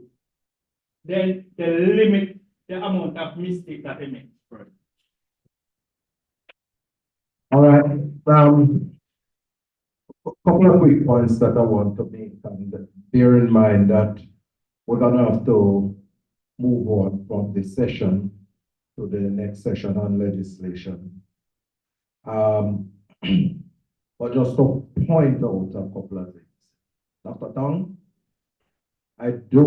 welcome to Jamaica, my friend.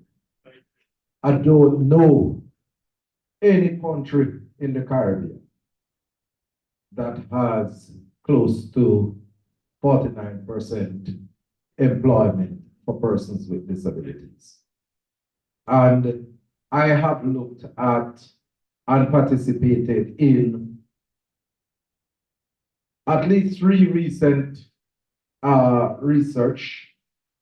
Well, one in 2015, one in, just completed in 2023.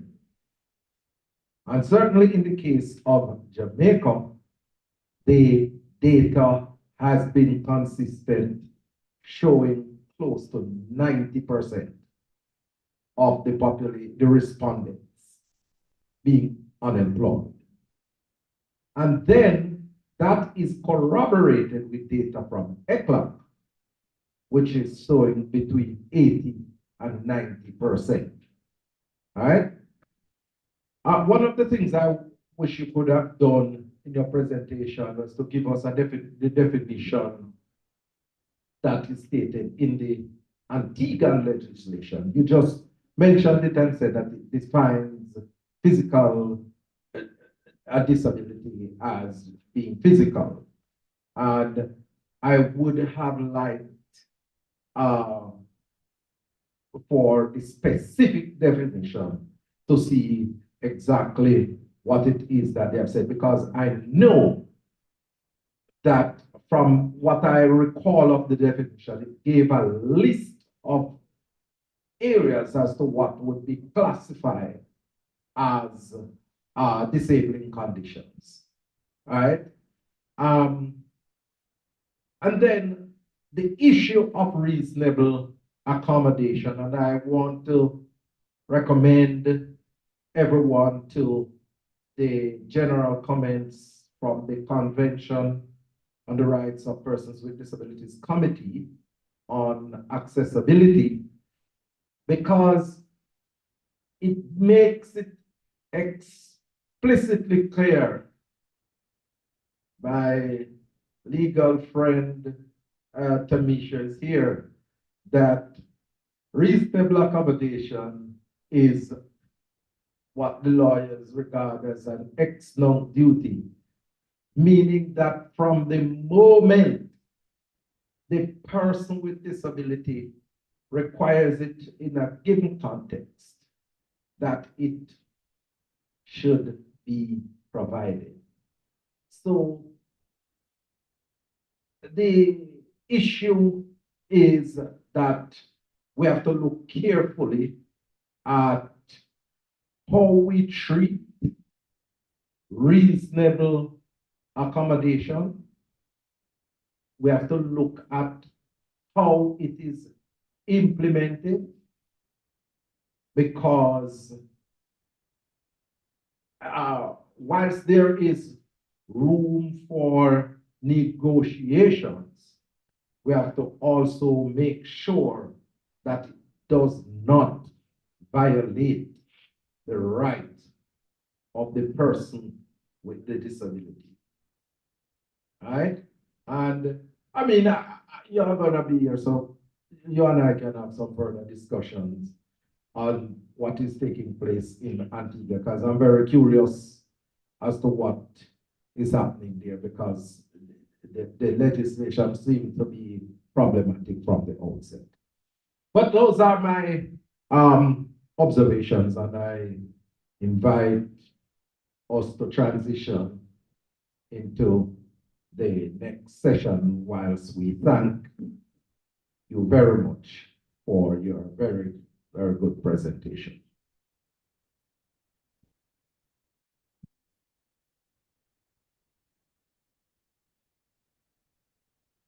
We have to make the accommodation, but here's something they can quick. When they make the accommodation, here's what they do. They don't want to take it out of your pay. How do you bring these persons to the book? I mean, they're trying to accommodate us, but at the same time, they want to correct. That is one. Two, you're employed, but guess what now?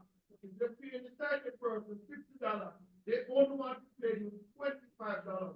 What do you do regarding those two situations? Well, I must tell you, it is a violation of both the CRPD and our Disabilities Act if you are being paid less for your work than anybody else in the organization whilst you are doing the same work.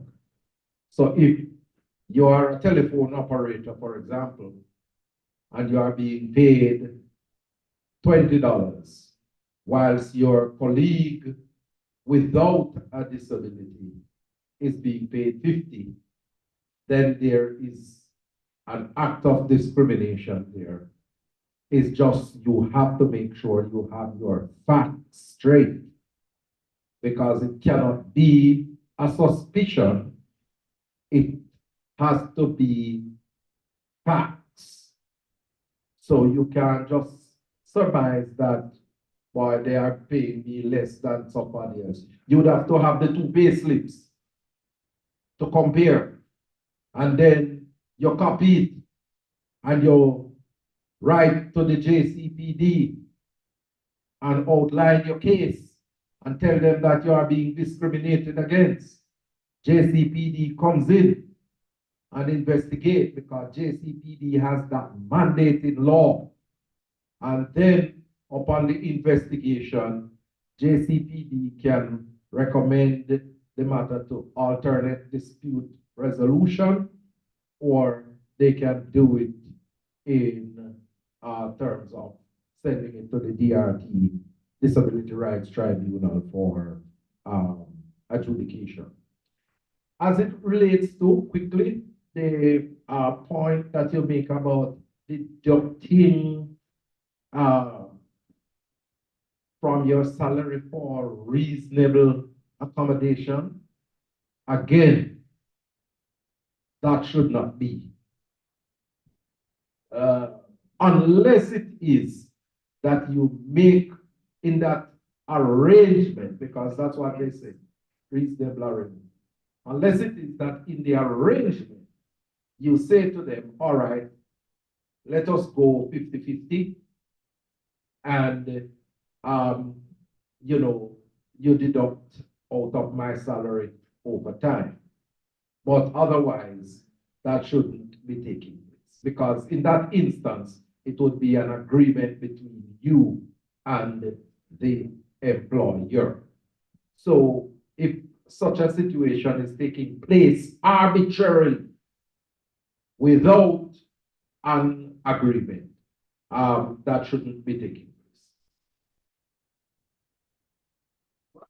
place. No, we have to move on. We have to move on, Robert, onto the, you can ask that question in the next session. All right? All right, good afternoon. My name is Tamisha Powell, and it is my distinct privilege to introduce our next speaker, Miss Marion, or Mrs. Sorry, Marion Williams Shirley. Mrs. Shirley is an MPhil student in the Department of Government of Faculty of Social Sciences, UWI. She's also an administrator in the faculty. Her research interests include the education and employment of persons with disabilities and disability legislation. Mrs. Williams Shirley hails from the deep rural district of Camberwell in the parish of St. Mary, where she grew up in the Seventh-day Adventist Church. She is the middle child for her parents and has an older brother and a younger sister. She attended the Marymount High School in St. Mary, right, from 1st to 4th form, and she attended 6th form at the Titchfield High School in Portland. She holds a BSc in Public Administration and an MSc in Government, both obtained at the University of the West Indies Mona campus. She's the proud mother of 2 wonderful children, a son and a daughter. And she lives by the motto, treat people as you would have them treat you. Please welcome Mrs. Williams Shirley as she talks to us this afternoon about legislation and the employment of persons with disabilities in Jamaica.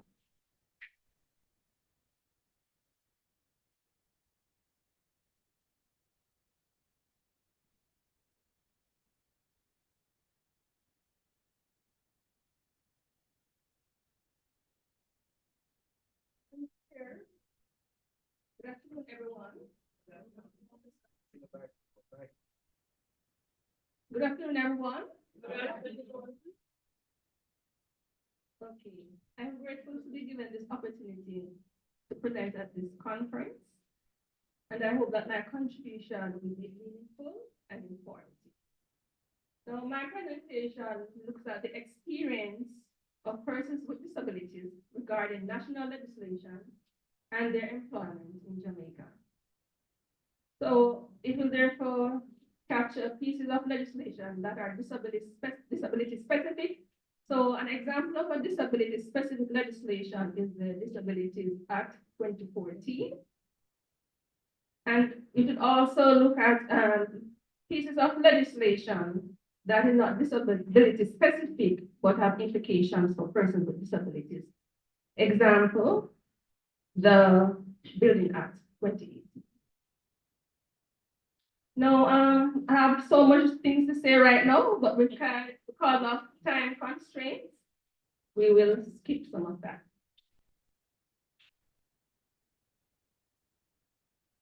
So there are 2 important developments in the area of disability that have led to renewed interest in legislation and employment of persons with disabilities in Jamaica.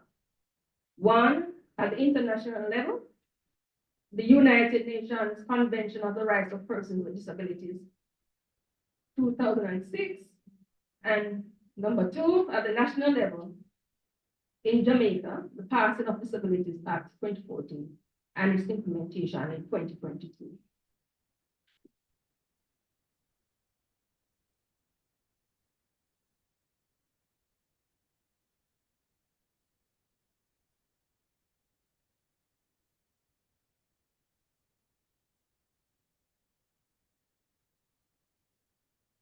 Next, we look at the milestones Jamaica has met, the important milestones Jamaica has met as it relates to disability legislation. These milestones include being the first signatory to the Convention of the Rights of Persons with Disabilities in 2007, the passing of the Disabilities Act in 2014 and its implementation, as I mentioned before, in 2022. Now, this piece of legislation is considered the primary disability legislation in Jamaica that guarantees the rights and equality of persons with disabilities on an equal basis with persons without disability. Next, we have the passing of the Building Act in 2018. It speaks to making the built environment accessible to persons with disabilities, among other things. Next, we look at the experiences of persons with disabilities in terms of employment in Jamaica. Now, research has shown that persons with disabilities are more likely to be employed in low-paying jobs where they earn below the minimum wage than their counterparts without disabilities in Jamaica. They experience a higher rate of unemployment and non-employment than persons without disabilities. So by non-employment, we mean when someone gets discouraged and stop looking for work, and unemployment, they're willing to work but unable to find. They're also underemployed when employed, that's working in jobs that does not allow them to use their skills fully. This is compounded by low skill employment and non-existence of employment benefits, such as maternity leave and a lack of job security. And of course, these obstacles will further lead to this group being trapped in poverty.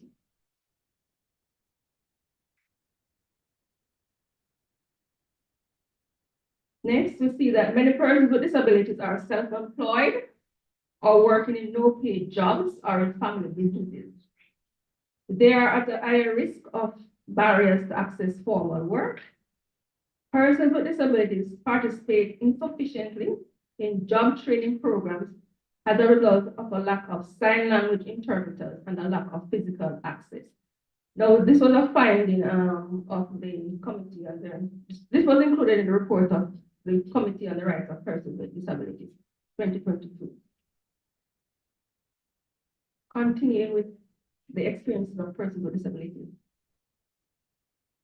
The Committee on the Rights of Persons with Disabilities, 2022, found also that there was a low number of persons with disabilities being employed, despite the provision in the national policy for persons with disabilities that a minimum of 5% of jobs in the public sector should be reserved for persons with disabilities. This arrangement for 5% of public sector jobs to be reserved for persons with disabilities is established under the quota system. Now, a quota system is a policy scheme to promote the hiring of persons with disabilities. In order to benefit from the quota system, persons with disabilities have to be registered, have to be certified or registered as being disabled or having a disability. It was seen that these poor education, inaccessible workplaces, lack of work experience, and a lack of reasonable accommodation account for the low number of persons with disabilities being employed. Measures taken to promote the employment of persons with disabilities are insufficient to ensure access to open labor market by persons with disabilities. There are also attitudinal barriers that prevent employers from hiring persons with disabilities.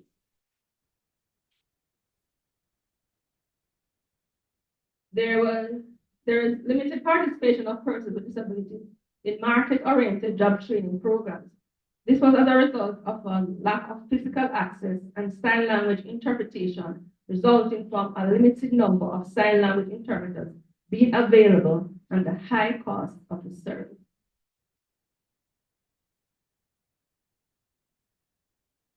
Next, we'll look at challenges in the efficacy of legislation for persons with disabilities in Jamaica. Now, a number of obstacles exist that prevent disability legislation from achieving what they were designed for. These include data. Now, especially for policymakers and legislators, the identification of the total amount of persons with disabilities is of utmost importance. Data on persons with disabilities, So there's a lack of official data or statistics on persons with disabilities employed in the public and private sectors in Jamaica. Another challenge is there's a gap in time between the approval and implementation of disability legislation. For example, the For example, we pointed out before that the Disabilities Act, though passed in 2014, was implemented in 2022, and that is 8 years after it was passed. Now, the next challenge is awareness. Awareness plays a major role in the effectiveness of legislation for persons with disabilities. It is a fact that the public, including persons with disabilities and without disabilities, should be informed about disabilities and the issues surrounding it. In Jamaica, enough is not being done to educate and sensitize the public about the Disabilities Act 2014, which is considered a major piece of disability legislation in Jamaica. Now, Wilson Scott, 2018, in the report on the situation and analysis of children with disabilities in Jamaica, shows that 80% of respondents from the study felt that enough was not being done to educate or make the public aware of the Disabilities Act. The study shows as well that only 64% of respondents felt that they knew enough about that. Interestingly, the survey revealed that not all ministry representatives were familiar with the Act and that only a few parents were aware of it and what it provides. Also, people living in urban parishes were more aware of the Act than persons living in rural areas. Now, the Jamaica Council for Persons with Disabilities is tasked with promoting and sensitizing the Jamaican public about the Disabilities Act and any issues relating to disabilities. Next, we move to recommendations. So I put forward the following recommendations for the improvement of the employment of persons with disabilities and the legislation in Jamaica. 1, that persons with disabilities receive equal pay and benefits that match their abilities and skills. This recommendation is supported by Gail Geddes 2020. 2, that reasonable accommodation become basic standards of employment for persons with disabilities. So this recommendation is also supported by Gail Geddes 2020. 3, research be done regarding the stigma and discrimination against persons with disabilities as it relates to their employment in Jamaica. Such research could be undertaken by researchers and psychologists alike in order to acquire a better understanding of the causes of stigma and the discrimination against persons with disabilities in the workplace. With this understanding, legislation could be developed to counteract them and therefore foster inclusion. Resources should also be allocated by the government to collect data regarding the employment of persons with disabilities in both private and public sectors. Number 5, strengthening the quota system contained in the National Policy for Persons with Disabilities with legislation. Inclusion of strict sanctions for the violation of the quota system should be included in the Disabilities Act. Currently, the scheme is not supported by legislation. Now, it is felt that if this policy is supported by legislation, then compliance likely increase. 6, the agency or agencies responsible for creating awareness about disability legislation and issues concerning persons with disabilities should revamp and redouble their efforts in that area. More awareness should be created regarding the Disabilities Act and the Building Act, since by so doing, employers and the general public may become aware of what is expected of them as it relates to the employment of persons with disabilities. Number 7, what is needed is a less tokenistic approach towards employment of persons with disabilities, so that persons are employed because they are capable and qualified to perform the job as do anyone without a disability, and not simply employed to save face or to give the impression that something is being done where the employment is concerned. Now, sanctions should be strict enough to encourage this. Number 8, going forward, the time period between the passing and implementation of disability legislation should be shortened so that legislation will be implemented sooner. Number 9, the government and responsible agencies should allocate more resources to the education and training of persons with disabilities in an effort to make them more qualified to obtain employment. Finally, legislation should be strong enough to deter discrimination against persons with disabilities, foster their inclusion and accessibility in all sections of the society by the provision of reasonable accommodation. Thanks.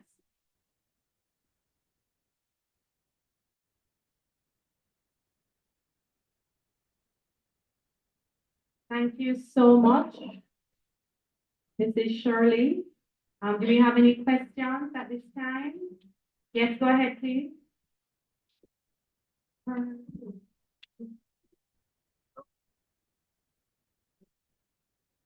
Okay, good afternoon. My name is Harold Morgan from Cornwall Combined Disabilities Association. And my questions, plural, but I'm going to start with the first one. This whole sense of to disclose or not to disclose as a person with disability.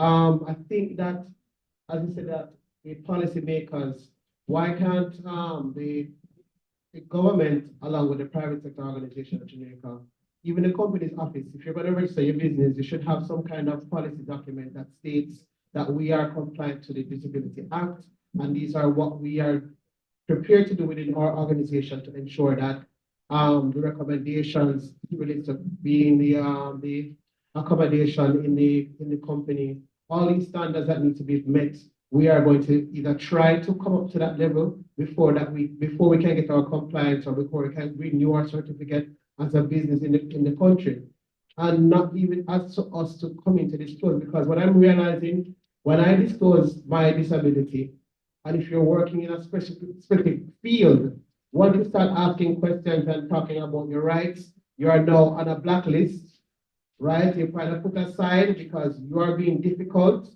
and then your co-workers, and again, as what you were saying, come back to this whole education and awareness campaign. February 14th was just 2 months ago, and we heard nothing in media, nothing about, it was just the time when we had the first initial announcement that yes, we're going to have the day being recognized now as February 14th. But after that, there has nothing been like a swell or more momentum towards everybody knowing what is a disability. Because again, if you go to the workforce, persons only say, okay, when I put on my application form, I have osteomyelitis. Nobody comes back from HR to ask me what is osteomyelitis. But when I'm having problems with the bones and the screws and everything that's happening, I'm being seen as being difficult because I want 3 days. I have to take 2 days because I have to heal to come back to work. So, these kind of things, as I said before, the awareness, the policy and awareness campaign, companies can even put in, like on the disability day, have people come in, you blindfold your staff and see what is an experience to be visually impaired. How do you operate in the office? So, those little things that companies can do to actually say, okay, we want to be inclusive, and so that your staff, because I realize that also when you have a disability, your own team members on the team, and you have to take time off, they're the ones start crucifying you. Why this person have to get time off? Why that person have to get special treatment? We are doing the same work, we're supposed to get the same pay.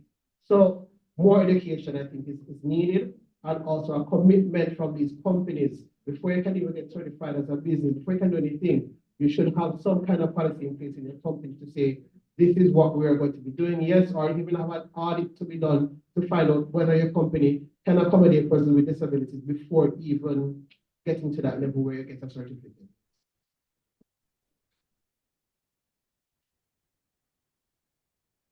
Okay, thanks. Very important observations. So I'm thinking when the Disabilities Act come up again for revision, the responsible committees or agencies can put forward such recommendations so that they can be included.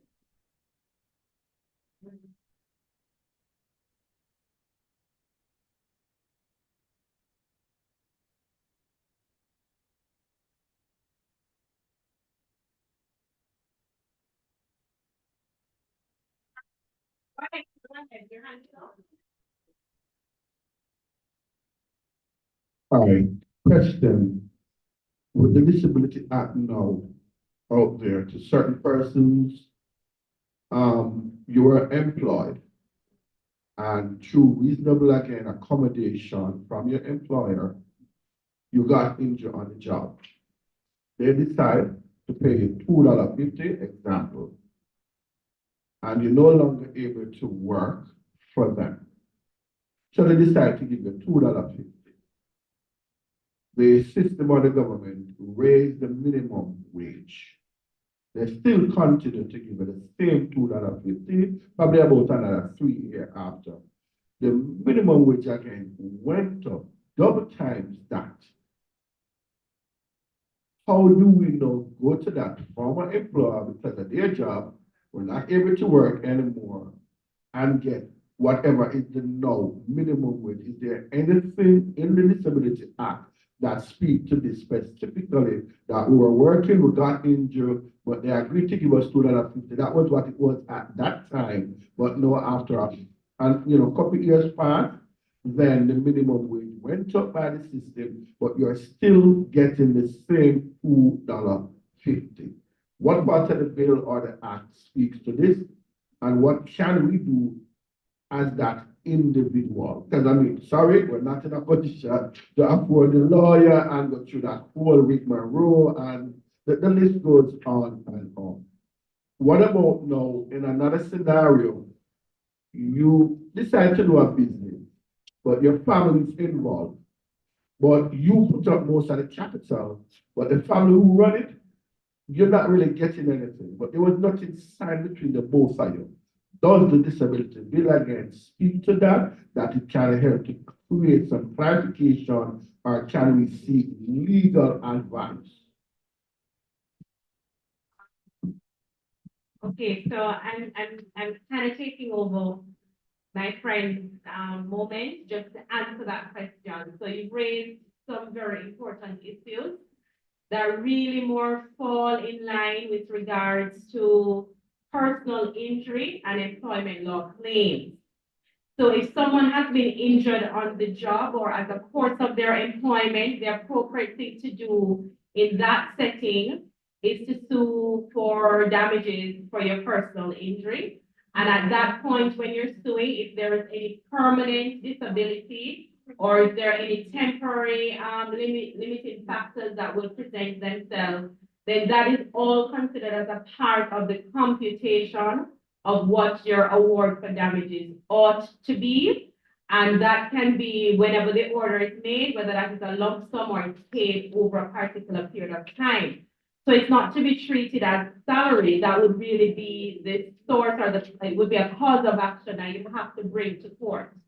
Now, you raise the issue with regards to an attorney, but of course we know we have legal aid that is always available.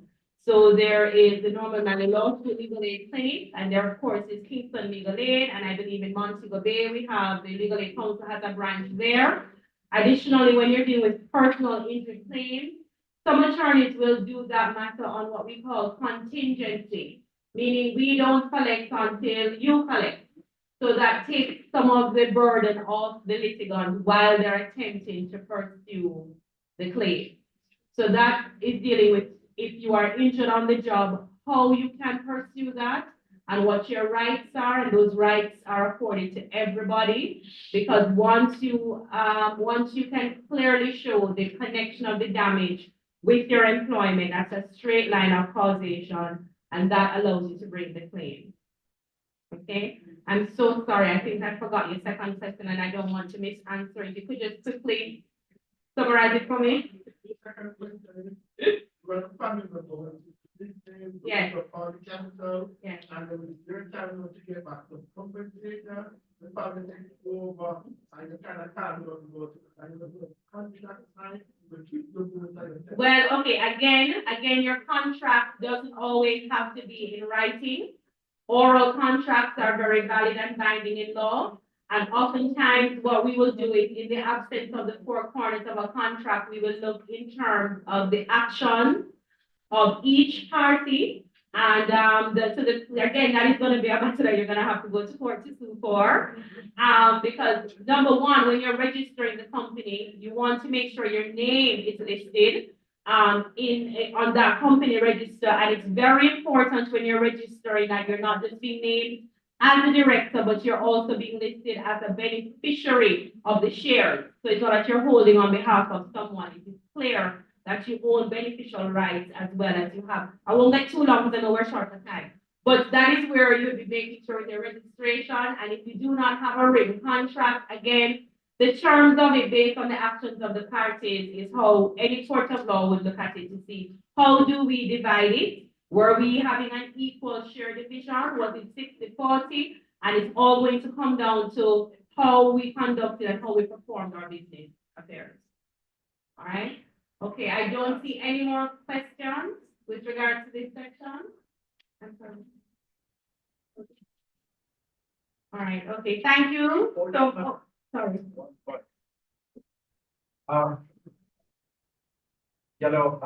My friend Pam Archer just said something to me about something that has been consistently coming up, where individuals are citing problems at the workplace. And every person with a disability must know that under law, whether it be the CRPD, whether it be the Trade Union Act, they are entitled to representation from trade unions. And they are free to join any trade union. And so if you are working in an organization that is represented by a trade union, you ought to bring some of these issues if your benefits, if your compensation benefits are being compromised. That is what the union is about. Right?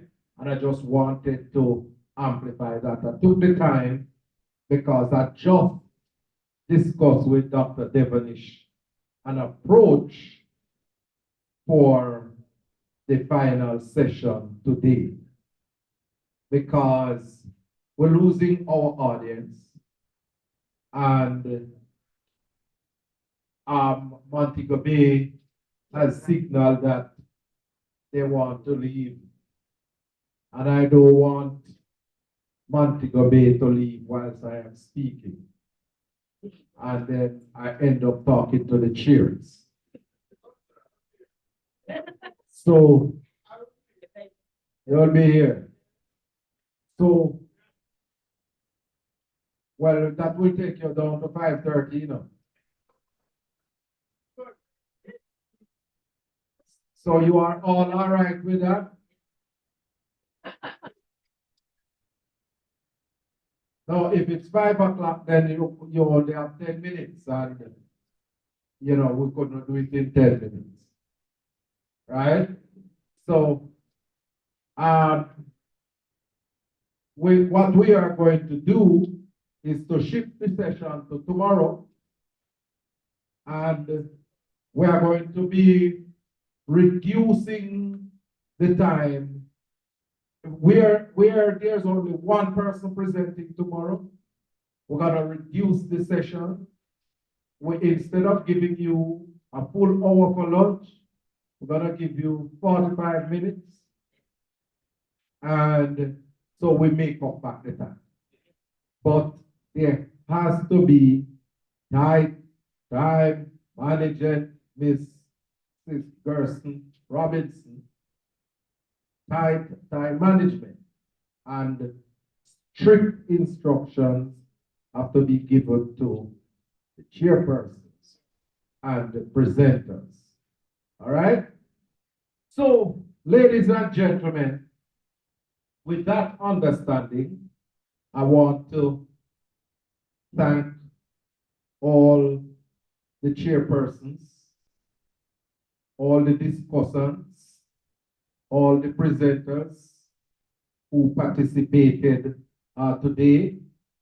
And I want to thank all the individuals who have come to this conference today.